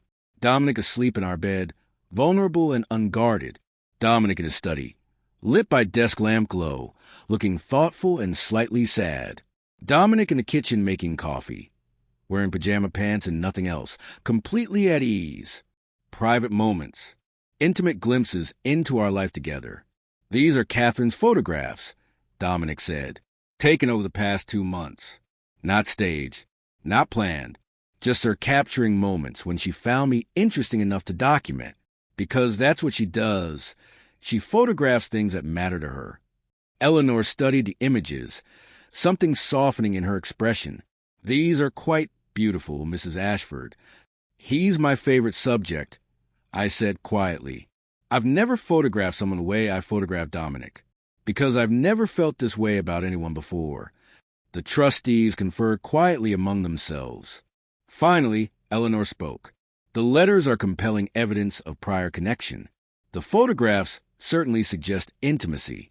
But I have to ask, if the inheritance were taken away, if you received nothing from Harold Shaw's estate, would you still remain married? Yes, we answered simultaneously, our voices overlapping. Dominic continued, the inheritance is irrelevant to me. I didn't need Catherine's money. I agreed to the arrangement because it gave me a reason to pursue someone I'd admire from afar. But I'd stay married to her regardless of any financial considerations, because she's worth more than any amount of money. Mrs. Ashford? Eleanor prompted. I'd stay married because I love him, I said simply. Because walking away from Dominic would hurt far more than losing $47 million ever could. Because he's home. And I didn't realize I was looking for home until I found it with him. More conferring. Longer this time. Davidson leaned over to whisper, this is good. They're taking you seriously. Finally, Eleanor looked up. We'll need to deliberate further. But I'll be honest. I'm inclined to approve the distribution of the inheritance. Your testimony today has been persuasive, and the evidence you provided suggests a relationship that, while unconventionally begun, has developed genuine depth. Relief flooded through me so intensely I felt lightheaded. However, Eleanor continued, I do want to note something. Your grandfathers will include those specific conditions not to punish you, Catherine, but to protect you. He worried that you would be vulnerable after his death, that someone might take advantage of your situation by requiring marriage to someone specific, someone he'd researched, someone he believed would be a good match for you. He was trying to ensure your security. I stared at her, processing this new information. My grandfather researched Dominic extensively. Why do you think Mr. Ashford's name was in the will? Eleanor's smile was slight. Harold Shaw may have been manipulative, but he wasn't cruel. He saw Mr. Ashford's collection of your work, learned about his interest in art, his character, his business acumen. He thought you'd be compatible, and it seems he was right. Dominic and I looked at each other, stunned. The arrangement hadn't been random. My grandfather had match made from beyond the grave, using money as leverage to force us together. It should have made me angrier.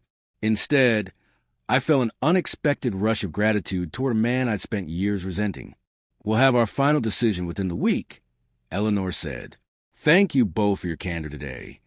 Outside the conference room, Dominic pulled me into a quiet alcove, his hands framing my face. How do you feel? He asked. Relieved. Confused. Grateful. I laughed shakily. Did we just learn that your entire life art collection was essentially a very expensive personal ad that my grandfather noticed? Apparently. He smiled. I'd be annoyed about the manipulation, but given that it brought me you, I'm finding it hard to be too upset. Even if we'd been set up this whole time, even then, his thumb brushed across my cheekbone. Because regardless of how we started, where we've ended up is entirely our choice. That's what matters. I pulled him down for a kiss, not caring that we were in a semi-public hallway, needing to feel connected to him after the intensity of the hearing. I love you, I said against his mouth. I love you too. He rested his forehead against mine. Let's go home. Home, not his house or my temporary residence. Home, because somewhere along the way, that's what it had become, what we'd become. A real marriage, a real partnership, real love. Whether the trustees approved the inheritance or not, we had that, and that was worth everything. Chapter 6, Exposure.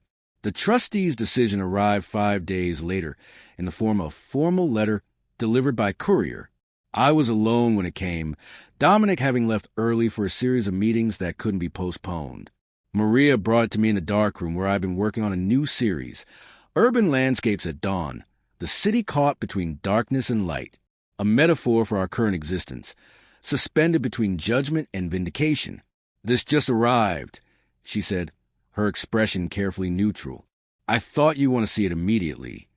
The envelope was thick, official, bearing the Hartwell and Associates seal. My hands trembled as I opened it. Dear Mr. and Mrs. Ashford, after careful consideration of the testimony and evidence presented at the hearing on October 15th, the trustees have reached a unanimous decision regarding the distribution of Harold Thorne Shaw's estate. We find that the marriage between Catherine Shaw Ashford and Dominic Ashford, while unconventionally arranged, meets the requirements set forth in Mr. Shaw's will. The evidence presented, particularly the documented history of Mr. Ashford's interest in Mrs. Ashford's work, and the genuine affection demonstrated in testimony and supporting materials, satisfies the trustee's obligation to ensure a bona fide marriage. Therefore, we are approving the full distribution of the estate as outlined in the will. Mrs. Ashford will receive the entirety of her inheritance, with funds to be transferred within 30 business days. We wish you both happiness in your marriage. Sincerely, Eleanor Hartwell, lead trustee. I read it 3 times, each time expecting the words to change, to reveal some hidden catch or condition, but they remained the same. We'd won. The inheritance was ours. After everything, the scrutiny, the hearing, the constant judgment, we'd proven our marriage was real enough to satisfy even the most skeptical observers. I should have felt relieved, triumphant, vindicated. Instead, I felt hollow, because somewhere in the process of fighting for the inheritance, I'd stopped caring about it, the money that had once seemed so crucial, so worth any sacrifice, now felt almost meaningless compared to what I'd found with Dominic. I called him immediately. Catherine? His voice was tense. Is everything all right? The letter came. From the trustees. Silence. Then carefully, and we won. They approved the distribution. The inheritance is mine, ours. That's... He paused, and I heard the same confusion I felt in his voice. That's good news, isn't it? Yes, of course it is. We fought for this. We put our entire relationship under a microscope to prove it was real. I stared at the letter. So, why doesn't it feel like a victory? Because it was never really about the money. His voice was soft, understanding. Not for either of us. Not in the end. Then what was it about? Validation, maybe? Proof that what we have is real, not just in our own eyes, but in the world's eyes. He sighed. Catherine, I need to tell you something. And I need you to listen without interrupting. Dread coiled in my stomach. Okay. The board met this morning. Morrison pushed for another vote of no confidence. He's been building a case against me for weeks, gathering support, convincing members that I'm too distracted by personal matters to lead effectively. Dominic, you promised not to interrupt. A hint of amusement in his voice. Then it turned serious again. Victoria and a few others fought for me, argued that the stock price has stabilized, that the negative publicity has died down, that I've more than proven my competence during probation period. But Morrison, he's persistent, and he has allies. What happened? The vote was split, 8-7 in my favor. I keep the CEO position, but barely, and Morrison made it clear that this isn't over. He'll keep pushing, keep looking for reasons to oust me. I closed my eyes, guilt washing over me. This is because of me, because of our marriage. No, this is because Morrison wants control of the company, and he's been looking for any excuse to challenge my leadership. You're just convenient ammunition. He paused. But, Catherine, I need you to understand something.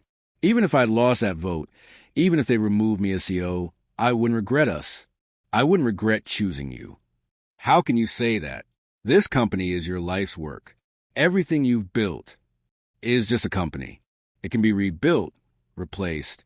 But you, his voice dropped, became more intense. You're irreplaceable. And I need you to hear this. Really hear it. I choose you. Every time. In every scenario. You over the company. You over the money. You over everything. Tears burn my eyes. I choose you too. You know that, right? I do. But I also know you're blaming yourself for Morrison's vendetta. And I need you to stop, because we're in this together, Catherine. Whatever comes next, we face it together. Together, I agreed, the word feeling like an anchor. When will you be home? I was planning on staying late, but given the circumstances, how about I come home now? We should celebrate. We just inherited $47 million. After all, despite everything, I smiled. That does seem worthy of celebration. I'll bring champagne. The good stuff. We'll toast validation, victory, and vindication. The 3 V's of successful arranged marriage. His laugh was warm, genuine. I'll be home in an hour. I love you. I love you too. After we hung up, I sat with the letter, processing everything. We'd won the inheritance. Dominic had survived the board vote. Everything should feel perfect, resolved. So why did I have a persistent feeling that this was a calm before a much larger storm? The storm broke 2 weeks later, on a Tuesday that had started like any other. I was at a gallery opening, my first solo exhibition since marrying Dominic. The show was titled Transitions, featuring the photographs I'd been working on over the past months. Urban landscapes, intimate portraits, the visual documentation of my life transforming from solitary to shared. Several pieces featured Dominic, though I'd been careful to get his permission before including them. The photographs of him sleeping, working, existing in our shared spaces. Private moments made public through art. The opening was well attended, a mix of art world insiders and society figures drawn by the Ashford name. Dominic stood beside me throughout, his hand a constant presence at the small of my back, his pride evident as strangers praised my work. "You're remarkably talented," said Marcus Rothstein, a prominent collector I'd admired for years. "I've been following your work since your first show. This new series, though, there's an emotional depth here that wasn't present before, a vulnerability." "Thank you," I said, trying not to blush at the compliment from someone whose opinion actually mattered to me. "Marriage seems to suit you." His eyes flicked to Dominic. "Both of you, despite what the media tried to make of it." After he moved on, Dominic leaned close. "See? Not everyone thinks we're a scandal. Just most people." But I was smiling. This felt right. Standing in a gallery filled with my work. Dominic beside me, building a life that balanced both our worlds. That's when Jennifer Walsh walked in. I recognized her immediately, though we never met face to face beyond that confrontation at the house. She looked exactly like her author photo. Sharp features, calculating eyes, the air of someone always searching for the next story to exploit. I didn't invite her. I said immediately, tension flooding my body. "I know." Dominic's hand tightened on my waist. "Want me to have security remove her?" "No, that would just give her more ammunition." I took a breath. Let her look around. If she tries to approach us, then we'll deal with it. Walsh moved the gallery slowly, studying each photograph with apparent interest. She paused longest at the images of Dominic, pulling out her phone to take notes. "She's documenting everything," Dominic murmured, "probably for another article." "Let her. These photographs are already public. There's nothing here she can use against us that isn't already out in the world." I was wrong. 20 minutes later, Walsh approached us with a smile that didn't reach her eyes. "Mrs. Ashford, Mr. Ashford, congratulations on the exhibition. It's quite impressive. Her gaze moved between us. I was particularly struck by the intimate nature of several pieces. They suggest a level of access that most photographers never achieve with their subjects. My husband is very patient with my artistic process. I replied, keeping my voice neutral. I'm sure he is. Walsh pulled out a small recorder. Would you be willing to answer a few questions? On the record this time? No. Dominic's voice was flat. We're here to celebrate Catherine's work, not provide content for another one of your hit pieces. I understand your reluctance, given our history, but I think you'll be interested in what I've discovered. Walsh's smile widened. You see, I've been digging into Harold Shaw's will, and I found something fascinating about how he chose Mr. Ashford as a required marriage partner. Ice flooded my veins. What are you talking about? I'm talking about emails between Harold Shaw and a private investigator, documenting a very thorough investigation into Mr. Ashford's background, financial records, personal history, even psychological evaluations based on behavioral analysis. She looked at Dominic. Did you know that Catherine's grandfather had you investigated for 6 months before his death? That he was looking for someone specific, wealthy, stable, with no family to complicate matters, to essentially purchase as a husband for his granddaughter? The gallery seemed to tilt around me. That's not. I have copies of the emails, the investigators' reports, even receipts for payments made to gather this information. Walsh's expression was triumphant. Harold Shaw didn't just manipulate you into marriage, Mrs. Ashford. He hand-selected your husband like he was ordering from a catalog. And Mr. Ashford, you were chosen because you were controllable, predictable, the perfect candidate for a transaction masquerading as marriage. Dominic's entire body had gone rigid beside me. You're lying. Am I? I'd be happy to share the documentation. In fact, I plan to publish the full story tomorrow. Walsh tucked a recorder away. The article is titled The Arrangement, How Harold Shaw Bought His Granddaughter a Husband. It details everything, the investigation, the selection process, even financial inducements offered to ensure your cooperation. There were no financial inducements, Dominic said, his voice dangerously quiet. I wasn't paid to marry Catherine. Not directly. But your company received several advantageous contracts from Shaw subsidiary companies in the year before his death. Contract that saved Ashford Industries during a particularly difficult financial period. Curious timing, don't you think? I looked at Dominic, searching his face for denial, for confusion, for anything that would contradict Walsh's implications. But what I saw instead was recognition, understanding. Dominic, my voice was barely a whisper. Did you know about contracts with Shaw companies? Catherine, did you know? He closed his eyes briefly. Yes, but not the connection. I didn't know Harold Shaw was behind them, or that they were part of this. I thought they were legitimate business arrangements. Were they? Walsh pressed. Or were they payments for your eventual cooperation in marrying his granddaughter? Get out. My voice was cold, flat. Get out of my exhibition. Get out of my life. And if you publish that article, I will sue you for every penny you have. Truth is an absolute defense against libel, Mrs. Ashford. And everything I've said is documented fact. Walsh's smile was vicious. But I'll leave you two to discuss it. I'm sure you have a lot to talk about.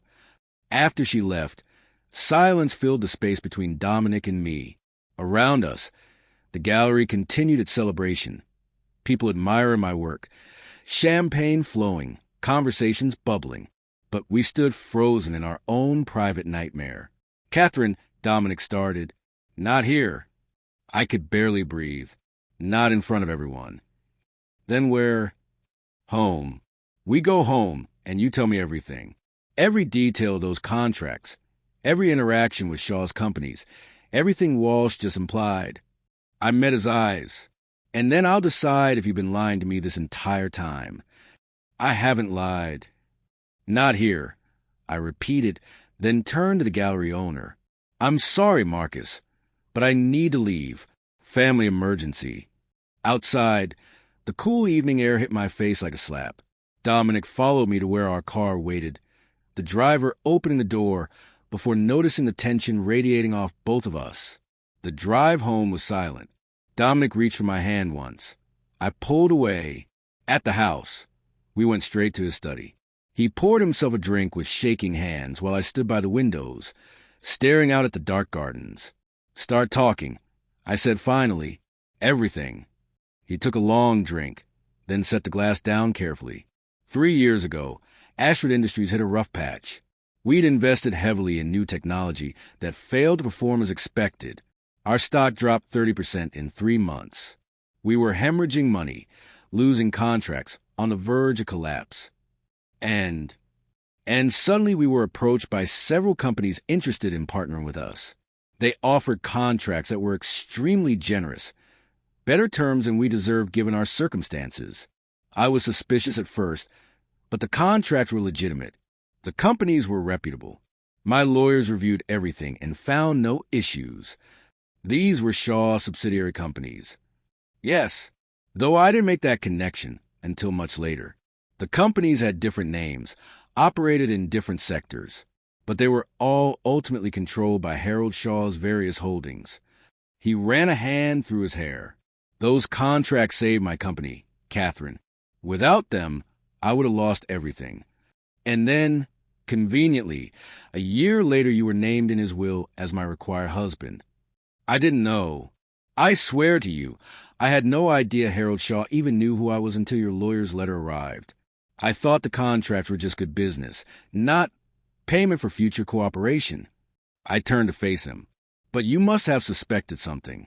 The timing, the generous terms." Of course I suspected the terms were too good, but I didn't question it too closely, because I needed those contracts to survive. And yes, maybe that was willful ignorance. Maybe I should have dug deeper, asked more questions. But I was desperate, Catherine.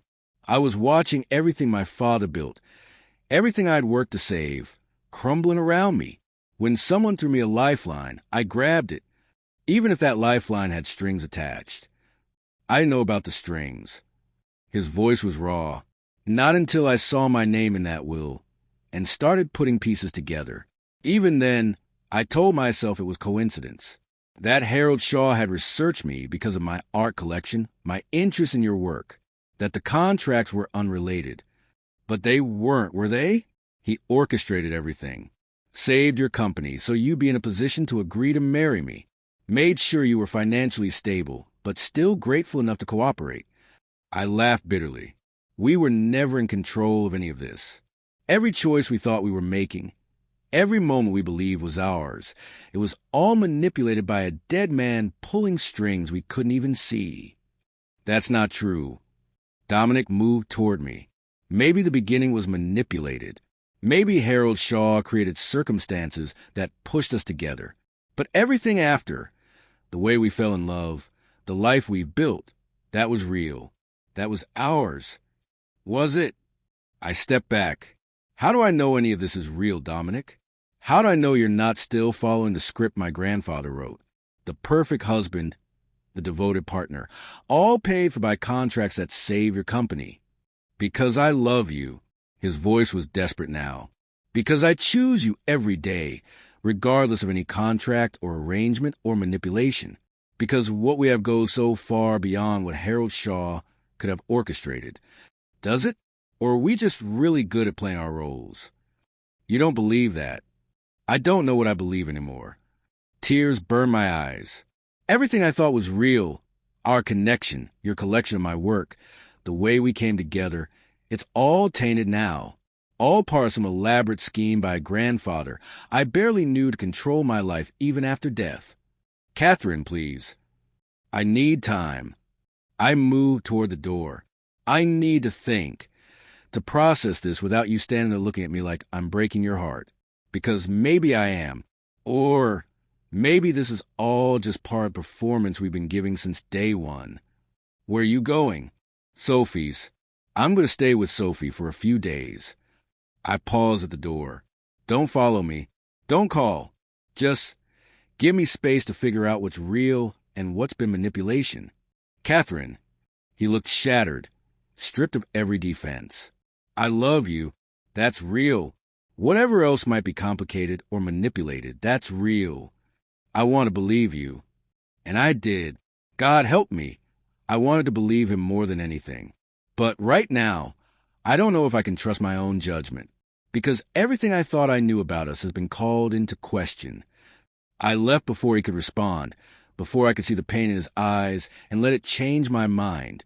Maria was in the hallway, clearly having heard everything. She said nothing, just handed me my car keys with a sympathetic look. The drive to Sophie's was a blur. I barely remember the route, functioning on autopilot, my mind spinning with revelations and implications. Sophie took one look at my face and pulled me inside without a word. She didn't ask questions, didn't demand explanations, just held me while I cried, her presence the only solid thing in a world that had suddenly become uncertain. Later, curled on her couch with tea I couldn't taste, I finally told her everything. Walsh's revelations, the contracts, the investigation, the carefully orchestrated circumstances that had brought Dominic and me together. So, what are you going to do? Sophie asked when I finished. I don't know. How do I sort out what's real from what's been manipulated? How do I trust my feelings when they might have been engineered by someone else? You can't engineer love, Kat. Your grandfather could create circumstances, could push you and Dominic together, but he couldn't make you feel what you feel. She took my hand. Do you love him? Yes. God, yes. Which is why this hurts so much. Because I love him, and I don't know if I can trust that love. Why not? Because what if I only love him because that's what my grandfather wanted? What if everything I feel is just me following the path of least resistance, accepting the story that was written for me? Sophie shook her head. That's not how you work. You spent your entire life refusing to follow anyone's script, fighting for your independence, your autonomy. If you love Dominic, it's because you chose to, not because some dead man manipulated you into it. But the circumstances are just circumstances. What you do with them is choice. She squeezed my hand. Kat, I've watched you fight against this from the beginning. You didn't want to need anyone. Didn't want to depend on someone else. The fact that you let Dominic in, that you fell in love with him despite every logical reason not to, that's not manipulation. That's you making a choice that terrified you because it was real. I wanted to believe her, but doubt had taken root, poisoning everything I thought I knew about my relationship. Walsh is going to publish that article tomorrow. I said, everyone will know that our marriage was even more calculated than they thought, that my grandfather essentially bought Dominic as a husband for me. So let them know, you can't control what people think, Kat. You can only control what you do with the truth. She paused. And the truth is you and Dominic fell in love. Maybe the beginning was manipulated, but the middle and the end, those are yours to write. My phone buzzed. A text from Dominic. I know you need space. I'm respecting that. But please know, every word I said tonight was true. Every feeling I claimed is real. And I will spend however long it takes proving that to you. I love you, Catherine. That's the only truth that matters. I stared at the message, tears blurring the words. What does your gut tell you? Sophie asked. Forget logic. Forget Walsh's revelations. Forget all the complications. Deep down, do you believe Dominic loves you? I thought about the past months. The way he looked at me when he thought I wasn't watching. The vulnerability in his eyes when he showed me his journal. The way he defended our marriage to the board, to the trustees, to everyone who questioned us. The quiet moments, making coffee together in the morning, his hand finding mine across the dinner table, the way he held me at night like I was precious. All of that had felt real, had felt like love. Yes, I whispered, I believe he loves me. Then that's your answer. Everything else is just noise. But the noise was about to get much louder, because tomorrow Walsh's article would publish. Tomorrow, the world would learn just how thoroughly we'd been manipulated. Tomorrow, every skeptic who'd ever questioned our marriage would feel vindicated. And I would have to decide whether the love we'd found was strong enough to survive the truth. Walsh's article appeared at dawn, just as she'd promised. I read it on Sophie's laptop, each word a carefully aimed dagger designed to draw maximum blood. She'd done her research thoroughly. The article detailed Harold Shaw's investigation into Dominic, complete with excerpts from the private investigators' reports. It outlined the contracts Shaw's companies had offered Ashford Industries, the precise amounts, the timing. It painted a picture of a man methodically selecting and preparing a husband for his granddaughter, ensuring financial leverage that would guarantee cooperation. But the worst part was the psychological analysis.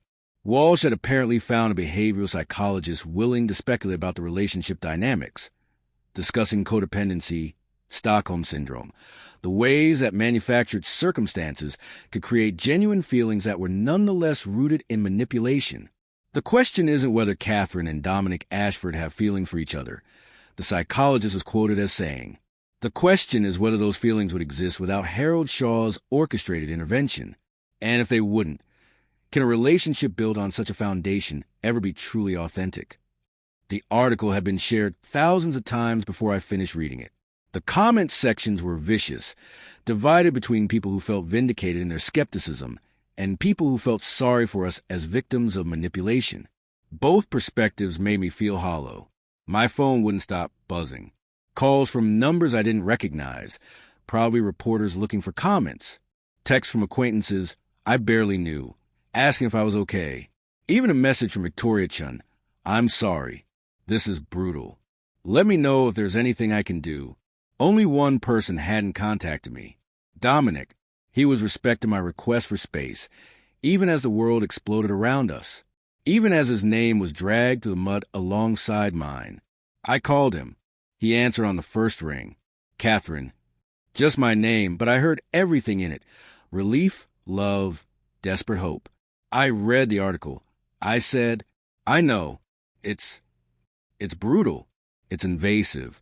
It makes us both look like puppets dancing on strings we never even saw." I took a breath. "And it doesn't change how I feel about you." Silence. Then, carefully, "It doesn't." I spent all night trying to logic myself out of loving you, try and convince myself that my feelings were just another part of my grandfather's manipulation. But here's what I realized. Harold Shaw could create circumstances. He could push us together. He could even ensure we have reasons to stay together. But he couldn't make me feel safe with you. Couldn't manufacture the way you make me laugh, or the way you understand my art, or the way my heart jumps every time I see you. Catherine, I'm not finished. I felt tears on my cheeks. Yes, the beginning was manipulated. Yes, we were brought together by circumstances neither of us fully understood. But what we built after, the trust, the intimacy, the love, that was ours. Harold Shaw couldn't have orchestrated that, no matter how thorough his investigation was. Because love isn't something you can plan or purchase or guarantee. It's something that happens despite your best intentions to avoid it. Are you saying what I think you're saying? I'm saying I love you. Real, genuine, chose it myself love. And I'm coming home. If you'll have me, if I'll... He laughed, the sound slightly hysterical. Catherine, I've been sitting here since you left, terrified I'd lost you, terrified that Walsh's article would be the final straw. Of course I'll have you. I'll always have you. Good. Because we need to figure out how to respond to this latest disaster. Together. Together, he agreed. Come home. Please. I hung up and turned to Sophie. Thank you for letting me fall apart on your couch, for talking me through it. That's what friends are for. She hugged me. Now go home to your husband. And Kat, for what it's worth, I think you made the right choice. Because I've seen you together. And whatever brought you to each other, what you have now is real. The drive back to the house felt different than my desperate flight the night before. This time, I was choosing to return. Choosing Dominic. Choosing us. He was waiting at the door when I pulled up, as if he'd been watching for me. I barely had time to get out of the car before he was there, pulling me into his arms, holding me like I was the most precious thing in the world. I'm sorry, he said into my hair, for not figuring out the connection sooner, for not being more suspicious of those contracts, for every way that I failed to see what Harold Shaw was doing. You didn't fail me. I pulled back to look at him. And I'm sorry, too, for running, for doubting, for letting Walsh's revelations make me question everything we've built. You had every right to doubt, every right to question. His hands cupped my face. But I need you to know something. Every day since we married, I've chosen you, not because of contracts or arrangements or any manipulation, but because you're extraordinary. Because loving you is the easiest, most natural thing I've ever done. Because you're home, Catherine, and I never want to sleep anywhere but beside you ever again. I kissed him, pouring everything into it. Apology, love, commitment, choice. When we finally broke apart, both of us were crying. So what now? I asked. Walsh's article is everywhere. Everyone thinks they know the truth about us. Then we show them the real truth. His expression hardened with determination. We stop hiding, stop defending, stop letting other people define our relationship. We live our lives, love each other, and let the rest of the world think whatever they want. That's very zen for someone who just had their entire business history dissected in a national publication. I'm tired of fighting battles that don't matter. The only thing that matters is you, is us. He took my hand. Let them write their articles. Let them speculate and analyze and judge. We know what's real. That's enough. It should have been enough. But as we walked back into the house together, his arm around me, I couldn't shake the feeling that we hadn't seen the last of the fallout from Walsh's revelations. And I was right, because 3 hours later, the phone call came that would test our newfound resolution in ways neither of us could have anticipated. Chapter 7, Consequences. The call came from Morrison. Dominic's phone rang as we were trying to pretend everything was normal.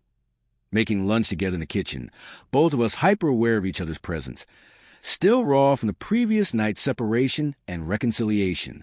He glanced at the screen, and I saw his expression shift. It's Morrison. I should take this. I nodded, watching as he stepped into the hallway, his posture immediately defensive. I couldn't hear the conversation, but I could read his body language, the way his shoulders tensed, the way his free hand clenched into a fist, the way he paced like a caged animal. When he returned, his face was carefully blank, which meant it was bad. The board is calling an emergency meeting, he said. Tonight, Morrison is pushing for an immediate vote of no confidence because of Walsh's article. Because Walsh's article raises questions about my business judgment, about whether I was compromised by Harold Shaw's manipulation years before our marriage, about whether I can be trusted to make decisions in the company's best interest when my entire personal life appears to have been orchestrated by someone else. He set his phone down with controlled precision. He's arguing that a CEO who can be manipulated so thoroughly in his personal life is a liability. That's insane. You had no way of knowing. Doesn't matter. The optics are terrible. And optics are everything to a board already looking for reasons to oust me. He ran a hand through his hair. Victoria called right before Morrison. She says the votes aren't there to save me this time. Walsh's article shifted several board members who were on the fence. They're scared, Catherine. Scared that being associated with this scandal will hurt their own reputations. I felt the bottom drop out of my world. So what does that mean? It means I'm going to lose the company tonight. His voice was flat, almost emotionless. The CEO mask firmly in place. Unless I can find a way to convince them that I'm still the right person to lead, that this scandal won't define Ashford Industries going forward. How do you do that? He looked at me then, and I saw something in his eyes that made my stomach clench. There might be a way, but you're not going to like it. Tell me. Morrison suggested a solution, a way to distance the company from the scandal, to reassure the board that I'm putting business interests first. He took a breath. He wants me to announce that we're separating, that the marriage was a mistake born of manipulation, and that I'm annulling it to focus on the company. The words hit me like a physical blow. He wants you to divorce me. Not divorce. Annulment, which would be easier legally, given that we can prove the marriage was arranged under false pretenses. Harold Shaw's manipulation would actually be grounds for invalidating the entire thing. And if you do this, if you publicly annul our marriage, the board lets you keep your position? That's what Morrison is suggesting. He says it would show strength of character. acknowledgement of being manipulated, and a willingness to correct a mistake. Dominic's jaw was tight. He says the board would view it as me choosing duty over personal comfort, proof that I can make hard decisions. I sat down heavily. What did you tell him? I told him I needed to discuss it with you, that I wouldn't make any decisions about our marriage without your input. He moved closer, crouching in front of my chair, so we were eye to eye. But, Catherine, I need you to understand something. I'm not doing this. I don't care if they vote me out tonight. I don't care if I lose everything I've built. I'm not annulling our marriage to satisfy Morrison's political maneuvering. But this company is your life's work. Everything you fought for since your father died was just work. Important work, meaningful work, but still just work. His hands found mine.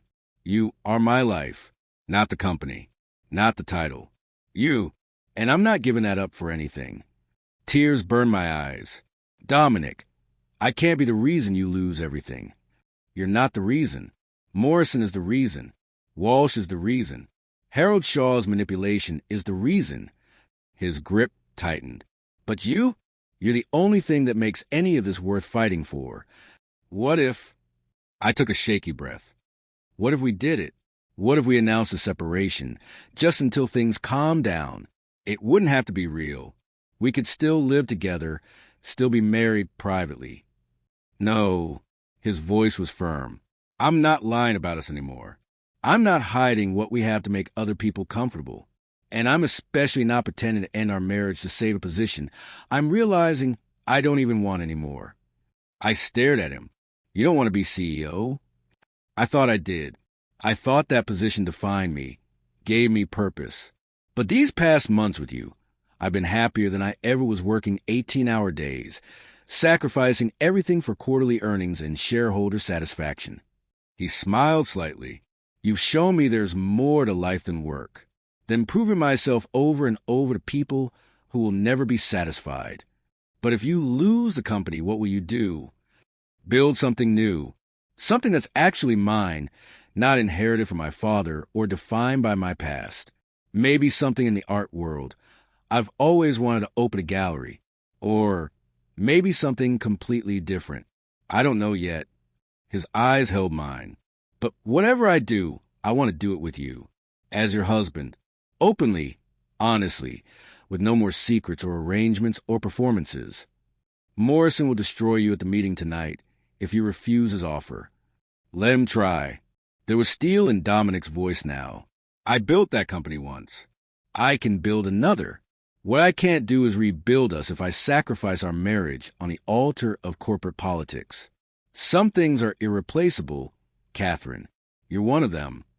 I pulled him up to me, kissing him with a desperation born of fear and love and the certain knowledge that tonight everything was going to change. Then we faced them together. I said against his lips, I'm coming to that meeting with you. I'm standing beside you when they vote. And when Morrison tries to paint you as compromised or weak, I'm going to remind him exactly what kind of man you are. Catherine, you don't have to. Yes, I do. Because you're right, we're done hiding. Done letting other people define us.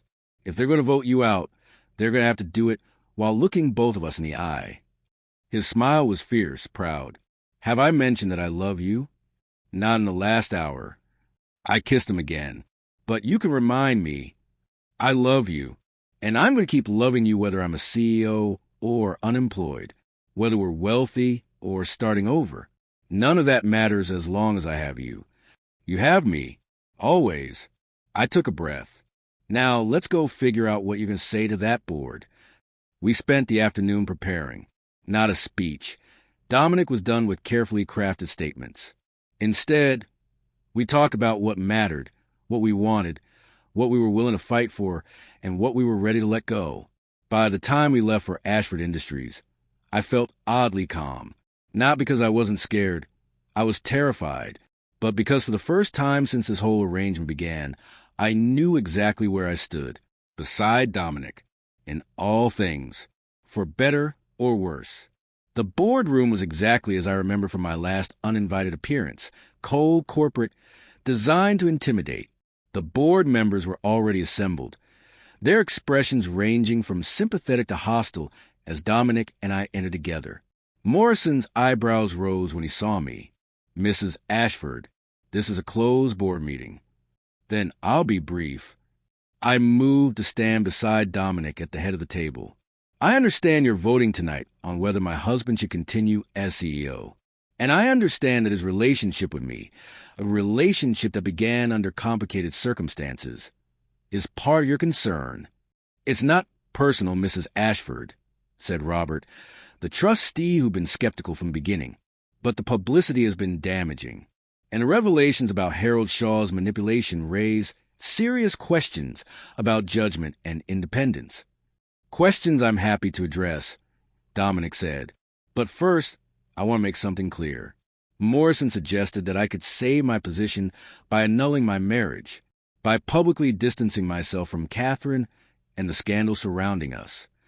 Several board members shifted uncomfortably, so Morrison had already been lobbying them with dissolution. "I'm not doing that," Dominic continued. "I'm not ending my marriage to satisfy corporate politics or make anyone more comfortable with circumstances that were beyond my control.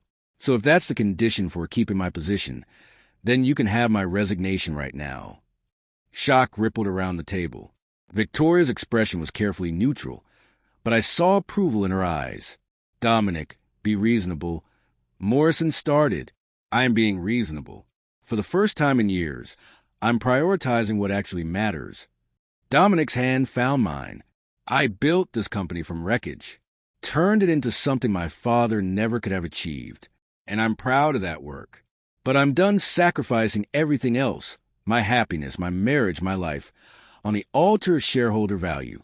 So you're just going to walk away?" Morrison's face was red. "Abandon everything you built because of a woman you married under false pretenses?" "I didn't marry her under false pretenses. I married her because circumstances gave me an opportunity I've been too afraid to pursue on my own. And yes, I'm prepared to walk away from this position if the alternative is betraying the person I love." Dominic looked around the table. "I've given this company 6 years of 18-hour days. 6 years of putting business before everything else. 6 years of proving myself over and over. And it's never been enough for some of you. There's always another crisis, another reason to question my leadership, another demand for sacrifice." "That's the job of a CEO," Morrison argued. "Total commitment. No distractions." "No," Dominic countered. "That's the job of someone with nothing else worth living for. And I'm not that person anymore. Catherine has shown me there's more to life than quarterly earnings and board meetings. And if you can't understand that, if you need a CEO who has no life beyond this company, then you need to find someone else." Silence filled the room. I could feel tension radiating from every board member, uncertain about how to respond to this unexpected turn. Victoria spoke up. "Were you proposing, Dominic?" "I'm proposing that you vote your conscience tonight. If you believe I can continue to lead this company effectively while also having a personal life, while being married to a woman I love despite complicated circumstances, then vote to keep me. If you can't separate my personal life from my professional capabilities, then vote me out. But I'm done pretending I can be something I'm not. Done sacrificing the things that matter to satisfy people who will never be satisfied." "That's very noble," Morrison said sarcastically. "But this isn't about your personal fulfillment. This is about what's best for the company. And right now you're a liability." "Am I?" Dominic pulled out his tablet, connected it to the conference room display. "Let's look at some numbers. Since I took over as CEO, revenue has increased 400%. Stock value has tripled. We've acquired 7 companies, launched 4 new product lines, and established ourselves as leaders in technological innovation. Employee satisfaction is at an all-time high. Customer loyalty has never been stronger. By every measurable metric, Ashford Industries is thriving." Numbers and graphs appeared on the screen, backing up every claim. "Now let's look at the past 3 months, during all the supposed scandal and distraction. Revenue is up 12%. Stock price dipped briefly after Walsh's first article, but has since recovered and is now higher than before the controversy began. Our latest product launch exceeded projections by 30%, and we just closed the biggest contract in company history with Meridian Tech. More data filled the screen. Undeniable proof that despite the personal drama, the company was performing better than ever. So, tell me, Morrison, where exactly is the liability? Dominic's voice was cold. Because from where I'm standing, my personal life has had zero negative impact on company performance. The only thing that's been affected is some board members' comfort with my choices. Victoria smiled slightly. He has a point. The numbers don't lie. The numbers don't tell the whole story, Morrison argued. What about reputation? What about the association with scandal? What about it? I spoke up, surprising myself with my own boldness. Yes, our marriage began unconventionally.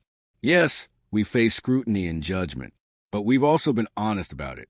We haven't hidden or denied or tried to spin it into something it wasn't. We've simply lived our lives and done our work.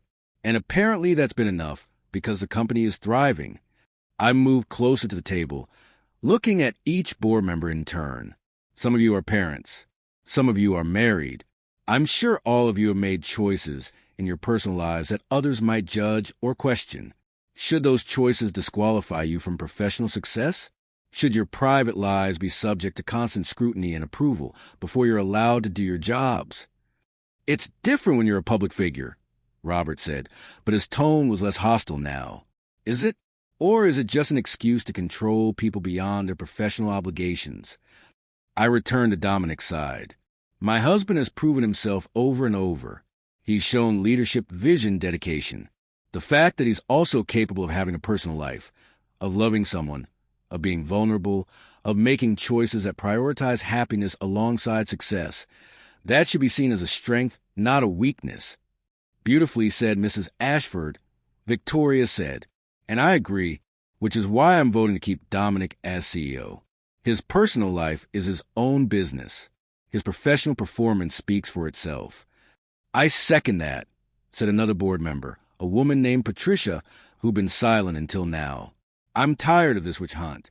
Morrison, you've been pushing to oust Dominic since he took the position. This scandal is just the latest excuse. But the reality is that he's the best CEO this company has had in decades.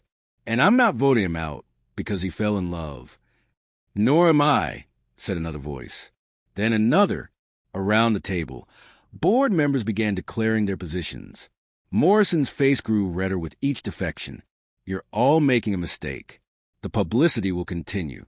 The questions will persist. Eventually, this will hurt us. Or, Victoria said calmly, we could stop treating Dominic's marriage like a crisis and start focusing on what actually matters, running a successful company. The publicity will die down once we stop feeding it with our own drama. Morrison looked around the table, clearly realizing he'd lost. Fine. Call the vote. Let's make it official. The vote was 8-4 in favor of Dominic staying. Not unanimous, but decisive. Relief and vindication washed over me in equal measure. We'd done it. We'd survived Morrison's attempt to use our relationship against us. But Dominic's expression was thoughtful rather than triumphant as board members filed out. Several stopped and congratulated him or apologized for the situation. When we were finally alone, Victoria lingered. That was quite a performance. Both of you. It wasn't performance, Dominic said. I meant every word. I know. That's what made it effective. Victoria smiled. For what it's worth, I think you two are good for each other. And I think the company is lucky to have a CEO who understands that success means more than just profit margins.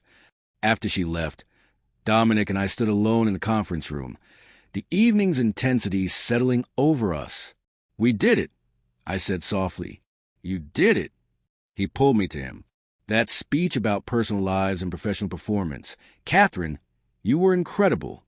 I was terrified. So was I. But we did it together. He kissed my forehead. Just like we're going to do everything else from now on. We left the building hand in hand, stepping out into the cool evening. Photographers were waiting. They always were now, drawn by scandal like sharks to blood. Cameras flashed as we emerged. Questions shouted from multiple directions. Mr. Ashford, how do you respond to Morrison's criticism? Mrs. Ashford, any comment on Walsh's latest article? Are you two separating? Dominic stopped walking, turned to face the cameras. I felt him tense, preparing for another performance, another carefully crafted statement. Then he surprised me. "Yes, I have a comment," he said. "I love my wife. That's all you need to know. Everything else is just noise." He kissed me right there on the steps, in front of all those cameras, claiming me publicly in a way that left no room for doubt or speculation. When we finally pulled apart, both slightly breathless, the photographers were still snapping pictures frantically. But I didn't care. Let them publish whatever they wanted. Let them write their articles and their think pieces. We knew what we had, and that was enough. The photograph appeared on every gossip site and social media platform by morning. Dominic and me on the steps of Ashford Industries, kissing like we were the only two people in the world. The accompanying articles ranged from cynical to supportive, but the image itself was undeniable. This was what real looked like. Messy, complicated, born from unusual circumstances, but genuine nonetheless. I woke to find that image as my phone's wallpaper. When I looked at Dominic questioningly, he just smiled. "I changed it last night while you were sleeping. I wanted to see that every time I looked at my phone, proof that we're real, that we chose this. You're incredibly sappy for a corporate titan. Only for you." He pulled me closer. And I'm realizing I like being sappy. Turns out there's a whole range of emotions available when you're not constantly in CEO mode. Speaking of which, what happens now? With the company? With Morrison? Morrison will keep trying to undermine me. That's who he is. But he doesn't have the votes to oust me anymore. And after last night, I think most of the board is tired of the drama. He traced patterns on my shoulder. As for the company, I'm going to keep running it. But differently. More balance. More delegation. More life outside work. What kind of life? The kind where I come home for dinner every night. Where I take weekends off, where I travel with my wife and support her career and actually enjoy the success I've worked so hard to achieve. His eyes met mine. I spent 6 years proving I could build an empire. I want to spend the next 60 years proving I can have a life worth living. 60 years? I raised an eyebrow. That's a long commitment for someone who started with a 2-year contract. I'm planning to be a very old man, still madly in love with his wife, boring our grandchildren with stories about how we met. He kissed me softly. Think you can handle that? Grandchildren. A future that stretched decades instead of months. A life built on choice rather than obligation. I think I can handle it, I said. But you should know, I'm expecting at least some of those grandchildren to inherit your collection obsession and my photography skills. Artistically obsessive grandchildren. Sounds perfect. We spent the morning in bed, ignoring the outside world, rebuilding intimacy that had been strained by recent events. Later, over breakfast that turned into lunch, we talked about the future with a freedom we'd never had before. "I've been thinking about opening that gallery," Dominic said. "Not now, while I'm still needed at Ashford Industries, but eventually, a space dedicated to emerging artists, people like you who have talent but need support and exposure." That sounds wonderful. Though I have to warn you, I'm incredibly biased about which photographers you should feature. I'm counting on it. I'll need a curator with impeccable taste. Someone who understands art and business. Someone who might be interested in a partnership. I caught his meaning. You want me to help run the gallery? I want us to build it together. Your eye for talent, my business knowledge. We could create something important. Something that's ours. The idea excited me more than I wanted to admit. A future project, a shared dream, something to work toward together. I'd like that, I said, though it's a bit presumptuous, planning projects that won't happen for years. I'm committing to forever with you. I think I can plan ahead. My phone rang, interrupting the moment. "Sophie," I answered, expecting a check-in about the board meeting. "Kat, have you seen it?" Her voice was urgent. "Seen what?" "Walsh published another article. This morning. You need to read it." My stomach dropped. "What now?" "Just read it. I'm sending you the link."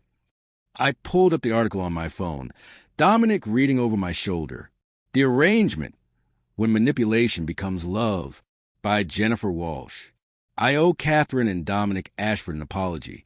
I blinked, certain I was misreading, but the words remained the same. 3 months ago, I published an article suggesting their marriage was nothing more than a calculated arrangement designed to access an inheritance. I questioned their motives, their feelings, their entire relationship, and I was wrong. Not about the facts. Those remain accurate. Harold Shaw did orchestrate their meeting. He did investigate Dominic Ashford and create circumstances that would lead to marriage. The inheritance was real. The contracts were real. The manipulation was real. But what I failed to understand, what I was too cynical to see, was that manipulation doesn't preclude genuine feeling. That circumstances can bring people together without defining what they become to each other. Over the past 3 months, I've watched the Ashfords navigate scrutiny that would have destroyed most relationships. I've seen them defend each other, support each other, choose each other over and over despite constant judgment. And last night, I saw Dominic Ashford risk his career rather than end his marriage. That's not the behavior of someone in an arrangement. That's the behavior of someone in love. The article continued, offering a surprisingly thoughtful analysis of our relationship, our choices, the ways we've grown together despite unusual beginnings.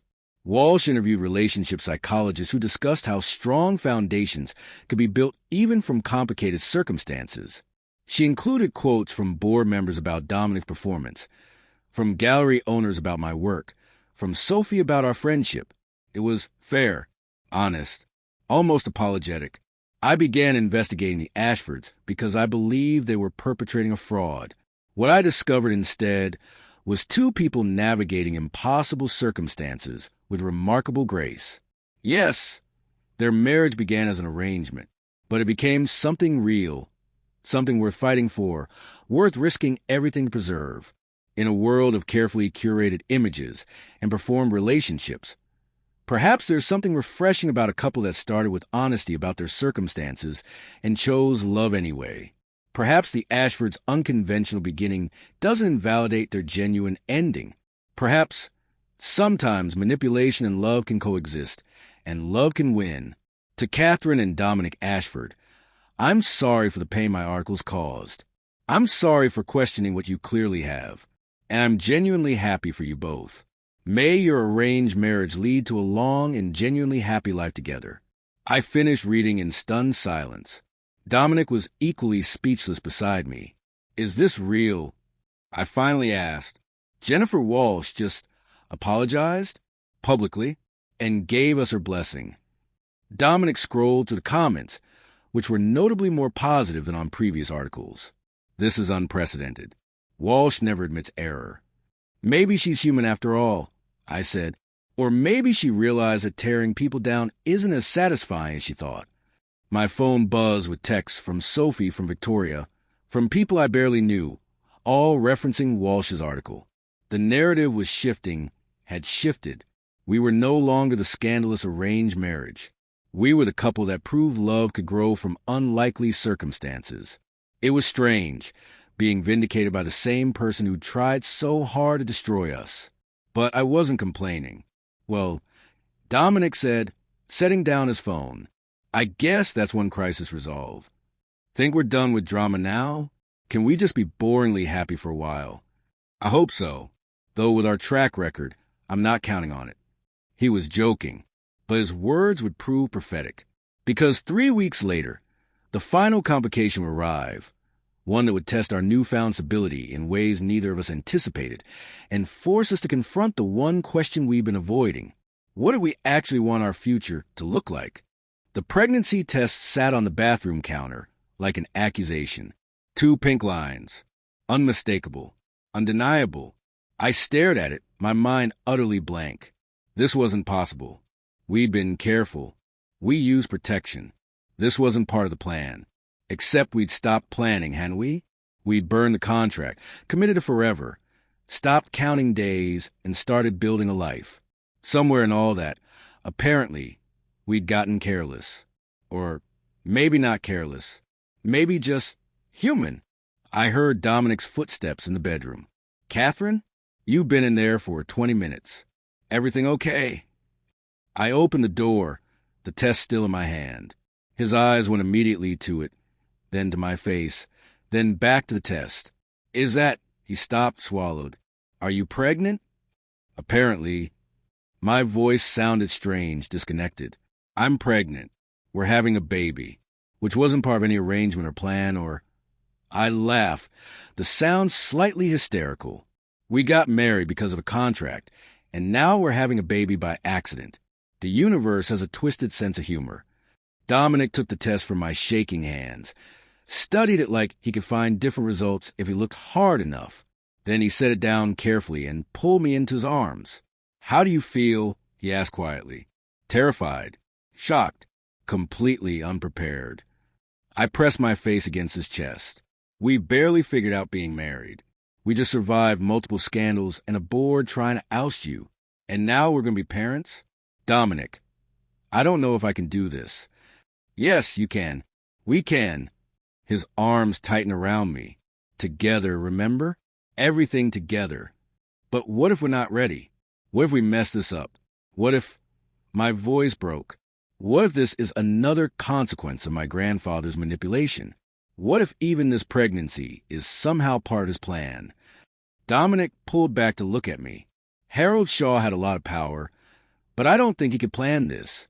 This is just us, Catherine, making mistakes, taking chances, building a life that's messier and more beautiful than any arrangement could have created. Are you okay with this? With a baby? He was quiet for a moment, and I saw emotions flickering across his face. Shock, fear, wonder. I'm terrified, he admitted finally. I don't know the first thing about being a father. My own father was not a good example. And yeah, the timing is terrible and we're both barely keeping our heads above water as it is. But I can't imagine anything more incredible than building a family with you, than seeing what a child of ours would be like. Your creativity and fire, hopefully some of my stubbornness. His hand came up to cup my face. Catherine, we didn't plan this. But we didn't plan us either, and look how that turned out. Tears spilled over. We turned out pretty well. We turned out extraordinary. Against all odds, despite manipulation and scandal and every reason to fail, we turned out extraordinary. He kissed me softly. I think we could do the same with this baby. So we're doing this? We're having a baby? If that's what you want.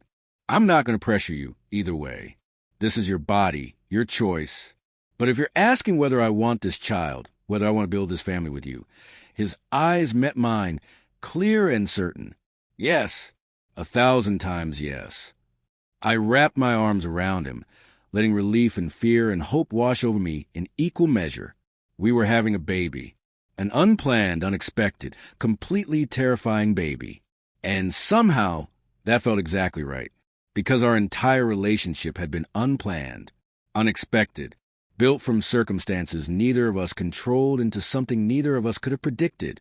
Why should our family be any different? Okay, I said into his shoulder. Okay, we're doing this. We're having a baby. His laugh was relieved, joyful. We're having a baby. He spun me around, careful despite his excitement, and I found myself laughing too, laughing at the absurdity of it all, at how drastically our lives kept changing, at how every time we thought we'd found stable ground, the universe threw us another curveball, but we'd caught every one so far, together, and we'd catch this one too. Chapter 8, full circle. The pregnancy changed everything and nothing. We still woke up tangled together every morning, still made coffee in companionable silence, still navigated the complexities of merging two independent lives into something shared. But now there was this awareness, this knowledge that in 7 months we'd be 3 instead of 2. It was terrifying and wonderful in equal measure. I was 12 weeks along when we decided to make the announcement. Not to the media. We'd learned our lesson about inviting public scrutiny. But to the people who mattered. Sophie, Victoria, Maria. The small circle of people who'd watched us navigate scandal and emerged as genuine friends. Sophie cried, I'm going to be an aunt. Oh my God, Kat, you're going to be a mother. Terrifying, right? Terrifying and perfect. She hugged me carefully, as if I might break. Have you thought about names? It's too early for names. We're still processing the reality of there being an actual human that we're responsible for creating and raising. Victoria's response was more measured, but no less warm. Congratulations to you both. Though I have to say, your timing is impeccable. The board just finished one crisis, and now you're giving them baby announcements to fuss over instead of scandals. I don't think the board needs to know yet, Dominic said. The board absolutely needs to know before you start showing at company events, and they hear it through gossip. Victoria's tone was firm. Control the narrative, Dominic. You've learned that lesson by now. She was right, of course. So we made it official. A brief statement through Ashford Industries' PR department announcing that we were expecting our first child. Simple, straightforward, giving the media nothing to sensationalize. They sensationalized it anyway. From arrangement to family, the Ashford baby. Pregnant by contract, Catherine Ashford expecting. CEO and controversial wife announced pregnancy. I tried not to read the comments, but morbid curiosity won out. They range from genuinely congratulatory to deeply cynical, with a particular subset convinced this was yet another calculated move to legitimize our relationship. Of course they're having a baby. What better way to make the marriage look real? Bet this was planned from the start. Harold Shaw probably included pregnancy bonuses in the will. That poor child, born into such a dysfunctional situation. That last comment hit harder than I wanted to admit. I was lying in bed, scrolling through increasingly hostile takes on our pregnancy, when Dominic found me. You're reading the comments again. Not a question. He'd gotten very good at reading my moods. I can't help it. I keep thinking, what if they're right? What if we're bringing a child into a situation we haven't fully figured out ourselves? He took the phone from my hands, set it aside, then pulled me against his chest. We're bringing a child into a family that loves them. That's all that matters. Not how we started, not what strangers think. Just that this baby will be wanted and loved and protected. How do you always know the right thing to say? I don't. I just know you, and I know that you're going to be an incredible mother, regardless of whatever anxiety you're currently spiraling into. His hand settled on my still flat stomach. This baby is lucky to have you. And you? Even if you are completely terrified of changing diapers. I'm not terrified of diapers. I'm reasonably concerned about bodily fluids in general, which is perfectly rational. But he was smiling, though I've been reading books. Did you know there are approximately 7,000 different theories on proper baby sleep training? You've been reading parenting books? I may have purchased several, and possibly subscribed to a few podcasts. And there might be a spreadsheet tracking pregnancy milestones and recommended preparations. He looked almost embarrassed. I'm approaching fatherhood the way I approach everything else, with thorough research and careful planning. Of course you are. I kissed him, warmth flooding my chest. You're going to be such a good dad. I hope so, because I'm absolutely terrified of messing this up. That's how I know you'll be good at it. Anyone who isn't terrified probably shouldn't be trusted with a child. We fell asleep like that, his hand on my stomach, both of us trying to imagine the tiny human growing there, trying to envision a future that kept expanding beyond any plans we'd made. At 16 weeks, I started showing just a small bump, easily hidden under loose clothing, but undeniably present. I stood in front of the mirror in my darkroom, studying this new shape, trying to reconcile it with my self-image. You're beautiful, Dominic said from the doorway. I'm bloated and uncomfortable, and these jeans don't fit anymore. Still beautiful. He moved behind me, his hand settling over mine on the bump. We made this. You and me. That's pretty incredible. We made this accidentally while trying to figure out if our arranged marriage was real. Best accident we ever had. He kissed my shoulder. Besides, all the best things in our relationship have been unplanned. Why should this be different? He had a point. We'd stumbled into love by accident, into commitment by circumstance, into a life together through a combination of manipulation and choice. Why not stumble into parenthood the same way? I want to photograph this, I said suddenly. The pregnancy. Document it the way I document everything else. Turning our child's gestation into art. Very on brand. But he was smiling. Will I be in these photographs? Some of them. if you're willing to be vulnerable in front of the camera again. For you? Always. So we began a new project, a photographic journal of pregnancy, of transformation, of two people becoming three. I set up my camera on a timer, captured us together with the growing bump between us. Dominic's hands always finding my stomach, his expression shifting from scared to wonder-filled to protective. The images were intimate, raw, beautiful in their honesty. I knew I'd never exhibit them. They were too personal, too much of ourselves exposed. But I wanted them, wanted proof that this was happening, that we were becoming parents, that our unconventional beginning was leading to something traditional and profound. At 20 weeks, we learned we were having a girl. I cried in the ultrasound room while the technician pointed out tiny features on the screen, a nose, fingers, the steady flutter of a heartbeat. Dominic held my hand so tightly I thought my bones might break, his eyes fixed on that grainy image of our daughter. "She's perfect," he whispered. "She's the size of a banana and currently has no eyebrows." "Perfect," he repeated, and I heard the emotion in his voice. The overwhelming love for someone he'd never met, someone who was only real in measurements and ultrasound shadows. That night, we lay in bed discussing names, arguing really, because we had completely different ideas. Eleanor, Dominic suggested, after the trustee who approved your inheritance. She gave us a chance when no one else would. Absolutely not. I'm not naming our daughter after someone who interrogated us about the legitimacy of our relationship. Fair point. What about Sophia? It was my mother's name.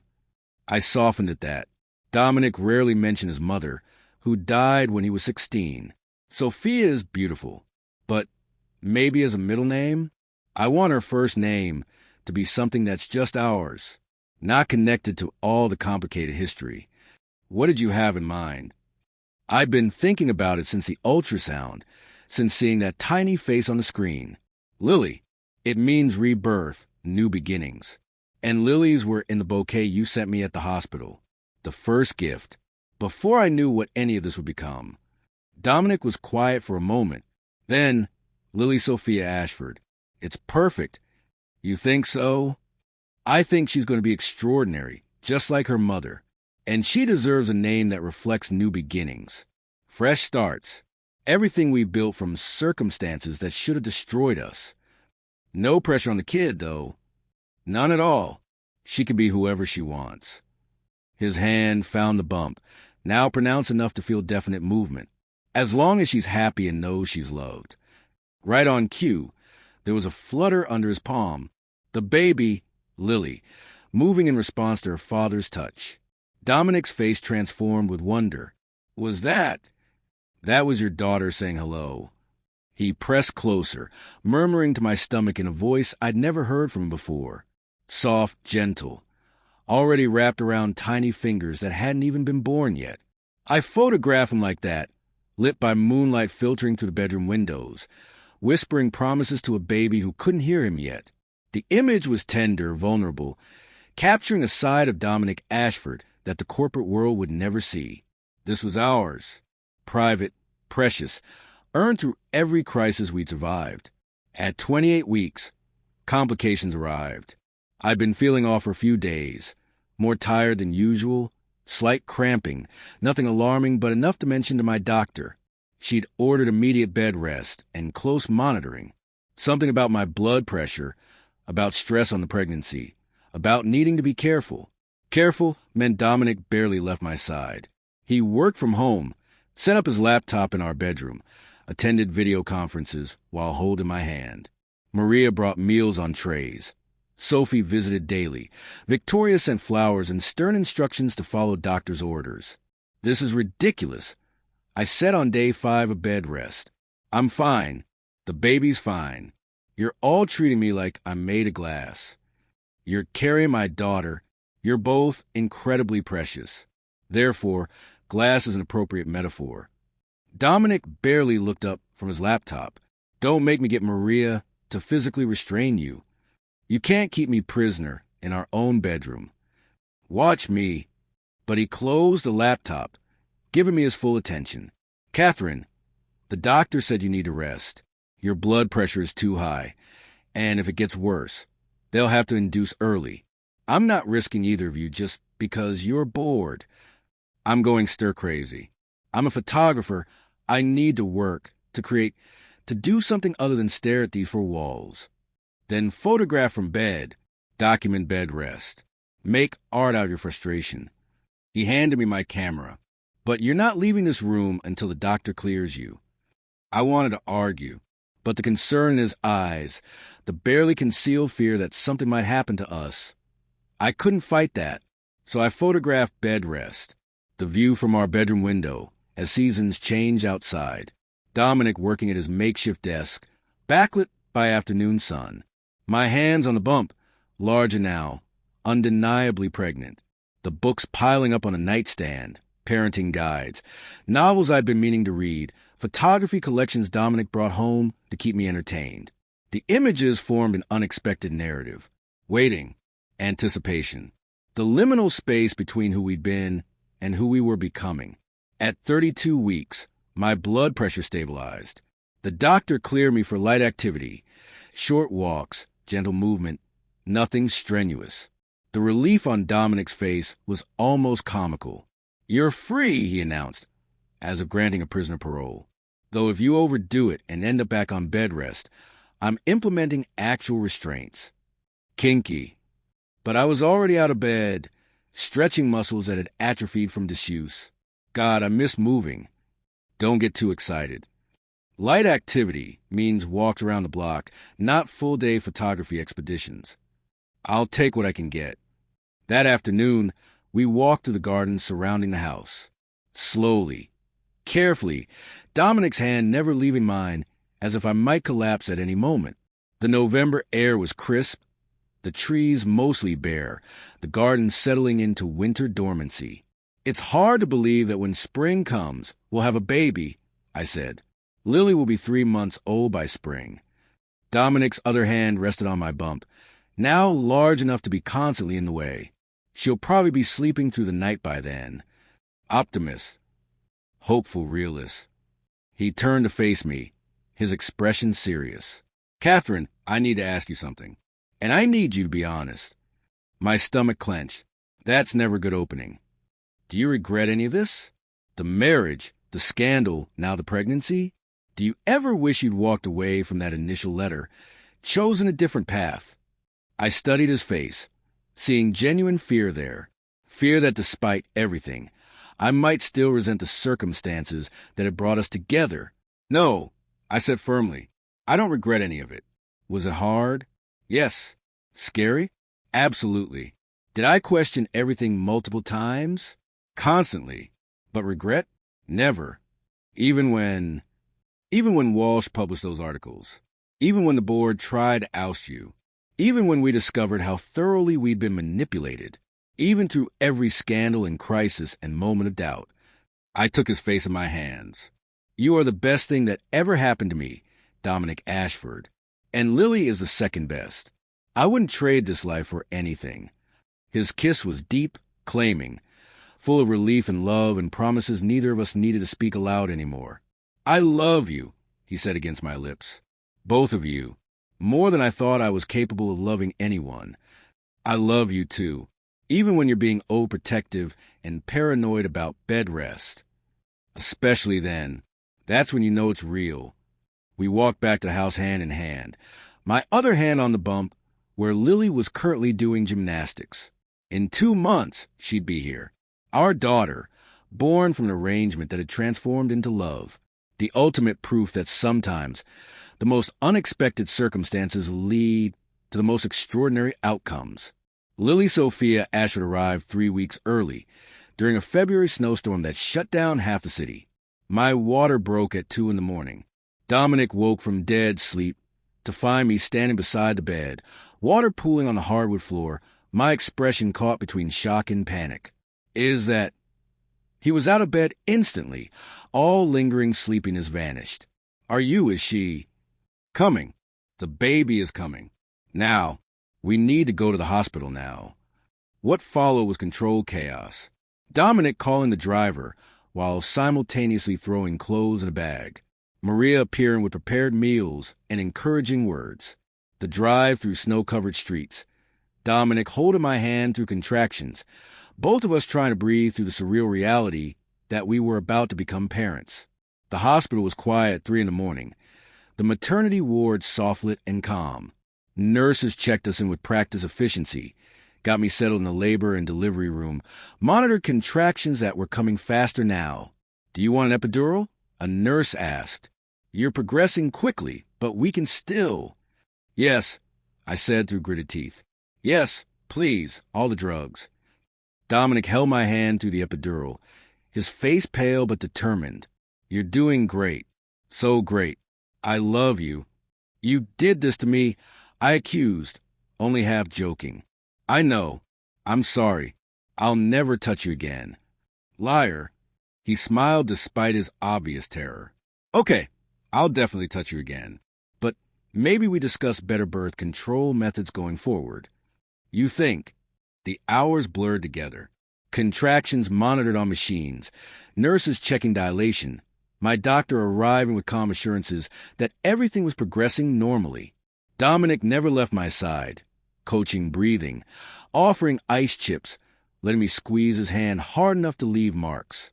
At 7:42 a.m., as weak winter sunlight filtered through the hospital windows, Lily made her entrance into the world. Her first cry was indignant, furious at being forced from warm darkness into cold brightness. The doctor placed her on my chest, this tiny, perfect human we'd made, and the world narrowed to just the three of us. "She's here," I whispered, tears streaming down my face. "Dominic, look at her." He was crying too, unashamed, his hand carefully touching Lily's impossibly small head. "She's perfect. Catherine, she's absolutely perfect." Lily was indeed perfect. 7 pounds, 2 ounces, 19 inches long, a shock of dark hair like her father's, eyes that would probably be gray, the nurses said, though it was too early to tell for certain. Tiny fingers that wrapped around Dominic's thumb and refused to let go. "Hi, Lily," Dominic said softly. "I'm your dad, and this is your mom, and we love you so much already." I couldn't speak, too overwhelmed by the reality of her. This tiny person who'd been abstract for so long was suddenly real, solid, ours. Born from an arranged marriage that had become real love. Proof that sometimes the most unlikely circumstances lead the most perfect outcomes. After the nurses took Lily for her initial checks, after I'd been cleaned up and moved to a recovery room, Dominic pulled out his phone. "I want to photograph this," he said. "If that's okay. I know you usually do the documenting, but I want to remember this exactly as it is." So he photographed us, me exhausted and radiant, Lily sleeping in my arms, both of us backlit by morning sun. The images were artless, unposed, capturing truth rather than composition. They were beautiful. Sophie arrived by midday, having driven through the snow as soon as we texted. She cried when she held Lily, declared her the most beautiful baby ever born, and took approximately 200 photos on her phone. "She has your nose," she told me, "and Dominic's stubborn chin. This child is going to be impossibly headstrong." Great, just what we need. But I was smiling, unable to look away from Lily's tiny, perfect face. Victoria came next, bringing flowers and practical gifts, diapers, wipes, a gift certificate for a baby nurse. "You'll need help," she said firmly. New parents always think they can handle everything themselves. They can't. Accept help. Even Morrison sent flowers, along with a card congratulating us and noting that the board looks forward to Lily's future contributions to Ashford Industries. Dominic laughed at that, both touched and annoyed by the presumption. "Our daughter is 2 hours old and already being recruited for corporate leadership," he said. "She can be whatever she wants," I replied, "even if that's taking over your company someday. Even then, though I'm hoping she inherits your artistic talent instead of my business obsession." "Why not both?" "Because that would make her absolutely unstoppable, and I'm not sure the world is ready." We spent 2 days in the hospital, learning the basics of caring for an infant. Feeding, changing, swaddling, decoding different cries. It was terrifying, exhausting, and wonderful. Dominic took to it with the same methodical approach he applied to everything, studying each task until he mastered it, consulting the nurses about optimal techniques.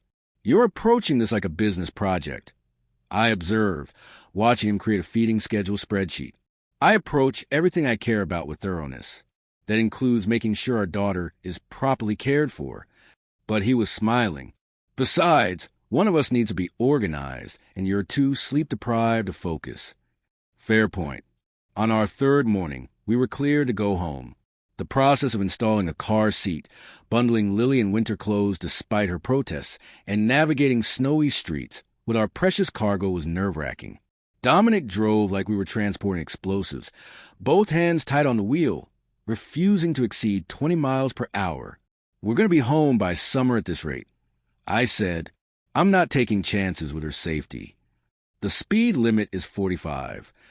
The speed limit was established without considering the precious value of this particular cargo. I didn't argue, just held Lily carefully, marveling at how our entire world had condensed into this tiny human. How everything that had seemed important a week ago, work, scandal, other people's opinions, had become background noise compared to the weight of her in my arms. Home looked different with a baby. Maria had prepared the nursery, painted soft yellow, filled with carefully selected furniture, organized with military precision. Lily's bassinet was set up in our bedroom for nighttime feedings, her changing table stocked with more supplies than any one infant could possibly need. "We're prepared," Dominic announced, surveying his domain. "I've read 17 books, subscribed to 3 parenting apps, and created contingency plans for every possible scenario." What's the contingency plan for when none of your plans work? Improvise and hope for the best while pretending we know what we're doing. Solid strategy. That first night home was harder than either of us anticipated. Lily woke every 2 hours, demanding food and comfort and attention. We took turns stumbling to her bassinet, changing diapers in the dark, learning her preferences through trial and error. By morning, we were both exhausted, overwhelmed, and completely in love. "This is insane," I said, watching dawn break through our windows while feeding Lily. "How do people do this? How is anyone ever functional after having a baby?" "They're not. They just pretend to be." Dominic collapsed on a bed beside me, his hair standing up in all directions, wearing yesterday's clothes. "We're going to fail at this so many times." "Probably. And we're going to be tired for approximately the next 18 years. At least. And our lives will never be the same." "Never," I agreed. He looked at Lily, his expression softening impossibly. "Worth it. Completely worth it. We'd stumbled into marriage through an arrangement neither of us wanted. We'd fallen in love despite every reason not to. We'd survived scandal and scrutiny, and a board trying to destroy us. And now we'd stumbled into parenthood, equally unprepared but equally committed. Our lives were nothing like I'd imagined when I opened that first letter from Harold Shaw's lawyers. Nothing like the carefully controlled existence I thought I wanted. Solitary, independent, protected from the messiness of needing anyone. Instead, I had this: exhaustion in love, chaos and commitment, a husband who'd become my partner, and a daughter who'd already stolen both our hearts. It was messy and complicated, and absolutely nothing I could have planned. It was perfect. Epilogue. 2 years later. The gallery opening was exactly as I'd imagined it. High ceilings flooded with natural light. White walls displaying carefully curated photographs from emerging artists who deserved recognition. A space that balanced commercial viability with artistic integrity. Accessible enough to draw collectors. Serious enough to matter. The Ashford Gallery. Our gallery. The project Dominic and I had spent 2 years building together. "She's going to spill that," Dominic said, watching our daughter toddle across the gallery floor with a sippy cup clutched in her chubby hands. "She's fine. It's just water. Water that will inevitably end up on my shoes. Or worse, someone else's shoes. At our opening, in front of important collectors. Then maybe you should stop wearing Italian leather to events involving toddlers." He sighed but smiled, that expression of exasperated affection that had become his default setting since Lily learned to walk. "She gets her chaos from you. She gets her stubborn streak from you. Last night she insisted on wearing her tutu to bed, refused all other pajama options. Sound familiar? That's determination, not stubbornness. That's exactly what you said when you spent 6 months convincing Morrison to retire peacefully instead of forcing a power struggle. Dominic's departure from Ashford Industries' CEO position had been gradual, carefully orchestrated to ensure smooth transition.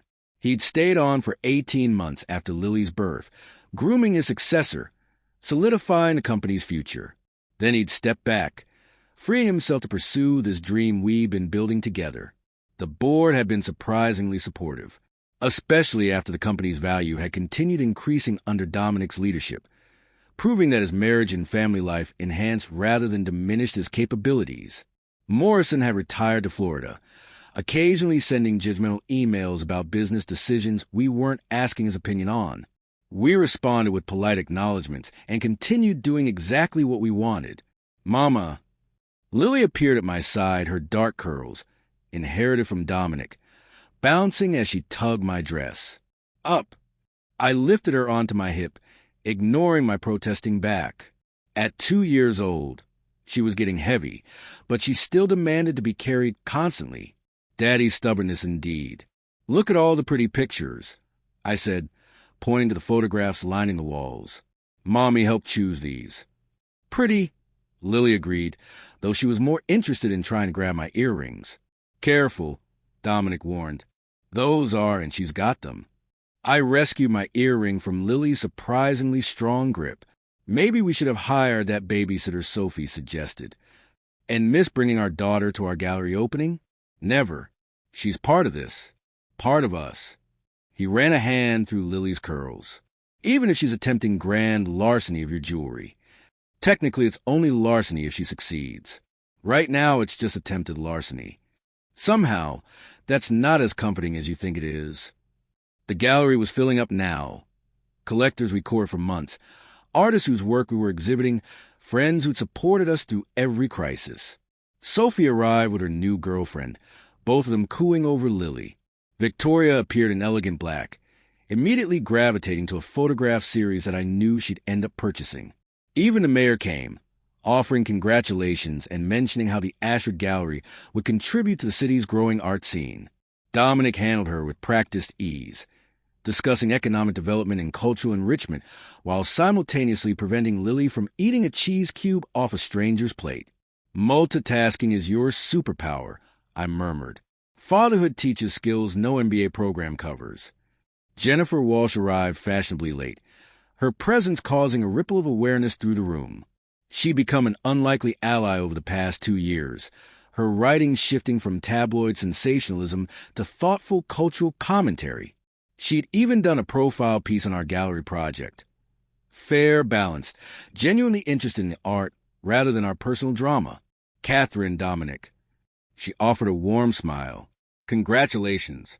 The space is beautiful. Thank you for coming, I said, meaning it. Time and perspective had transformed our antagonistic relationship into something approaching friendship. Are you kidding? This is going to be the art event of the season. She pulled out her phone. Mind if I photograph a few pieces for an article? I promise. Nothing invasive about your personal life. Actually, Dominic said, we have something you might be interested in. A private showing, if you have time after the opening. Walsh's journalistic instincts perked up immediately. What kind of private showing? Catherine's been working on a project. We like your perspective on it. I shot him a look. We discussed this. Decided we weren't ready to share those particular photographs publicly. But he just smiled, that expression that said, trust me. All right, Walsh agreed. I'm intrigued. The opening continued for hours. I circulated with Lily on my hip until she got too heavy, then traded off with Dominic. We sold 3 pieces in the first hour alone. More than we'd expected. Validation that our curatorial vision resonated with collectors. Marcus Rothstein, the collector who praised my work years ago at my solo show, spent considerable time studying each photograph. Eventually, he approached us. This is impressive, he said. The eye for talent is evident. I'd like to discuss representing several of these artists in my gallery network. Dominic and I exchanged glances. This was exactly the kind of opportunity we'd hoped for, connections that would benefit the artists we were championing. We'd be happy to discuss it, Dominic said smoothly, though we should note that we're committed to maintaining long-term relationships with our artists. Any representation arrangements would need to honor that. Naturally, Marcus's smile was approving. You two have built something special here. Not just a gallery, but a real community. That's rare. After he left, I squeezed Dominic's hand. We did it. We actually did it. You doubted constantly, but we did it anyway. By 9 o'clock, Lily was drooping against Dominic's shoulder, her earlier energy depleted. Most guests had departed, leaving just our inner circle. Sophie, Victoria, and Walsh, who'd stayed for the promised private showing. She's out, Dominic said, looking down at our sleeping daughter. Maria's standing by to take her home if you want to show Walsh the project. You're sure about this? I'm sure. It's time. We converted a small back room into private viewing space. I led our remaining guests there, Dominic following with Lily still sleeping against him. Inside, the walls displayed photographs I've been working on for 2 years. Transitions, the arranged marriage project. The series documented our journey from contract to commitment. Early images, Dominic in his study, surrounded by my work he collected. Me photographing our reflection in a window, both of us guarded, uncertain. Gradually, the photographs shifted. Moments of growing intimacy, vulnerability, love. The pregnancy series. Lily's birth. Our first year as parents. The final image was from last week. All 3 of us in the gallery space before the opening. Lily between us. All of us laughing at something long forgotten. A family. Messy, unconventional, absolutely real. Walsh studied each photograph in silence. When she finished, her eyes were suspiciously bright. This is extraordinary, she said quietly. Catherine, this is your best work. The emotional honesty, the progression, it's a complete narrative in photographs. It's our story, I said. I wanted to document how something that started as manipulation and arrangement became real love, how we grew from strangers to partners to parents. Will you exhibit it publicly? Eventually, but not yet. Right now it's still too personal, too raw. I looked at Dominic, at our sleeping daughter. Someday, when Lily's older, I want her to see this. To understand how she was created from something that shouldn't have worked, but did anyway. Victoria moved closer to one particular image. The burned contract, photographed in the fireplace the night we destroyed it. This is the moment everything changed. Not the moment, Dominic corrected. One of many moments. Every day was a choice. To stay, to love, to build this life together. The contract burning was just the first of thousands of choices. Walsh pulled out her notebook. Would you be willing to do an interview about the project? Not now. Not until you're ready to exhibit publicly. But eventually? I think this story, the full story, told through your photographs and your words, could be important. Could help other people understand that love comes in many forms, starts in many ways. I considered it. The idea of voluntarily inviting public scrutiny, of opening ourselves up to judgment again. But we'd survived everything thrown at us already. We'd emerged stronger, more certain, with a family and a business and a life we'd built from circumstances that should have destroyed us. Maybe, I said finally, eventually, when we're ready. I can wait, Walsh said. This story isn't going anywhere. Later, after everyone left, after Lily was tucked in her crib at home, Dominic and I collapsed onto our bed, exhausted and exhilarated. Successful opening, he said, pulling me against his chest. Very successful. We're legitimate gallery owners now. You're a legitimate artist and curator. I'm just the money guy who happens to love you. You're much more than the money guy. You're the partner who believed in this when I was too scared to try. The one who pushed me to exhibit my work even when I was convinced it wasn't good enough. It was always good enough. You just needed to believe it. His hand found mine, our fingers interlacing automatically. Catherine, can I ask you something? That tone means it's going to be serious. Do you ever think about how we started? About Harold Shaw and the will, and all the manipulation? Sometimes, usually when I'm looking at Lily and realizing she only exists because my grandfather orchestrated circumstances to push us together. Does it bother you, knowing we might never have met otherwise? I thought about it carefully. It used to, in the beginning. I resented that our relationship wasn't purely our choice, that we'd been manipulated into circumstances we didn't fully control. But now, I rolled over to face him. Now I think about all the accidents and coincidences that shape everyone's life. People meet because they happen to be in the same place at the same time. They fall in love because circumstances align. Is that really so different from what happened to us? Most people's circumstances don't include inheritance, lawyers, and business contracts. True, but most people's circumstances also don't include 2 years of proving their relationship is real to skeptical boards and trustees. Most people don't have to fight as hard as we did for what they have. I touched his face. Harold Shaw might have created the circumstances, but everything after, the choice to love each other, to build this family, to create this life, that was us. No one forced us to fall in love. They just put us in position to consider it. You've really thought about this. I've had 2 years and a lot of sleepless nights with a colicky baby to process our origin story. I smiled. Plus, I've been writing artist statements for the project. That requires clarity of thought.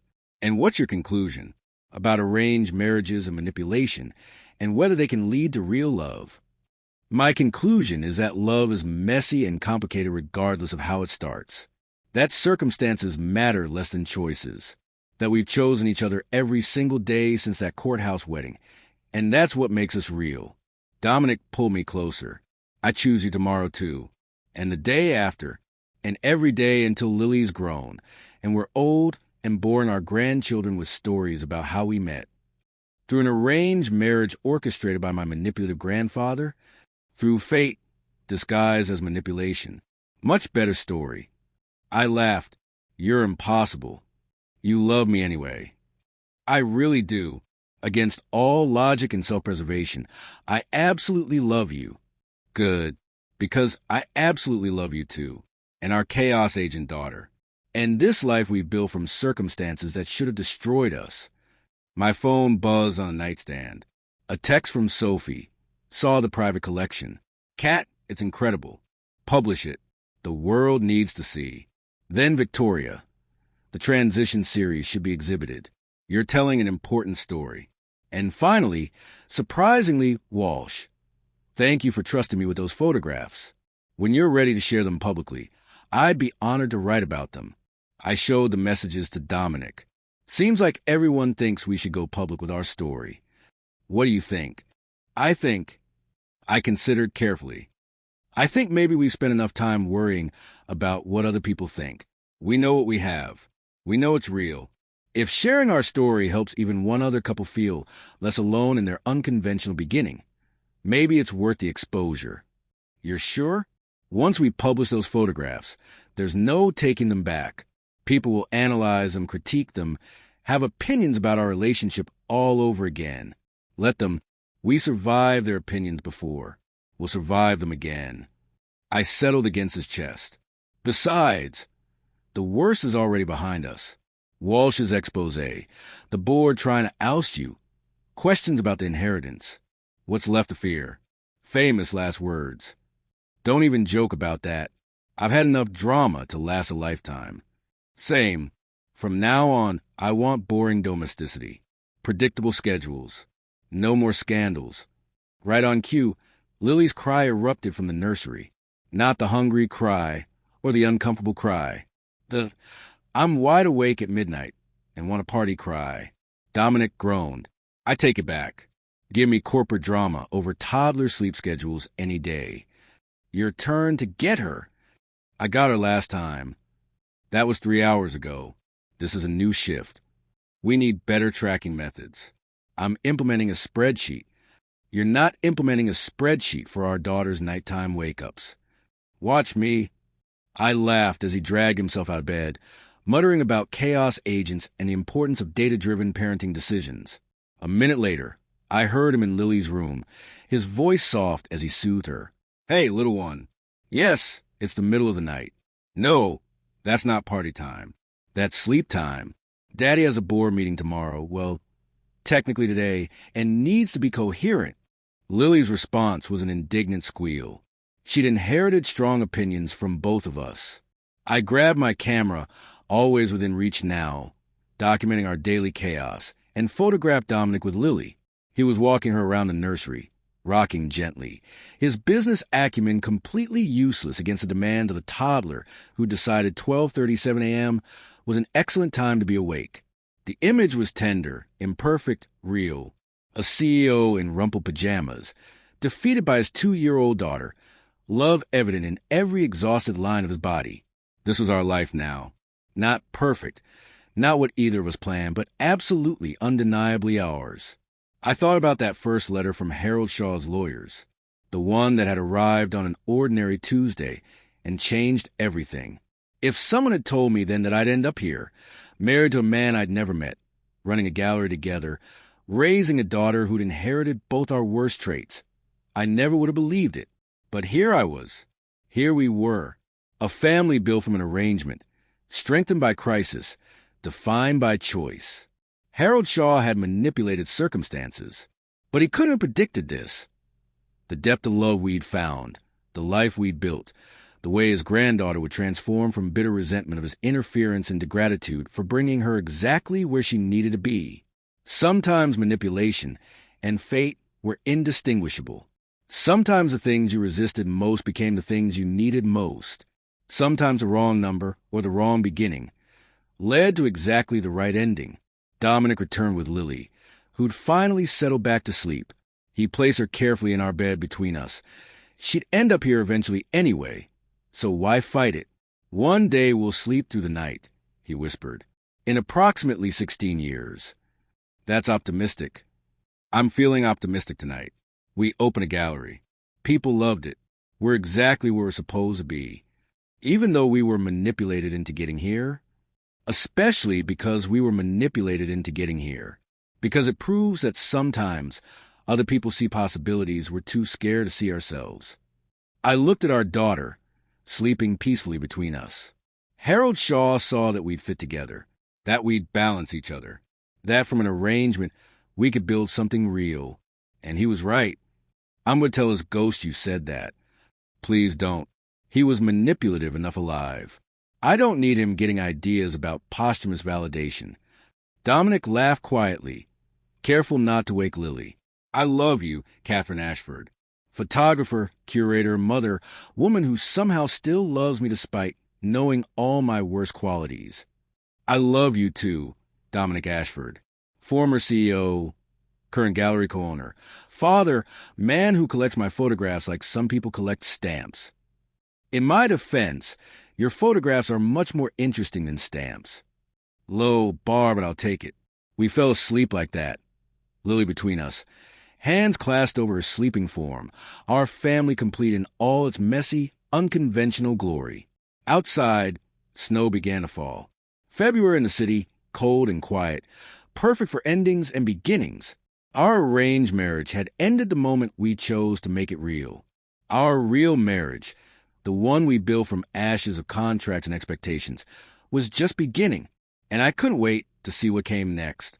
5 years later, the phone call came on a Tuesday. Full circle. "Mrs. Ashford?" A woman's voice, professional but warm. "This is Claire Bennett from the Metropolitan Museum. I'm calling about your Transition series. We like to discuss acquisition for our permanent collection." I nearly dropped my phone. The Met, wanting my work. The photographs that documented our journey from arrangement to family, now considered museum-worthy. Yes, I'd be happy to discuss it. Wonderful. We were particularly moved by the narrative arc, the way you documented love developing from such unconventional circumstances. It's an important cultural statement about modern relationships. After we hung up, I sat in my darkroom, the professional one now, in the expanded gallery space, trying to process this latest validation. 7 years since that first letter. 7 years of building a life from circumstances we'd never chosen, but circumstances that had chosen us. I'd been right about one thing. Love was messy and complicated regardless of how it started. But I'd been wrong about something else. I thought arranged marriages, manipulated circumstances, couldn't lead to authentic relationships. I'd been spectacularly, wonderfully wrong. Because what we had, what we'd built, was as authentic as anything could be, tested by crisis, strengthened by choice, proven through 7 years of choosing each other every single day. My phone buzzed. Dominic, Lily says we need ice cream for dinner. I'm inclined to agree. Bad parenting or excellent parenting? I smiled. Definitely excellent. I'll be home in an hour. Bring that smile with you. I've missed your face. You saw me 3 hours ago. Too long. 7 years. And he still made my heart flutter with ridiculous texts. 7 years, and I still photographed him constantly, unable to resist documenting the way he moved through the world, the way he loved our daughter, the way he looked at me like I was the most extraordinary thing he'd ever seen. The Met wanted my photographs. Strangers would study our story, analyze our journey, learn something about love from the unconventional way we'd found it. But the photographs themselves, they were just evidence. Pretty documentation of something that could only truly be understood by living it. And I'd gotten to live it. Every messy, beautiful, terrifying, perfect moment. I packed up my camera bag, turned off the darkroom lights, and headed home to my family. To ice cream for dinner and Lily's elaborate stories and Dominic's terrible jokes, and another evening of beautifully ordinary domesticity. To the life we'd built from an arrangement that should have stayed transactional, but instead became transcendent. To love that started wrong and ended perfectly. 7 years ago, I'd received a letter that changed everything. Today, I was simply going home. And that was the greatest transformation of all. The Yendi